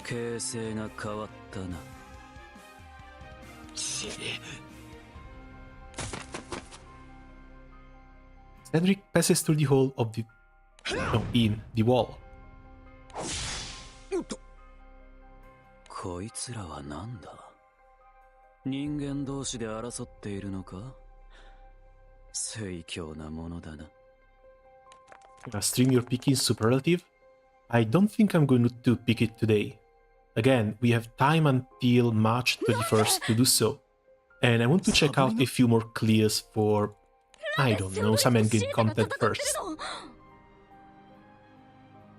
サブリナから聞いてみてくれない？殿下はさ、どうやら俺の命を狙っているみたいなんだ。はあ？よそ見とは余裕だな。サブリナ、あのお姉ちゃん追ってきたよ。やば。 Yes, again, I'm still a little bit undecided between Hercules and Ulikumi. 隙を見せたな。Now that I think about it, how does that work? Does the banner affect the SSRs you can get from the 10 SSR slot? Well, yeah.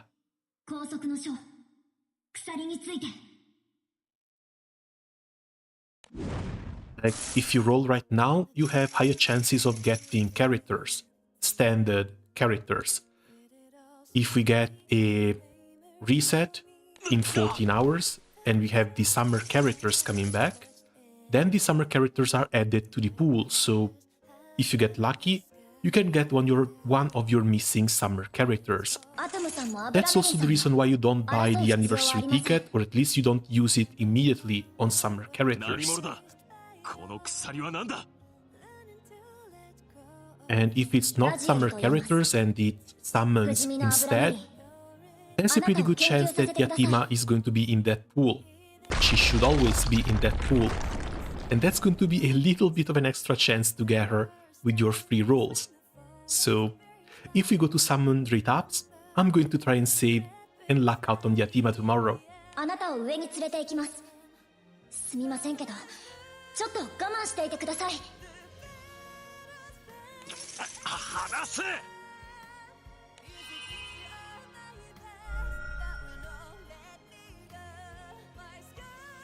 Gremlin's resistance proves futile. The chains emit a glow as they lift him up.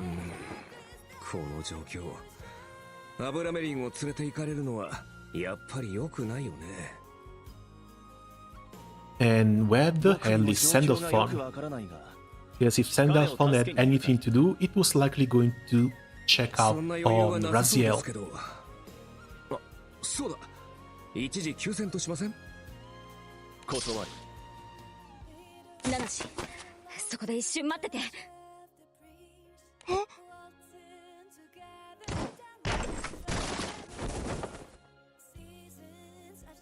Sabrina kicks off the debris and leaps high into the sky. 不老不死！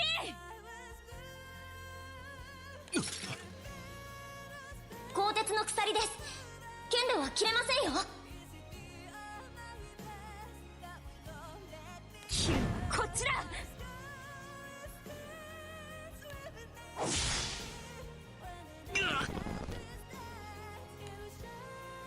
Sabrina uses the brief moment she's in the air to slice both of Abramlin's arms cleanly off.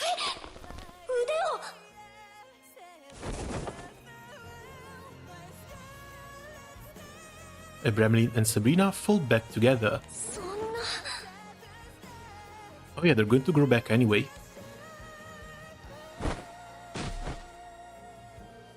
ごめんね、不老不死。痛かったよね。俺はせっかちでさ。Sabrina picks up the dismembered arms and holds them against Abramlin's shoulders. いや、助かった。こういう割り切り方は好きだ。錬金術師って言ってたあの子との話を聞いてなかったら、とっさにできなかったけどね。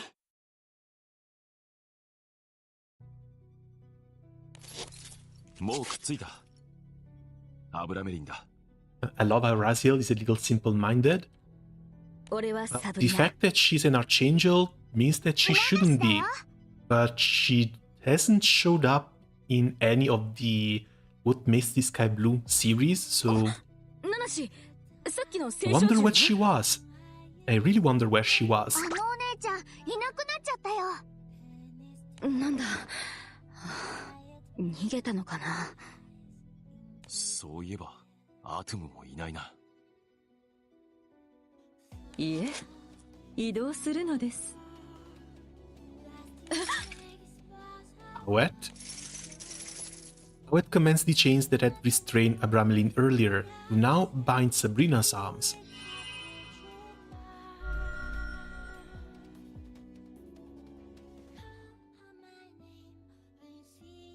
She is then lifted up into the sky.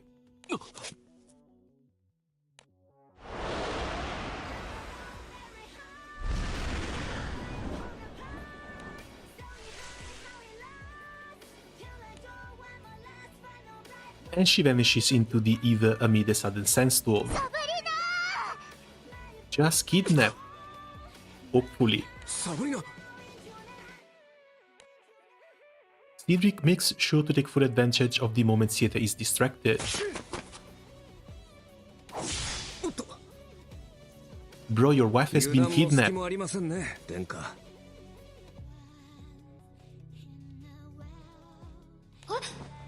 あれ、皆さんはどこに？ Busy trying to process why she'd been left behind, Raziel fails to notice the presence approaching from behind. 探したぞ、ラジエル。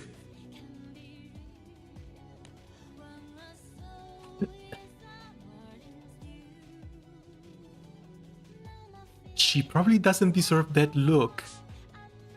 サブリナ強いんだね。Like, she looks a bit too unassuming, she looks almost innocent. She probably doesn't deserve it. But it's 21:11, so let's go see what Gachapin has to say. Lyria, recording, and home.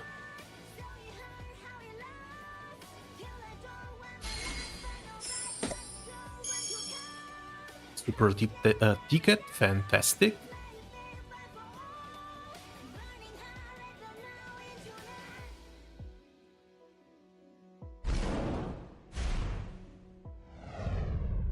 Oh, by the way, these tickets are also influenced by the banner that's available. You should be able to save these and spend them on a Flash Fest or Leg Fest for a bit of an extra chance of getting a character you want.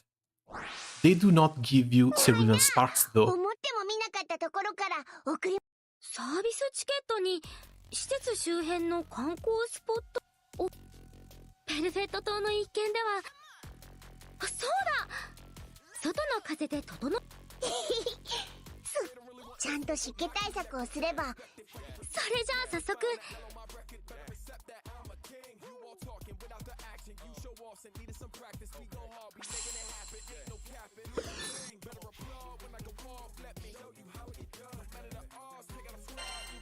Okay, realist. We're always going realist, we're always going green.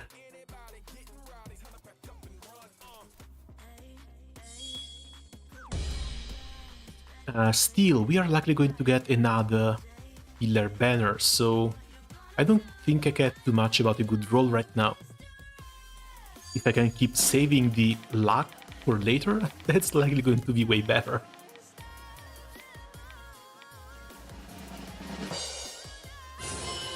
Okay, 20, that's fine.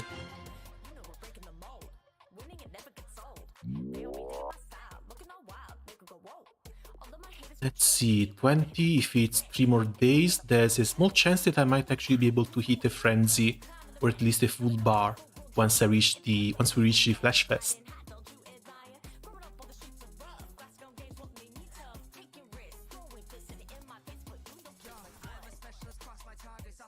Stop and full screen. Green is ideal. I prefer green. Yes, it has a faster frenzy build-up, and the sooner you can hit the frenzy, the better.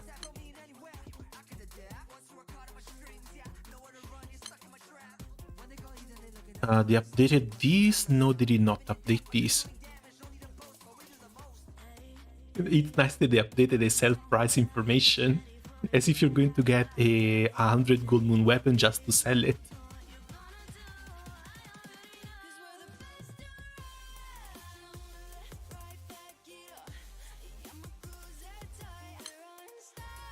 Oh, there they are. So, Excalibur. Garrison. CA damage, supplemental CA damage, just for MC. And some stamina. These are pretty good weapons, especially for hard content, especially for charge attack based content, but I still don't think it's necessary. Like, we've been getting a ton of defensive options as well as more garrison from other sources.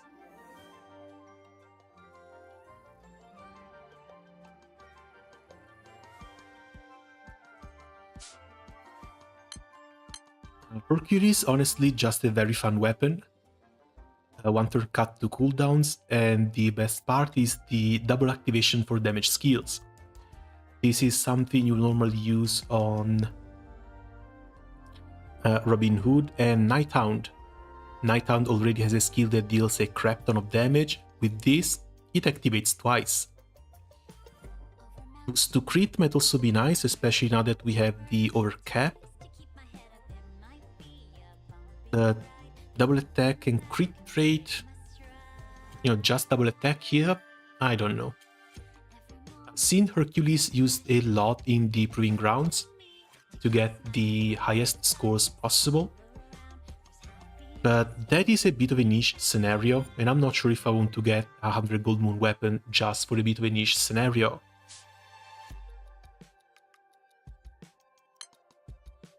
Gay Bulge.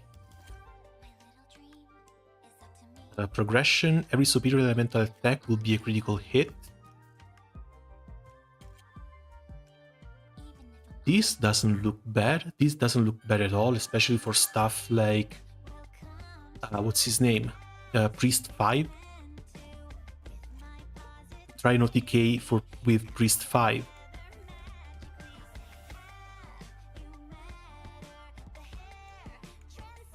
I think I've seen it used a bit in Light and a bit in Wind too, but not that often.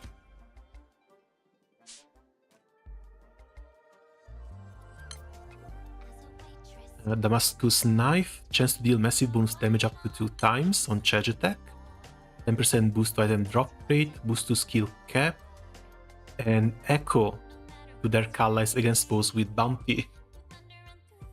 This might be nice for Street King.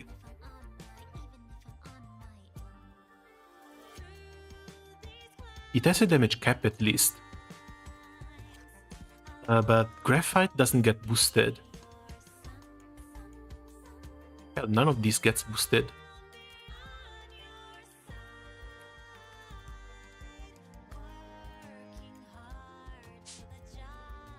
If nothing gets boosted, it means this might work alright in Magna as well. It's just that skill cap isn't that required right now. And I don't know how big the Echo is. Hold on a second, let me check.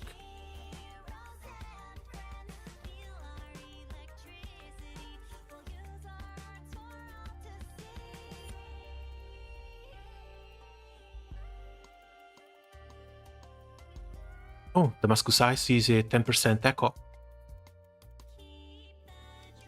Not bad from a grid source, but still pretty small.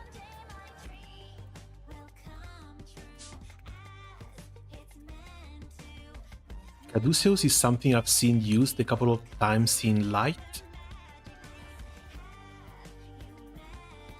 Either Light or Dark, I don't remember which one it was, but it was mostly with the Warlock MC to have higher echo, if I remember correctly.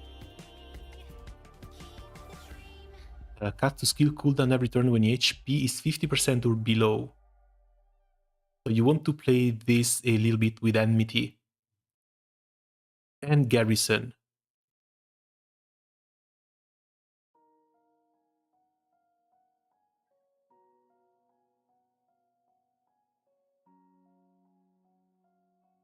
I guess maybe for hard content, if you can sustain below 50% HP, you can keep spamming skills on MC. But at the same time, I don't know, it still feels like a very niche weapon. I take the katana, it's a weapon Narmea uses in Relink. You need to use it here though, and as far as I know, well, we'll get to the katana. Mjolnir, this is a bit of a meme, and this is a bit of a meme because it reduces the accuracy of MC. So even though every successful attack will be a critical hit, and you can deal a lot of damage with these, it gives you a chance to deal 0 damage as well. And as far as I remember, that chance is fairly high too. Still useful in a few situations, but again, a little bit of a meme. Freykugel, this is a weapon I've literally never seen.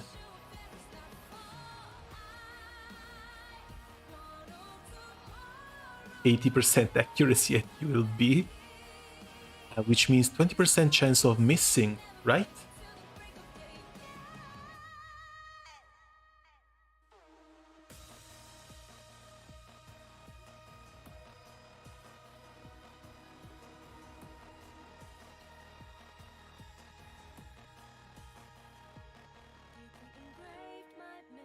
Yeah, the 700% critical hit, that's a little bit high.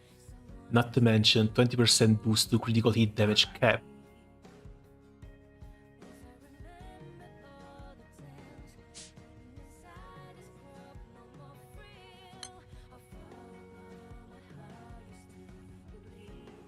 Onslaught, 10% cut to max HP.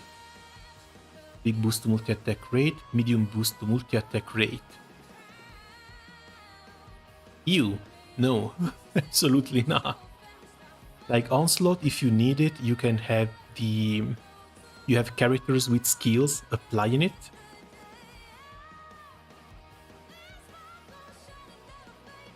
But the multi-attack, absolutely not. Multi-attack you usually get from passives or other buffs. Skypiercer, that's a pretty good fist. I've seen it used a lot for racing, but I've seen it used a lot for racing back when Luchador was the top dog. Ever since, we've gotten the Mena Diver, who deals a crap ton of damage by himself.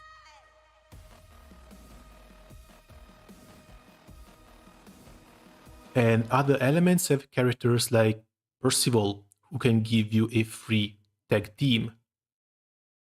Steel, guaranteed triple attack, 30% tackle, 20% tackle on the third hit of triple attacks for everyone else. This one used to be really damn good. But I'm not sure how many people even run Enmity nowadays. Because most of the farmable raids have gotten extremely fast.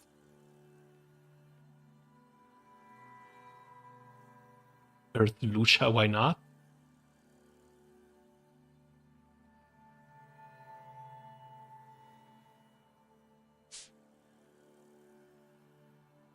Then we have the Ulikumi, which is a weapon with a crap ton of sustain. High voltage, this is a... where is it listed?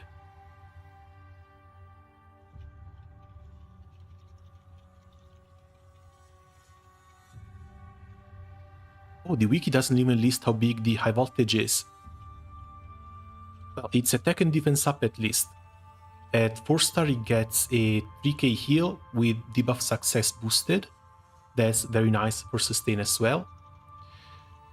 Small boost to weapon element allies double attack rate, slight chance to dodge and counter. The first skill in here is not all that important, but the 1/3 cooldown cut for skills that with an over 5 turns cooldown means that you can slot this on Lumberjack and have a way higher uptime on the Lumberjack buffs. At 150, when my weapon cooldown cut to all skills with over 5 turns cooldown, and this... oh no, it gives an echo, 30% echo to and a random buff when using the first ability.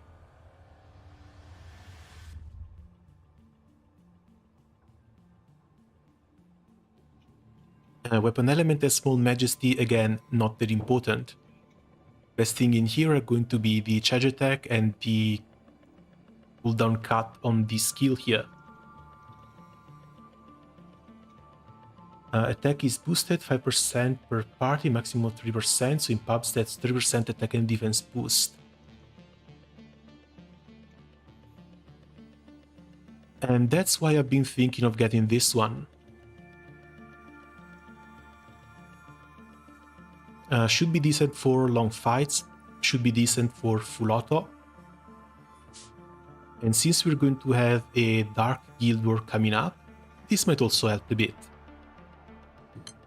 Lastly, we have the Ameno. The Ameno, which has a 20% chance of giving you the buff on charge attack, which comes at 4-star and isn't even listed here. Next one for attack is a 9-hit attack.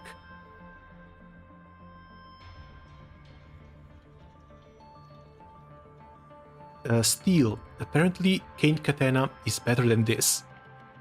And if you're running on Kango, you always have the Kaneshiga.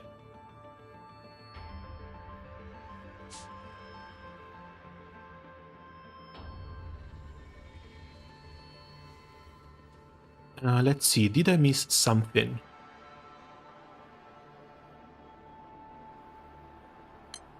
Excalibur at 4-star also comes with a 50% tackle for 5 turns, as well as a 5k heal for MC.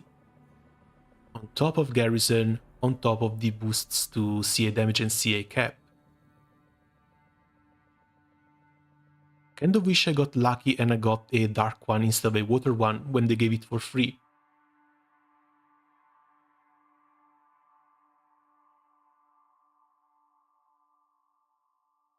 Yeah, sadly the descriptions here are not complete. I am checking them on the wiki. Hercules is just more damage, 2 million damage cap on charge attack, and the CA that goes up to Unworldly. At level 150, when MC uses a damage skill activate twice, 40% boost to skill damage, 20% boost to skill cap. I've seen some people memeing a little bit with the Dark Hercules in Lucilius high level, soloing it with basically just skill damage from MC. But those times might be gone. Especially considering that skill damage are very clicky setups. And again, I don't think I will be using these outside of a Proving Ground setup. But for that, I can use whatever. I don't really care about doing a 0 turns run. If I want something I can use in as many raids as possible. Which is why I would be looking more towards an Excalibur or an Ulikumi. What does the spear get at 5-star?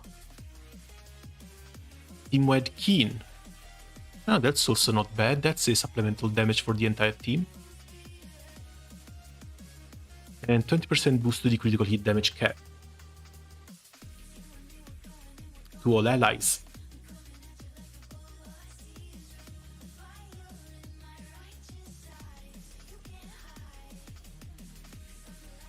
Progression, crit and cap, these are 3 amazing skills. This is also another weapon I could see myself getting. Use with what though? Because if Dark has to rush anything, Dark rushes that thing with an Eresh. And I don't think this can compare to an Eresh.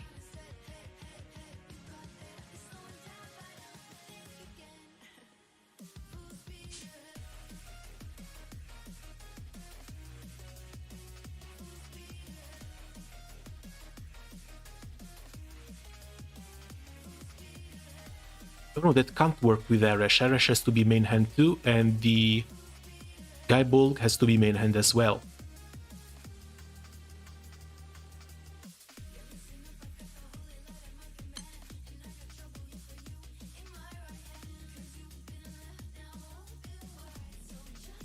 Yeah, Mjolnir, it's just the ATA on charge attack, 2 attack skills, which are nice, and a 20% boost to critical damage cap.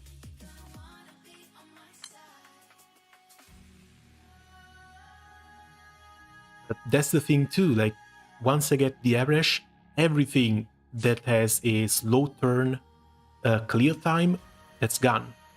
That goes down with the Eresh and that's it.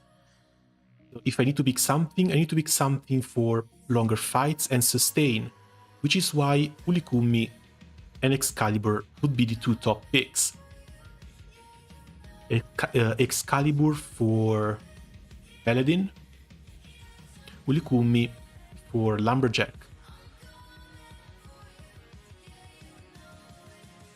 Yeah, I think this one is going to Ulikumi. But again, I want to do a bit more research, which is why I'm not going to pick this right now. Right now, let's get back to the event.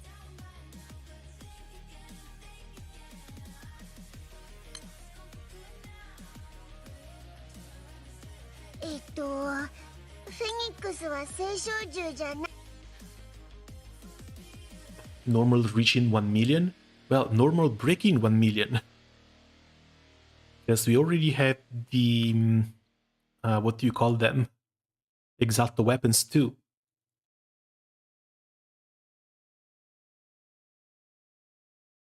Remember a time where people had... Remember a time where they had to put a charge attack damage cap and a hard cap at that? Because people are doing too much damage with charge attacks. Yeah, looks like that's not happening with normals. All the primal beasts engaged in battle with the crew members have suddenly vanished without trace. Dancho and crew later meet up. そんなサブリナさんが。すまない、油断していた。サブリナに助けられたのに彼女を助けることができなかった。どこに行ったかわかんねえのか。上空へ向かっていく姿を途中まで見たが、そこから消えてしまって。しかしサブリナを消した砂嵐、あれはアトムの技だ。おそらく彼女は牧者たちの手に。上空、私さっきから島の上に嫌な感じがしていて。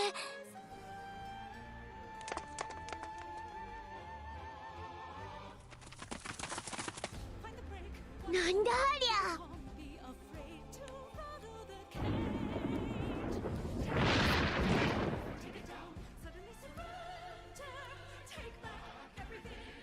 The crew steps outdoor to find the dark clouds swirling above, as far as the eyes can see. 雲の中で雷が光ってる。すげえ嵐になりそうだぜ。っていうか、すでに風が強いけどな。聖少獣です。Oh yeah, last year we went to summon it up, right? 聖少獣がいます。 In that case, yeah, I'm definitely saving any chance at trying to get that Yadima has to be taken. すみません、気空団の皆さん。あら、ラドリスの兵士さん。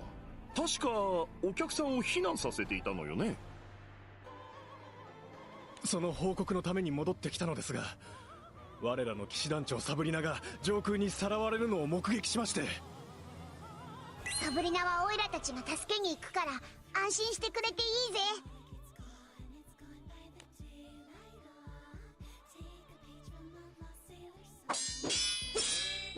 The Grand Staffer prepares for liftoff. The sounds of swords clashing can still be heard from the festival grounds. サブリナが捕まってしまいましたよ。 They're still at it? サブリナは騎士だ。 Also, Knight need to sleep down. Hey, thanks for coming by and have a nice rest. See you next time.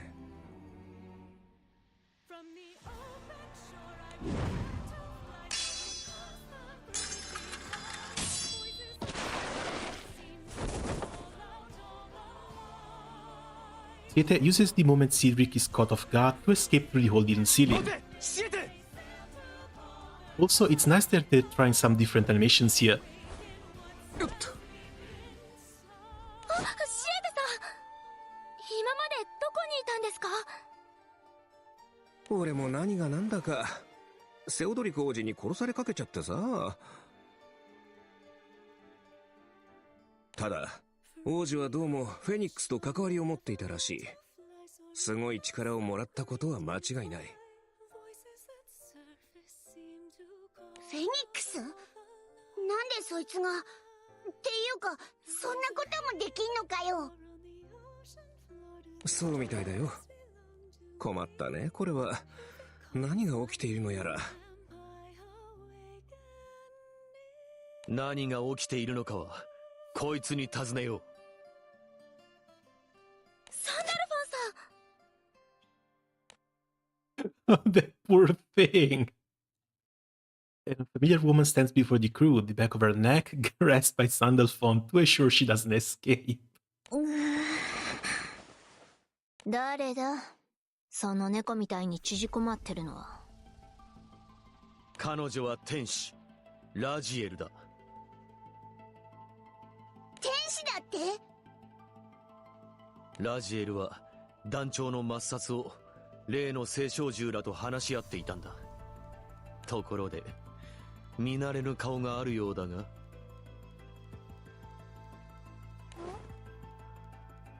俺のことか。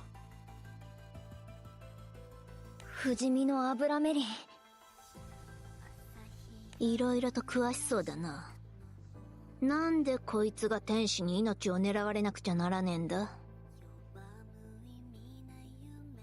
さあ話せ、ラジエル。それは。ラジエル、いるか？はい、ラジエルはここです。君に使命を授けたい。この命に変えても必ずや成し遂げてみせます。お任せください。まだ話していないよ。失礼しました。ですがどのような役割でも私の決意は変わりません。頼もしい限りだが無理はしてほしくない。 You've got to appreciate the work ethic at least. なぜそこまで？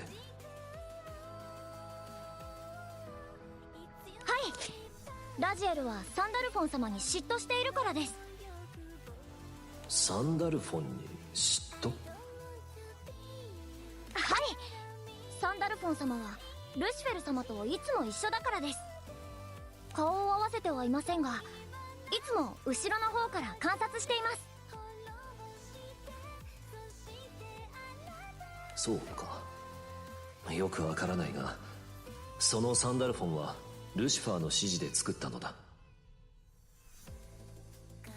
友からまだ話してもらっていないが、きっと何か役割があるのだろう。許してあげてほしい。She's too pure, she's jealous, but she's too nice to be mad. And she was probably monitoring the singularity under Lucifer's orders. 君には神秘を探してもらいたい。Yes, keep in mind, even Zoe, as Grand Order, thought the singularity get too powerful and decided they wanted to kill him. 解析できていない情報が多くある。我々が観測すらできていない情報はもしかしたらもっと多いかもしれない。そういった情報が神秘だ。その情報を集積することが私の役割なのですね。できるだろうか。すでに申し上げた通りラジエルにお任せください。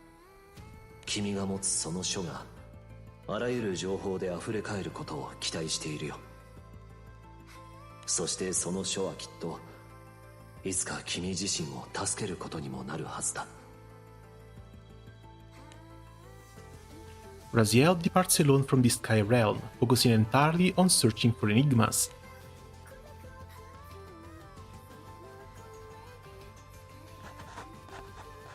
Because there is so much unknown data in the skies, Raziel builds up quite a collection of books over time. One day, a certain encounter changes her fate. またこの気配。一体何なの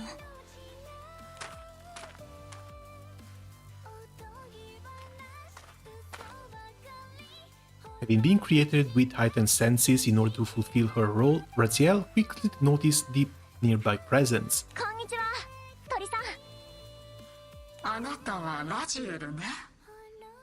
星の世界からやってきた天使。なぜそれを？ルシフェルは話さなかったようだけど、あなたの主な役割は私に関する情報を集めるということなのよ。ルシフェル様を知っているのですか？ Is the Phoenix gaslighting Raziel? Because it really feels like the Phoenix is gaslighting Raziel. Lucilius said enigmas, not the Phoenix. The Phoenix might be one of the enigmas, but still, pretty sure there's a lot more to the Sky Realm, just that damn bird. 会ったことはないわ。たまに目が合う程度よ。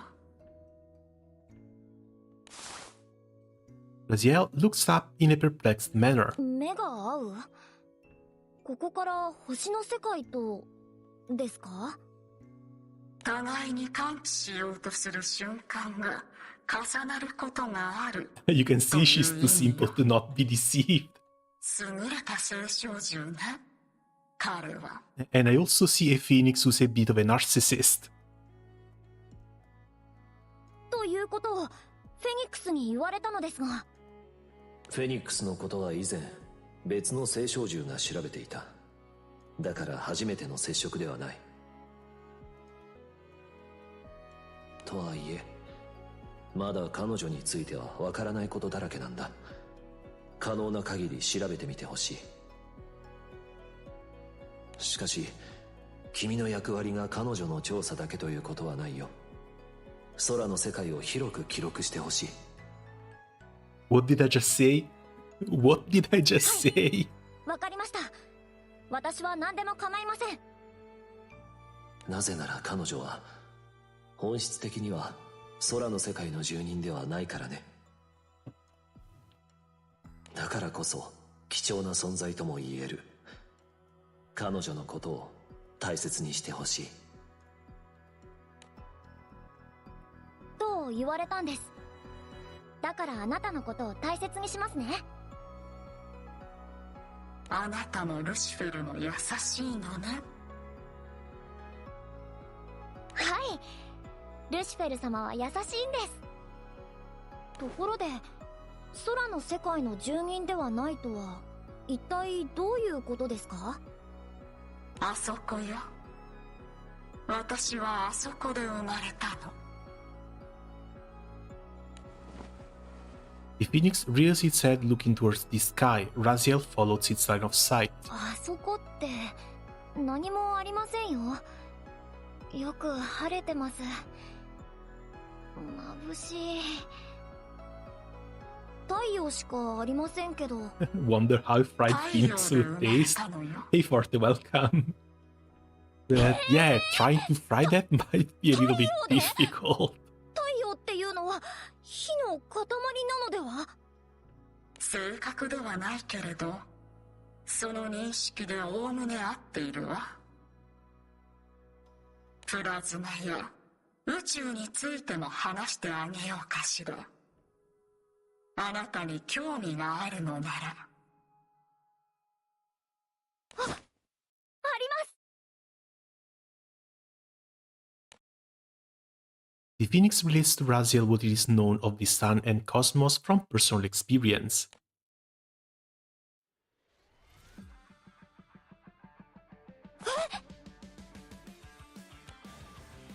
本当ですか？嘘ですよ。そんなの。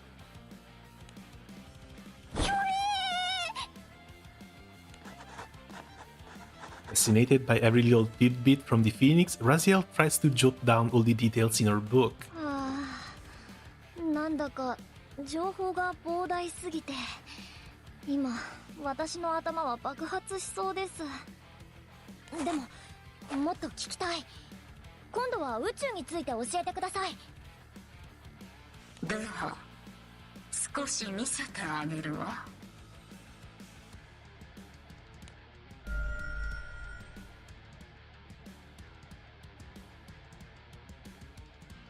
As the two stare into each other's eyes, Raziel's mind is suddenly filled with visions of a vast black space filled with countless stars.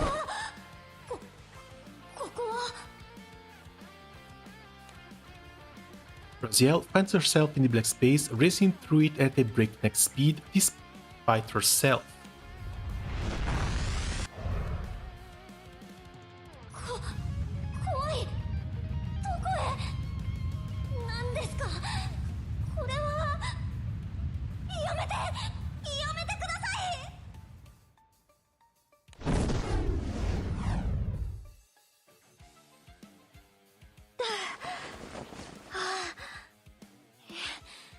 今のは？私が見た光景を見せてあげたの。本物が見たいなら今から連れて行ってあげてもいいわ。 Oh, come on, I can't do the nightmare when I'm in the fight here. 遠慮しておきます。でも神秘、すごい神秘をこの目で見ました。貴重な体験だったと思います。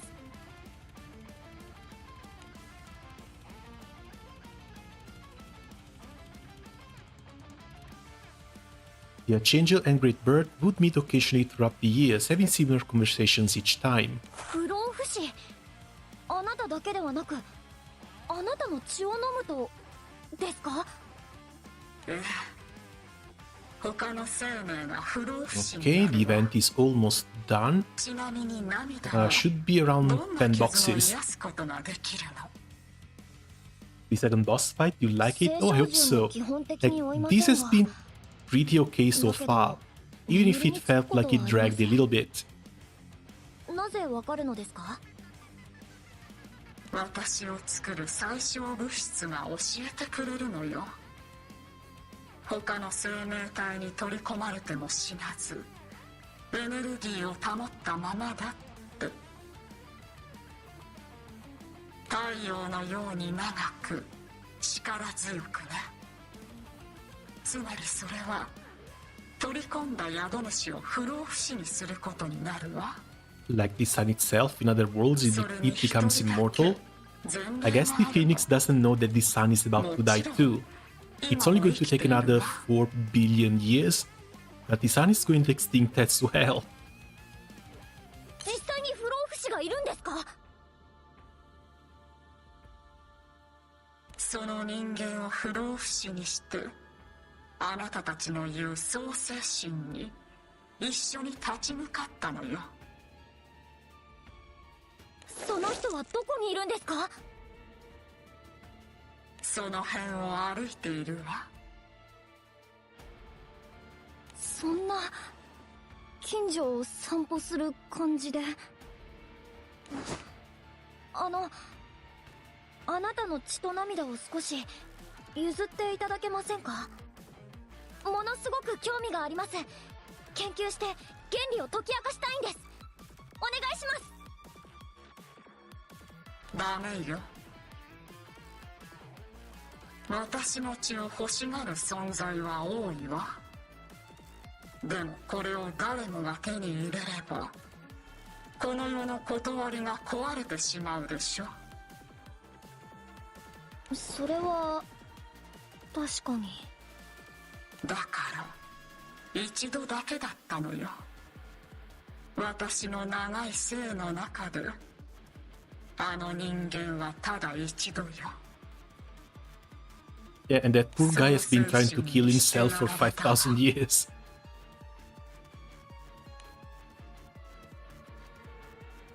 その一度とは俺のことだな。Sandalphon's eyes opened wide upon hearing about Abramelin from the crew. しかし、質問の答えがまだだな。君やあの聖少獣たちはなぜ団長の命を狙う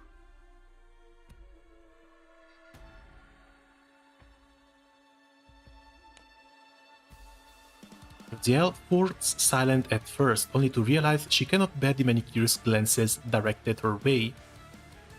Well, if she studied enigmas and the singularity is the singularity, that's an enigma. Why kill him? No clue though. フェニックスが得意点に血を飲ませようとしているから。なんだって血を飲んだら不老不死になっちまうんじゃ。ちょっと話がおかしいんじゃない？この世の断りはどうなるの？ Okay, now things get interesting. フェニックスが団長の不老不死を望んでいるということになるが。望んでいるのは不老不死ではなく、血を飲むことで得られる力です。力Yes, we are already the singularity. How much more power must we get? この旅の目的地なんですよね。あの場所を目指す組織は他にはなかなかいません。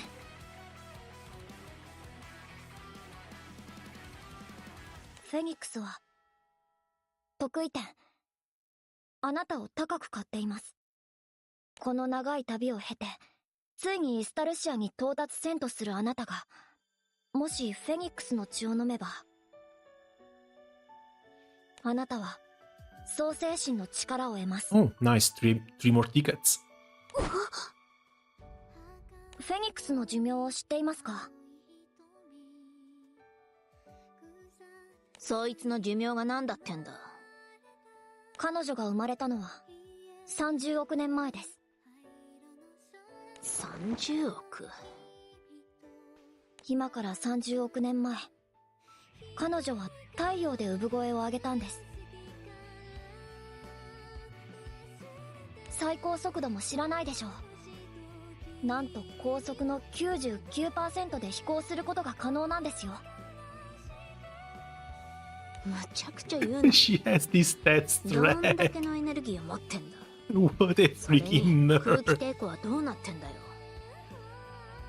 空の上の空間、宇宙での話です。Let's see, 23 and 14. 質量のほとんどを捨ててエネルギー体になれるそうです。About 70 draws. 最強と言っていいと思い A ませんか？ spark at the end of March actually looks more and more possible as time moves on. 生き抜いてきたんですから。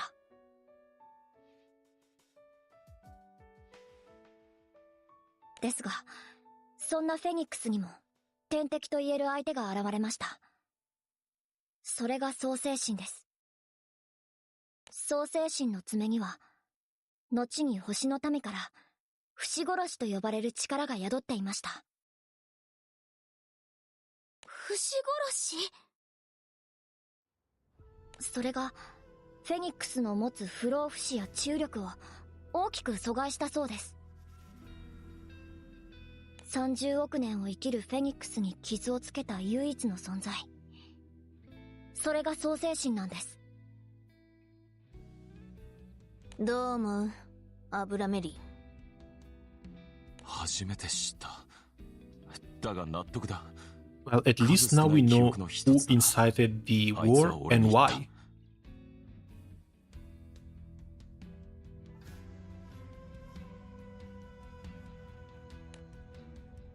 不死とはつまり腐敗よ。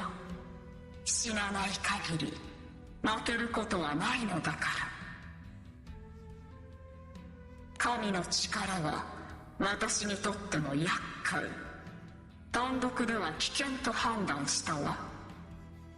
だから協力者を募ることにしたの。You know, at the same time, the universe is a vast place, and she can travel at 99% the speed of light.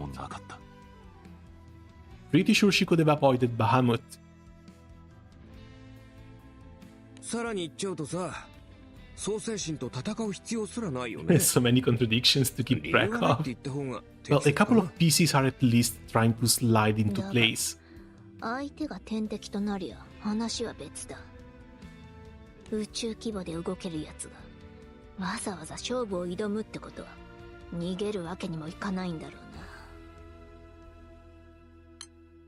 うBut な。think of the implications. This means that Byrne, as a fragment of Bahamut, might have the power to defeat the Phoenix. And if Abramelin wants to die, the only person who can grant him that wish is going to be our little lizard. 待て、話がおかしい。団長が血を飲めば創世神の力を得るのだろう。わざわざ自分の天敵を作るようなもんだな。All eyes turn to Raziel. 最近になってフェニックスが打ち明けてくれました。フェニックスは自死を計画しているようなんです。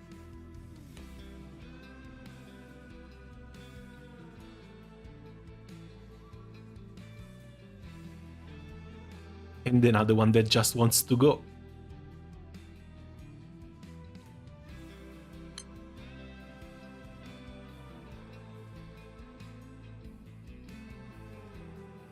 And if the Phoenix actually wants to die, that means that the entire Bahamut war was pointless. Should have just waited for a little bit longer. とこの感覚が疲労というのね。何を言っているのですか？死ぬという So many things that don't make sense. そんなこと不可能じゃ。創世神の力ならば私を死に導いてくれるはずよ。これについては牛殺し。でも創世神の力ならば私を死に導いてくれるはずよ。But we established that this was 6,000 years ago. Both Phoenix and the Omnipotent were alive for 3 billion years. So in that time frame, everything was fine. Then she finally killed the Omnipotent. And after just 6,000 years after, which should basically be a blink of an eye for a creature that has lived for this long, then she gets tired of living. 牛殺し。でも創世神はもういません。Yeah, we got past the part where all we did was ask questions. Now we're starting to get some answers, but the answers we're getting aren't making that much sense. 創世神の力を再現できる存在に。その人物はすでに強いわ。私の血を得ればきっとさらに。すごく期待しているの。私の血を得たその存在が私を撃つことに。飲むかはわからないじゃないですか。私は誰にも気づかれずにどこへでも忍び込むことができるわ。飲ませることだって簡単。その2人目の不老不死がきっと私を殺してくれるはずよ。私は絶対にあなたを死なせません。すごく難しいとは思いますけど、妨害しますから。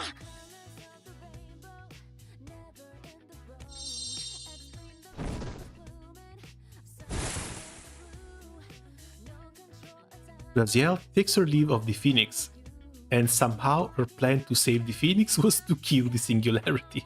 The fuck? フェニックスが自分の死を望んでいるだと。それってまるで。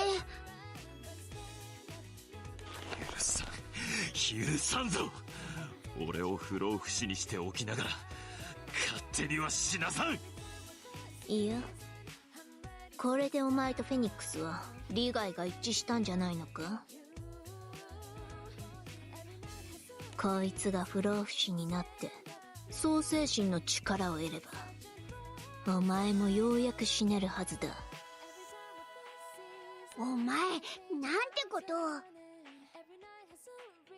あくまで実現可能性の話だ。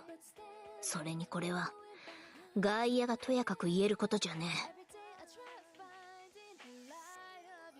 それは確かにそうだが、しかしこの永遠の苦しみは。なあ、聞きづれえことなんだけどよ、不老不死ってどんな感じなんだ？自分だけが眠れない真夜中が続くような感覚だ。どれだけ待っても朝は来ないが。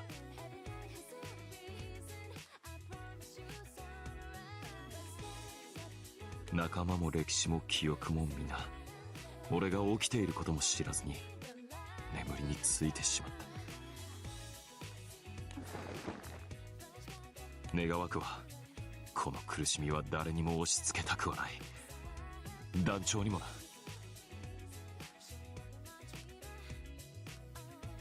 6000年も生きた末にそのセリフを言えるお前は体よりも精神が強いのかもな。今分かったかもしれません。フェニックスもきっと同じ思いなんでしょうね。そういうことだったのか。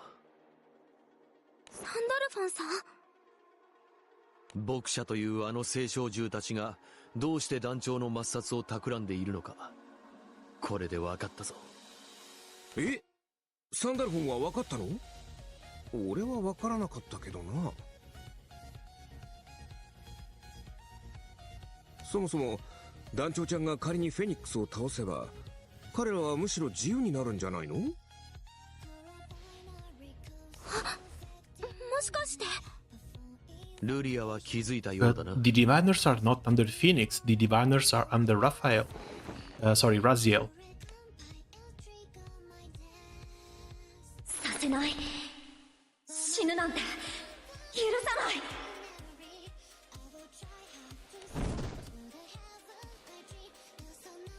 Having learned of the Phoenix intentions, Raziel begins searching for them. どうしたのですか、ラジエル。様子がおかしいようですが。In the course of Raziel's search for enigmas, she became acquainted with the Diviners. Oh, she didn't make them. フェニックスに会いました。I wonder if they will release more celestial weapons on the next Guild War. They should. Next one coming up should be the melee one. ラジエルはフェニックスの命を狙っていないからな。Since it's the Dark Guild War and the only Dark Eternal we have is 6. そのフェニックスに関する情報か。何か伝えたいことがある様子だが。フェニックスは死ぬつもりみたいです。Bigger hope I have is that it's not going to have just a CA damage cap and supplemental, but they're actually going to try and switch the cap ups these weapons bring. その存在、空の民か。まさに我らにとって得意点と言える。I like how Ryzen Herod, she's adorable. Dude, she's an energetic little kid. She's fantastic.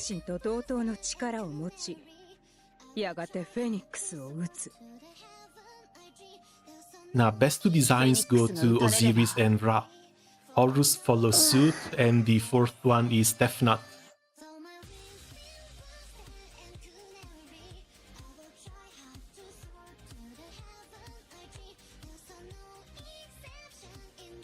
フェニックスが死んでしまったら、あの聖少獣たちはもしかしたら眠りについてしまうかもしれません。なんだって？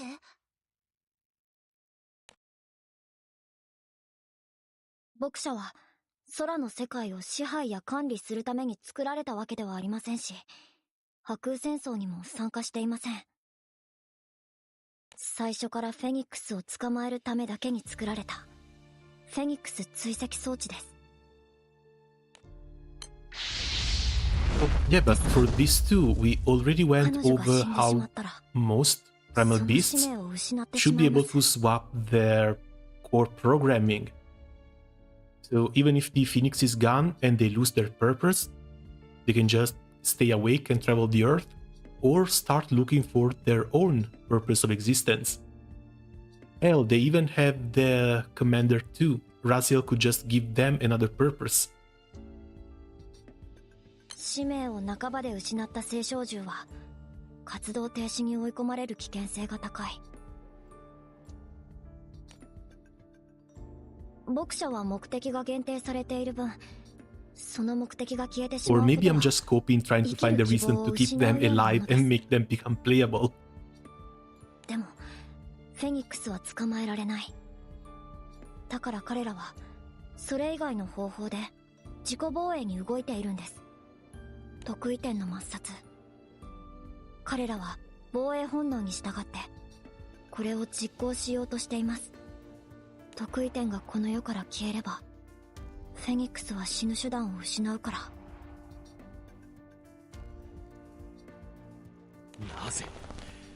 なぜ星の民はそんな使命を背負わせた？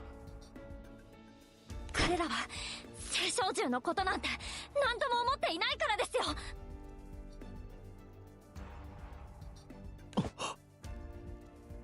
でも私は聖少獣にも尊い命があると信じています。神秘を追う中、彼らと出会ってその重い役割を聞かせてもらった時、ひどく哀れに思ってしまいました。皆さんもご存知の通り、破空戦争が終結すると haven't been here a while. When did you have such a cool looking avatar? Oh, this is something I put together a few months ago. If I remember correctly, a few months ago. But it's just a bunch of PNGs and a little program that makes them move. 彼らの戦争は未だに終わっていないんです。かといって諦めたら死んでしまうってことかい？ I just wanted to have something extra on screen to bring a little bit more personality to videos and streams. ただ生き抜くためにはそうせざるを得なくて。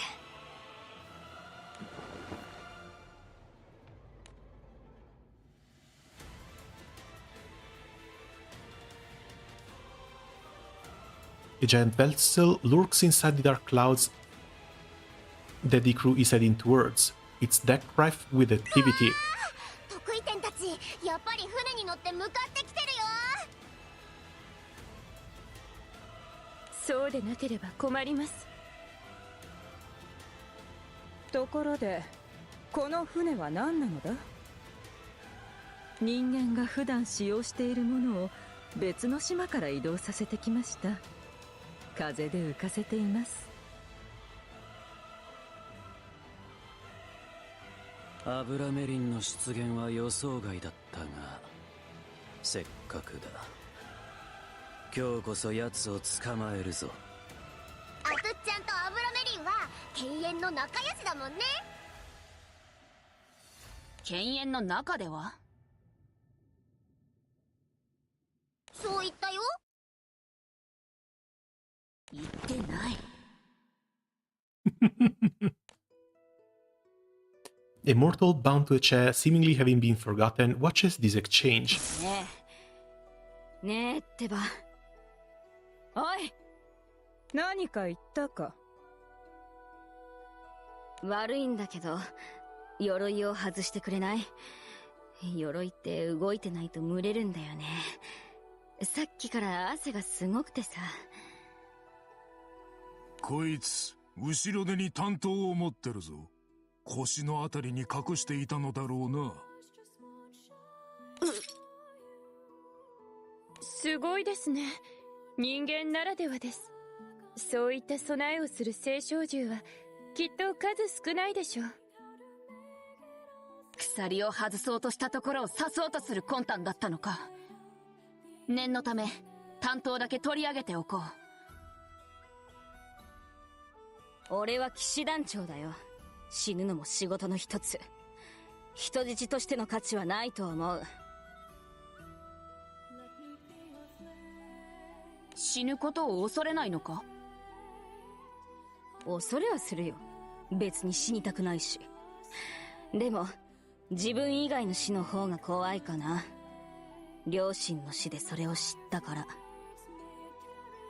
私は怖いです。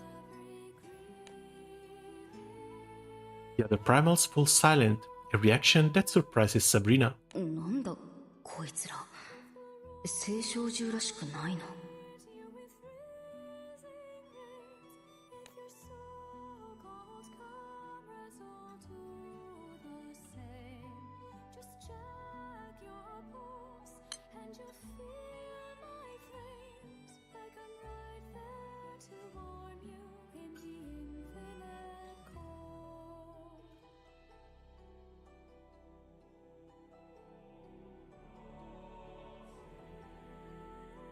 Why must the first time loads always be this heavy? Damn it.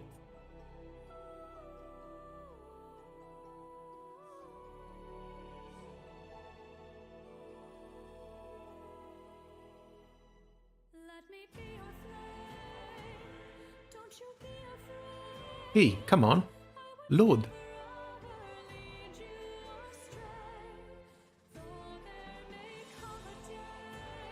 So you have the same problem? Yeah, I'm on a bad connection. Again, sadly this happens. As the crew gets closer to the swirling dark clouds, Libra feels the primal presence getting stronger. Also, I'm playing the game in a second window, and I have a YouTube video constantly loading here, plus the reference thing from YouTube. A single phone was not supposed to handle all this. Wait, what?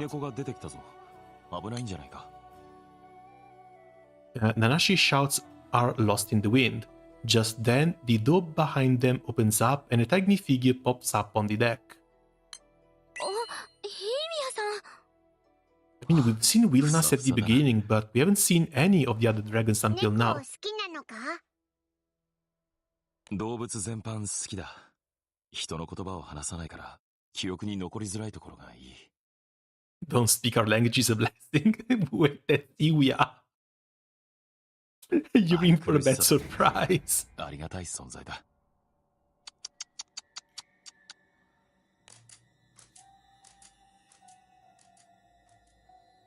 Bramelin crouches and rubs his fingers together, but Iwia pays Nimonohon no heed as she walks past him. なんじゃこの嵐は。腹立たしいにも程がある。Bramelin is surprised to hear the feline speak. 賢い猫だな。腹立たしいってなんだよ。Iwia ignores Virns and instead looks up at the clouds. そこでイービアを見下すのは誰じゃ。無礼であろう。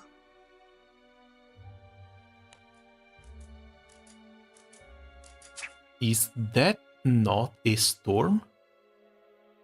Iwia trots across the deck and hops on the railing. あくまでこの六竜の水に逆らうというのなら、痛い目を見せてやるのじゃ。Was that a female voice? Andrew was right. Oh yeah, Iwia is a female. Or at least turned into a cat. Because the dragon has two voices overlapping each other.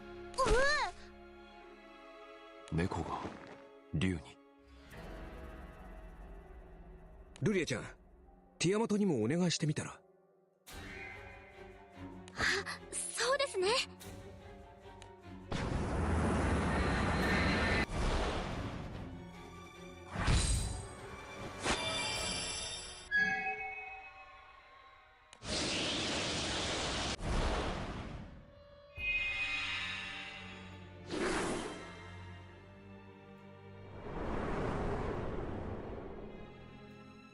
As Iwia charges into the clouds, Tiamat follows up with a fierce wind blast. 雲が晴れそうだぜ。よし、上昇していくぞ。ふふん、たいもな。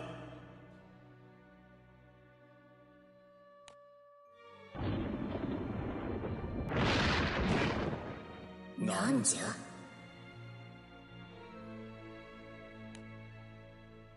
The flashing streak of light emanating from the within suddenly grows more intense.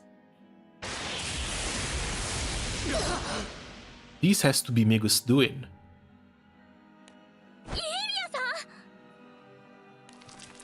Yes, who else can it be then? イービアが雷一つでこのような。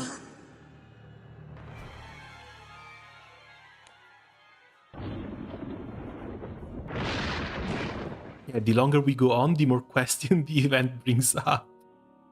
Despite having suffered great damage, Iwia continues to at least track the movements of light within the clouds. まずい。のちゃ、イービアに追撃が来る。的を小さくしなければ。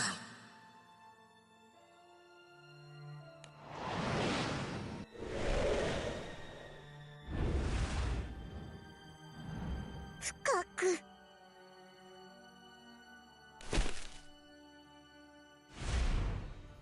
Small Cat enters a head-first free fall, without the Grand Cipher to land on, having already dropped below its altitude. Oh,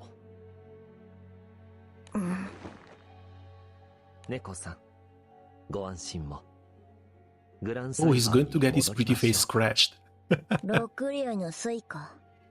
こっぴどくやられたな。よかった。ルシオさんとシャレムさんです。イービアはベッドに寝かしとくしかねえな。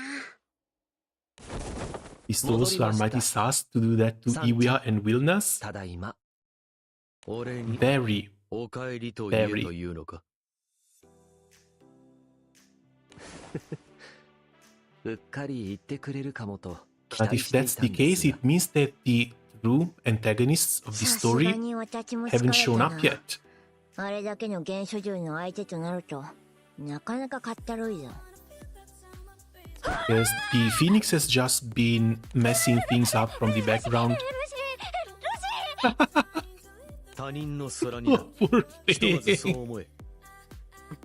As I was saying, the Phoenix has just been steering shit up from the background, trying to get herself あなた killed. も私の顔に興 The 味があるよう Anids で are す doing ね nothing but trying to 今日 stay だけで alive. 2人目です And this guy is basically a victim.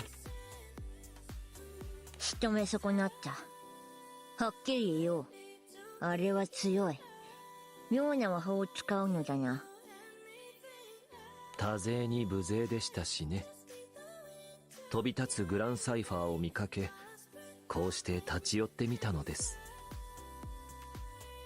天気も悪くなってきたからな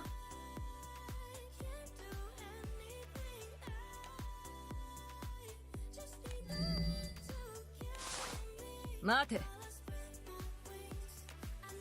I don't think Magus is alone. There's no way they're going to let Magus be the lone antagonist of the entire event. 深追いする Not like this. 私ならあの There has 雲 to be には more. 近づかない There has to be way more. This red and black mask laden with intermittent lightning glows even larger. とりあえず雲の中に入ったが What's your favorite Dark Knight's OST? That's a pretty damn difficult question. Dark Knights has a ton of great music. ティアマトもう一度お願い If I had to just pick one, maybe Gabriel Alter. As Tiamat attempts to clear the cloud, Vir spots something. あれって船もっと高度を上げてみよう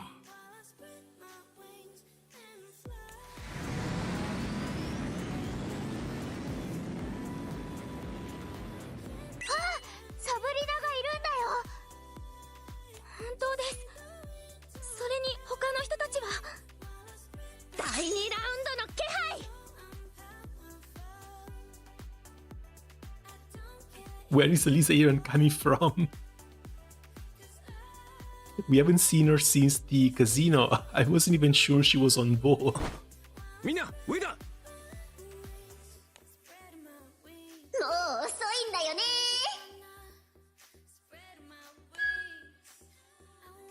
ティアマちゃんちょっとおとなしくしててね Oh, please leave Tiamat alone. Having closed the distance, Ra puts up a hand and quickly puts Tiamat under her control. あつっちゃんの言う通り He can do that? 本来より強くなってる気配マグナ化しているようだな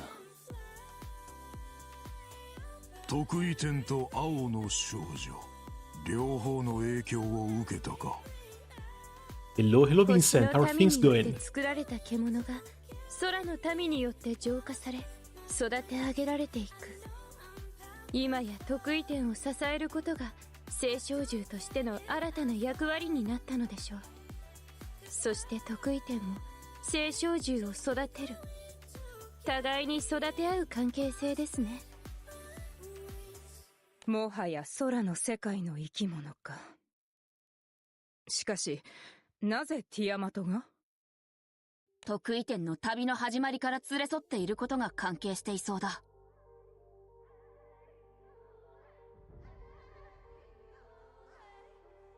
共に育ったことにより絆が深まったのでしょう美しいですねしかしその成長も限界に達しているようだならば次の段階へ誘ってやろうラーやれオーキードーキー 「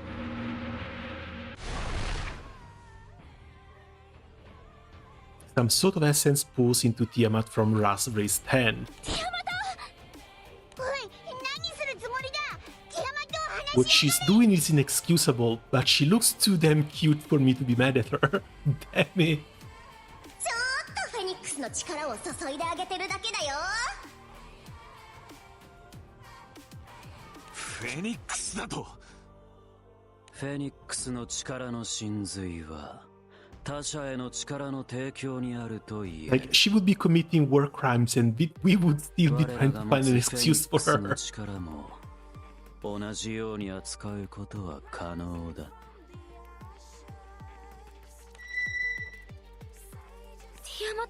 Also, this is how we're going to get the Magna 3 versions.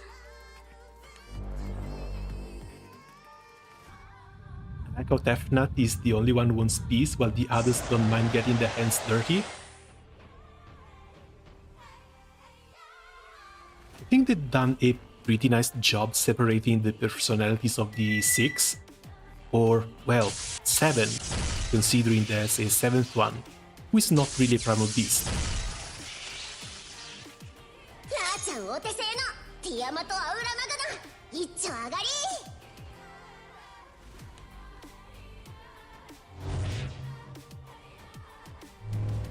Hey yo!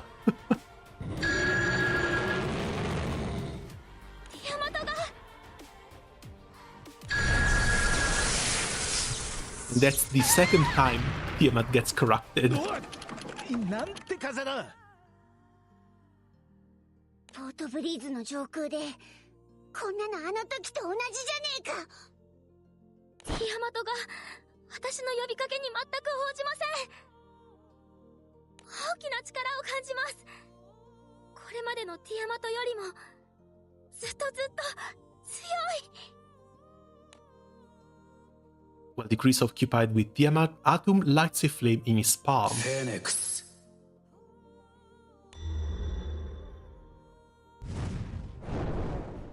狙うは得意点か？船だ。まずは炎上させて墜落させる。その後にティアマトを使う。Trying to build a Guild War ready squad, just need to wait for Grand Sandalphon? Don't bother waiting for him. It's not like you're going to use the Exalted weapon anyway. Just try and get as many swords ready as you can, and see if you can catch up with the summons, the Arcarum one especially.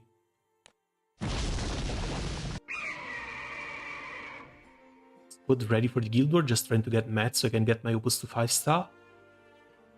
I would love to start preparing for the United fight as well.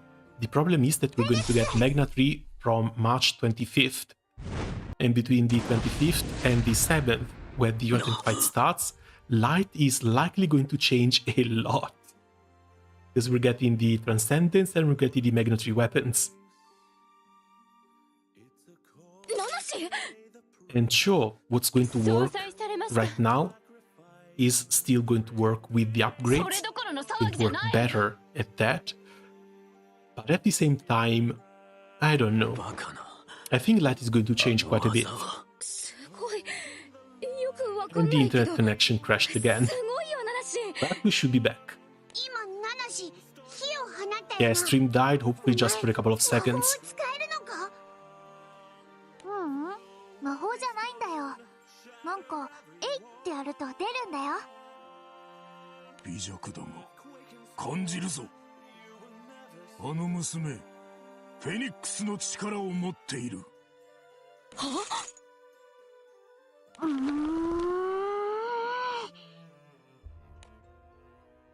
？Nanashi curls her arms up in front of her chest, shaking as she focuses her power. What was that? Moments later, her arms are stretched outward, except they are arms no longer.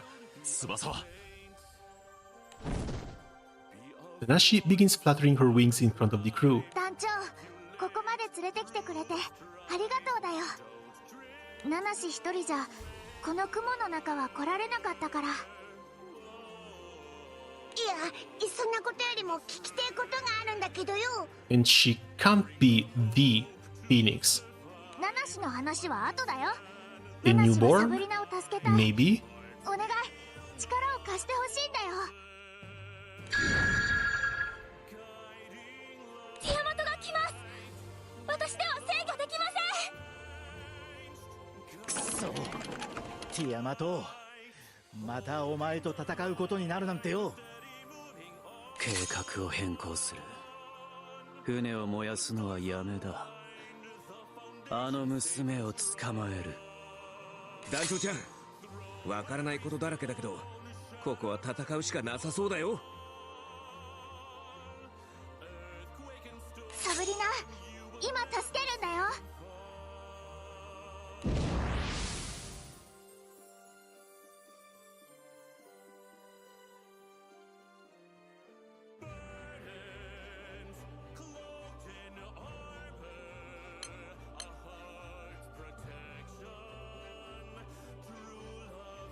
Okay, this should lead me to the Phoenix fight.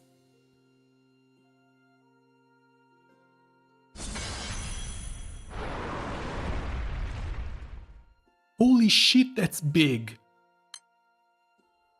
I guess we got no other choice, and in that Tiamat will have you fixed up in no time. Ah, there's only one target though. Tiamat only had this bit of a meme where you had to take down the 3 heads. I kind of liked her. I kind of liked that from the high-level version especially.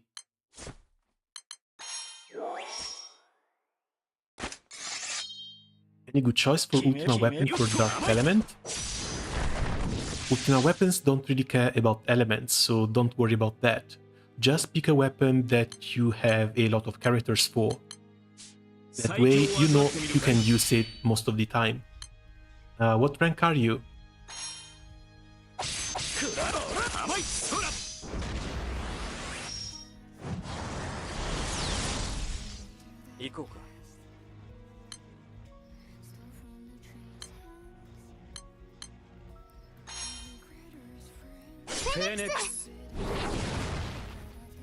Still 108, trying to grind at least for 120 SF.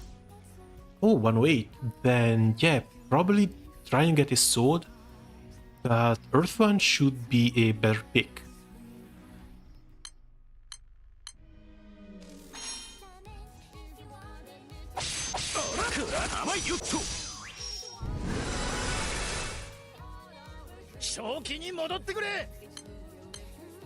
Not going to lie, I hope they're going to reduce the sprite for the Magna 3 fights a little bit.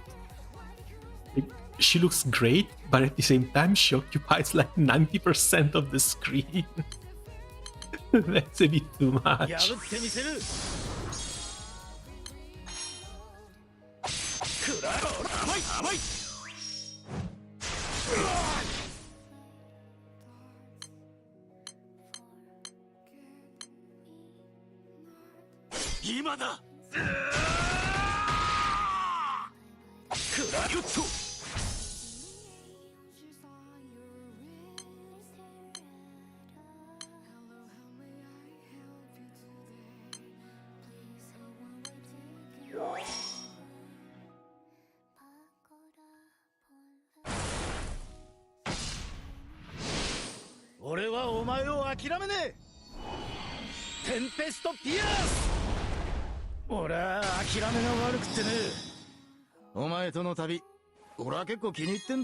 Is there any bonus stats for elements in Ultima weapons? There is not. The only thing that matters for the Ultima weapons is the weapon specialty of the characters in your team. Oh, that's the Perpetuity Ring here too. The only reason why the Ultima weapons element might matter is if you want to use them as a main hand or as a sub slot for some elements. If you want an example, these are the weapons I've gotten.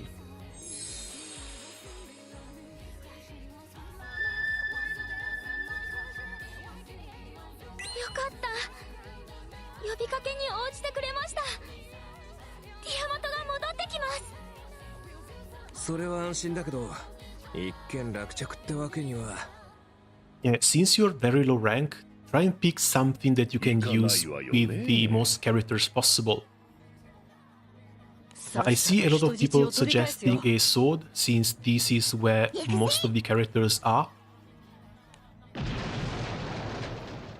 There's 96 characters in here with sword specs. But at the same time, once you unlock Kengo, you kind of start using Kengo a lot, so even an Ultima Katana is not going to hurt, despite there being a few less Katana characters. あなたとの再戦だけはごめん被りたかったのですが。これでおしまいさ。 Other two good options are going to be the spear. There's a lot more characters here too. Or a staff. Or mages and casters. As well as once you reach rank 5, you can use these in any element in which you want to use the Mana Diver MC. And Mana Diver MC deals a crap ton of damage.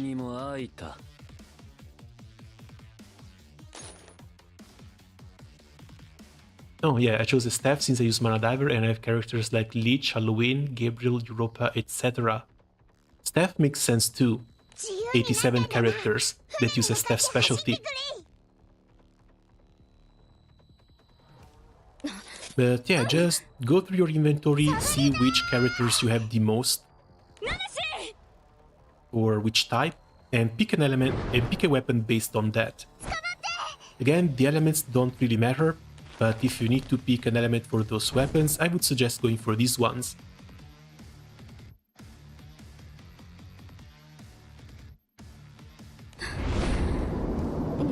If you look for Ultima weapons on my channel, I also have a guide in which I go over all the various different options for main hand weapons for various elements. ナナ氏はどうして俺をそんなに気にかけるの？それはまずはグランサイファーに帰るんだよ。こいつら戦うと見せかけてすぐに引き上げる。 Was that just now? So your life decided to opin? Oh, thank you. そうはさせんぞ。 That was helpful too.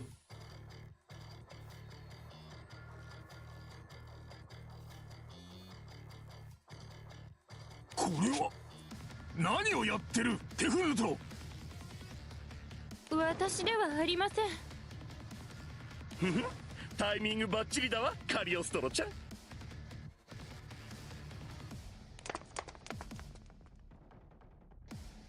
One foot planted up on the Grand Cypher's railing, Cagliostro rips up a grin as large as her ego. わざわざ相手の陣地で戦う必要はねえ。用事が済んだならとっとと帰るぞ。予兆も感じさせずに器用なゲートをこれに乗じて逃げるつもりだな。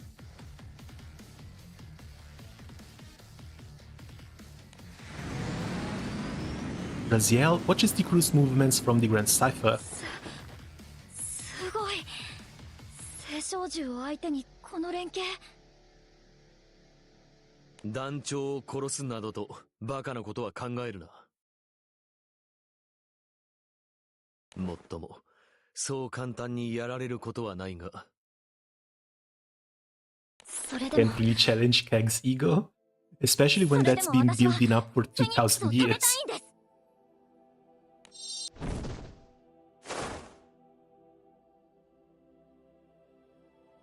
Ziel suddenly spreads her wings, catching Sandalphon by surprise. 待てラジェル。ごめんなさい、サンダルフォン様。 Long time no see. Hey Shani, welcome. How are things going? あの言葉を忘れないでください。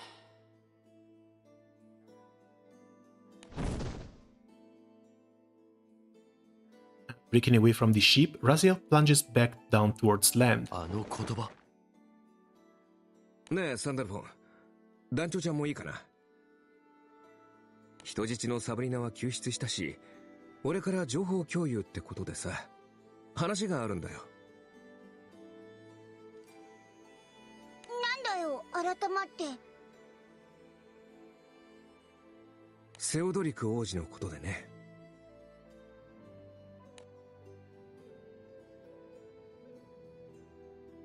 And yeah, that guy was also very suspicious. Siphon prefaces his explanation by telling Sandalphon about the kingdom of 王子は Revlit. 明らかにフェニックスから力をもらっていたんだよね。そりゃもうとんでもない強さでさ。でもおかしいと思わない？俺や気空団を目の My 敵 get にしてたんだ saber, よ。 melee, or katana? All three are pretty great. フェニックスは It depends on what you need to do with 団長を強くしよう them. としているのに、 Saber is その more 男に for 力を貸す理由がない generic use, since you have most characters having そういう saber こと stacks.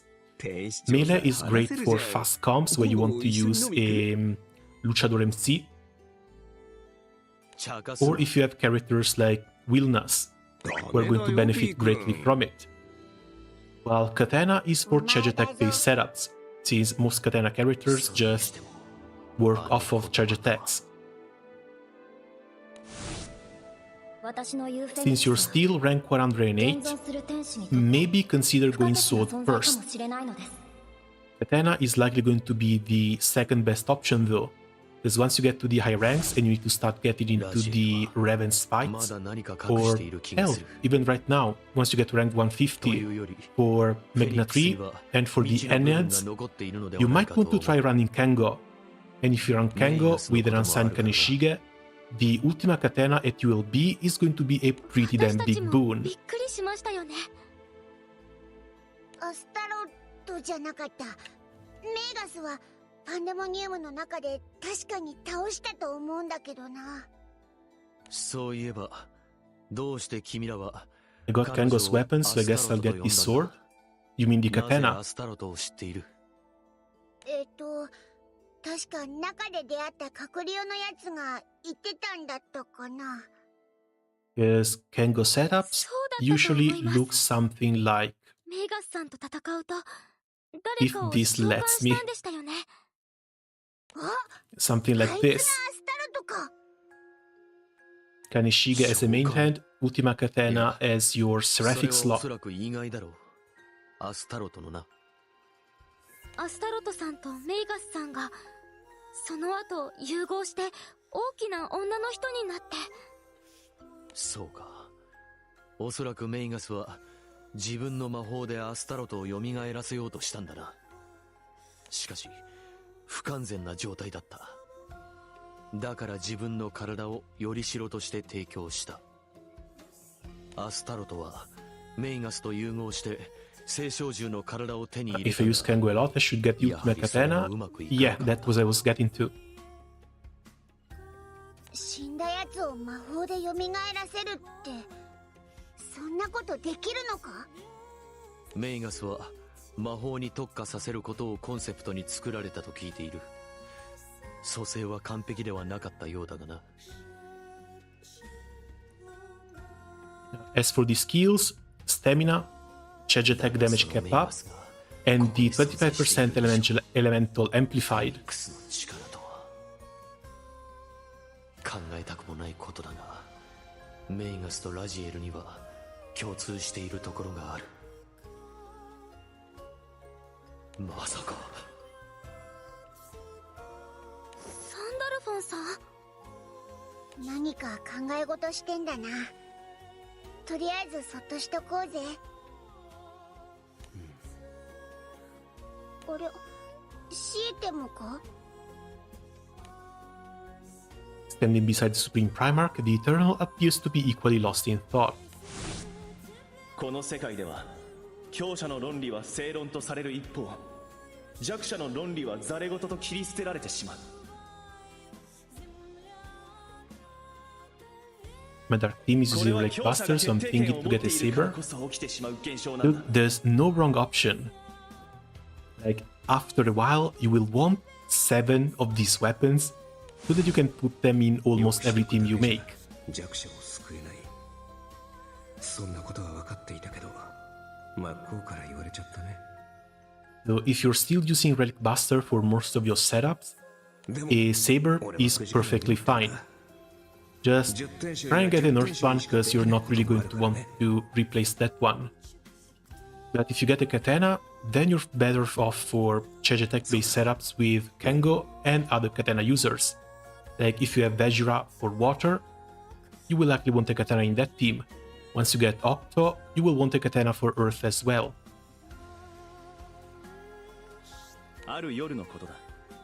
Even if you think dark is your main element, try and not get too railroaded, because the entire game works on a circular upgrade rotation. You need A to upgrade B. セオドリク王子、私はフェニックスよ。あなたに話があってきたの。喋った。フェニックスだって聞いたことがあるような。ポートブリーズにかつていた聖少獣は、星の民が私を真似て作った偽物よ。Cedric can sense that the Phoenix mean him no harm. It speaks of the crew that journeys to Estalucia. ほとんどおとぎ話かと。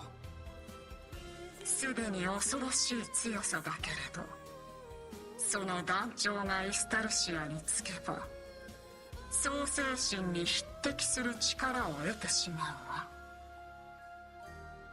うわ。でも私はそれを防ぎたい。True enough, can I see your Kango build? Sure. だけど私単独では不可能。For what element? 協力してほしいの。どうして僕に？僕は弱いよ。剣も槍も満足に扱いやしない。私の涙を飲むといいわ。そうすればあなたは誰よりも強い For 力 Dark, を手に it's 入れ basically the same thing. Just swap Kango with the Kango with Chrysaor. These are not so important. A second Fidel Spine would work better. And maybe one more staff. バカな。彼は天聖剣王だぞ。Where do I have a Kango? I have a Kango for Beelzebub, but this is a Primal Grid, and I'm not using the Ultima because I don't need the 25% Elemental Advantage bonus.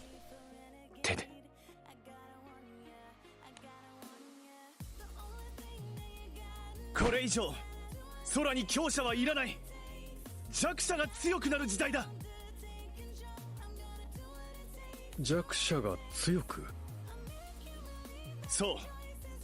僕たちはラドリスという国で周囲よりも小さく弱いために今日まで辛酸を舐めてきた。弱い立場がどういうものか。I can still maximize Kango if I don't have the Kango weapon for that element. Sadly, no. The 50% boost to charge bar gain the unsigned Kaneshige brings is way too strong. 有利な条件で生まれ、有利な経験を積んで強くなった。Where are the class champion weapons? 彼らの人生に弱い時代なんてないんだ。これから創世神の力を持った存在がこの空に This is 生まれてし something ま you う。 are going to have to それだ eventually. けは避けたい。A full Kaneshige rainbow. A lot of players have this. 誰かがあの気球弾を撃たなければいけない。そして僕ならそれができる。フェニックスが力をくれたからだ。フェニックスは味方なんだ。今日まで黙っていたことは詫びる。出立前に驚かせてしまうと計 You 画は craft う the まく weapon い for か a ないから star. ね。Shouldn't be all that difficult. I think the hardest part is likely going to be for the co-op materials. 計画とは But I think a lot of those have been brought in this shop, so with a little bit of patience you should be able to buy the materials 僕 from たち there. が倒すということだ。流行り病、超巨大竜巻、聖少獣。巨大な力に巻き込まれるのはもうごめんだろう。どうして僕たちばかりが犠牲となる立場に追いやられなくてはならないんだ。そうだ。確かにそうだ。栄光の時代はすぐ目の前にある。ここで行動を起こせばラドリスはそれを手に入れられる。 Hearing Cedric's appeal, the Knights of Redlit are feeling especially motivated to do what is best for their country. Although the prince does not reveal everything about his conversation with the Phoenix. あなたは幼なじみであるサブリナという女の強さを妬んでいるでしょ。 Oh, that's her. それは。 I thought they would be more coy with the silhouette. 彼女をあなたの妻とするのよ。サブリナと僕が結婚？女は男に征服されたがるもの。あなたがサブリナに男の力強さを教え込めば、あなたの勝ちよ。勝ち。そう。服従させるの。あなたはサブリナよりも強くなれる。そうでしょ？さあ、口を開けなさい。私の涙を飲むの。Cedric kneels and does as he's told. The Phoenix places a hand upon each side of his face and sheds a single tear. これで、あなたは強くなった。試しに森に入って、魔物でも切ってみるといいわ。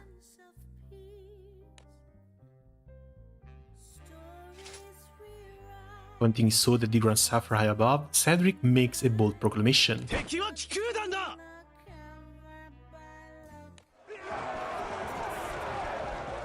僕たちが空を守る。フェニックスは味方だ。I use Sidala, Orchid, Ray to bring in Narmea and Narmea. Which do you think is the best for my current team? 王子、随分と調子のいいことを言ってるな。前はひょろっとしていたのに。That's a bit of a weird one. Because you've got what? Dagger? Katana? I don't remember what Sidala has. If I remember correctly, it's like X and melee.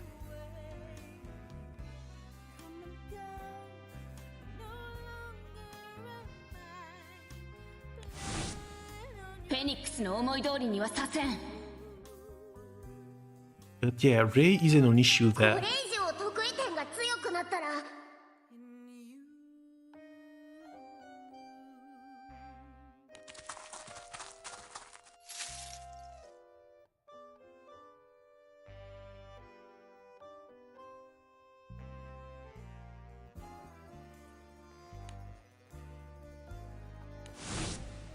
Oh, which class?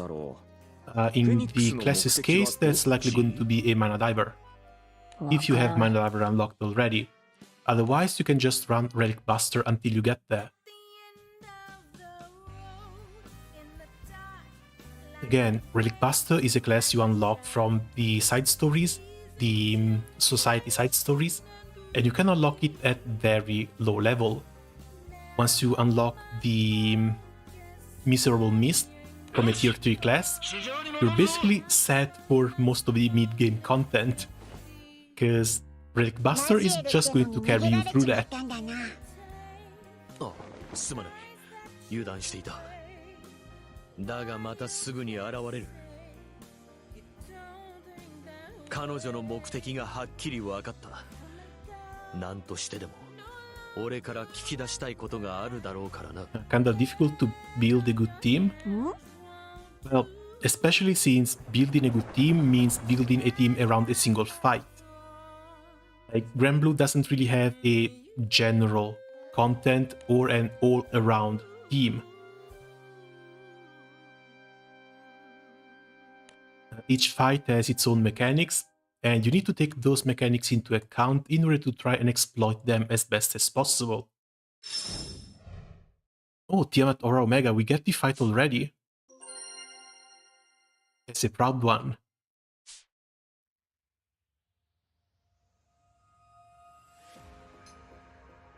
Phoenix and Nanashi, as well as Raziel. 頑丈な船だ。手入れも行き届いている。船は進化しているな。Okay. Oh god, it's almost 11 PM though. Let's hope this doesn't take too long. Maybe an hour, a couple of hours tops. Because I do need to stop here.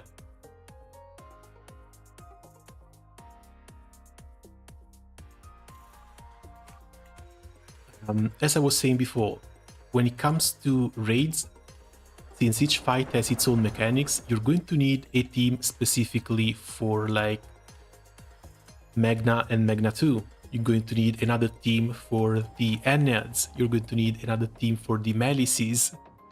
You're going to need another team for the Six Dragons, and so on and so forth.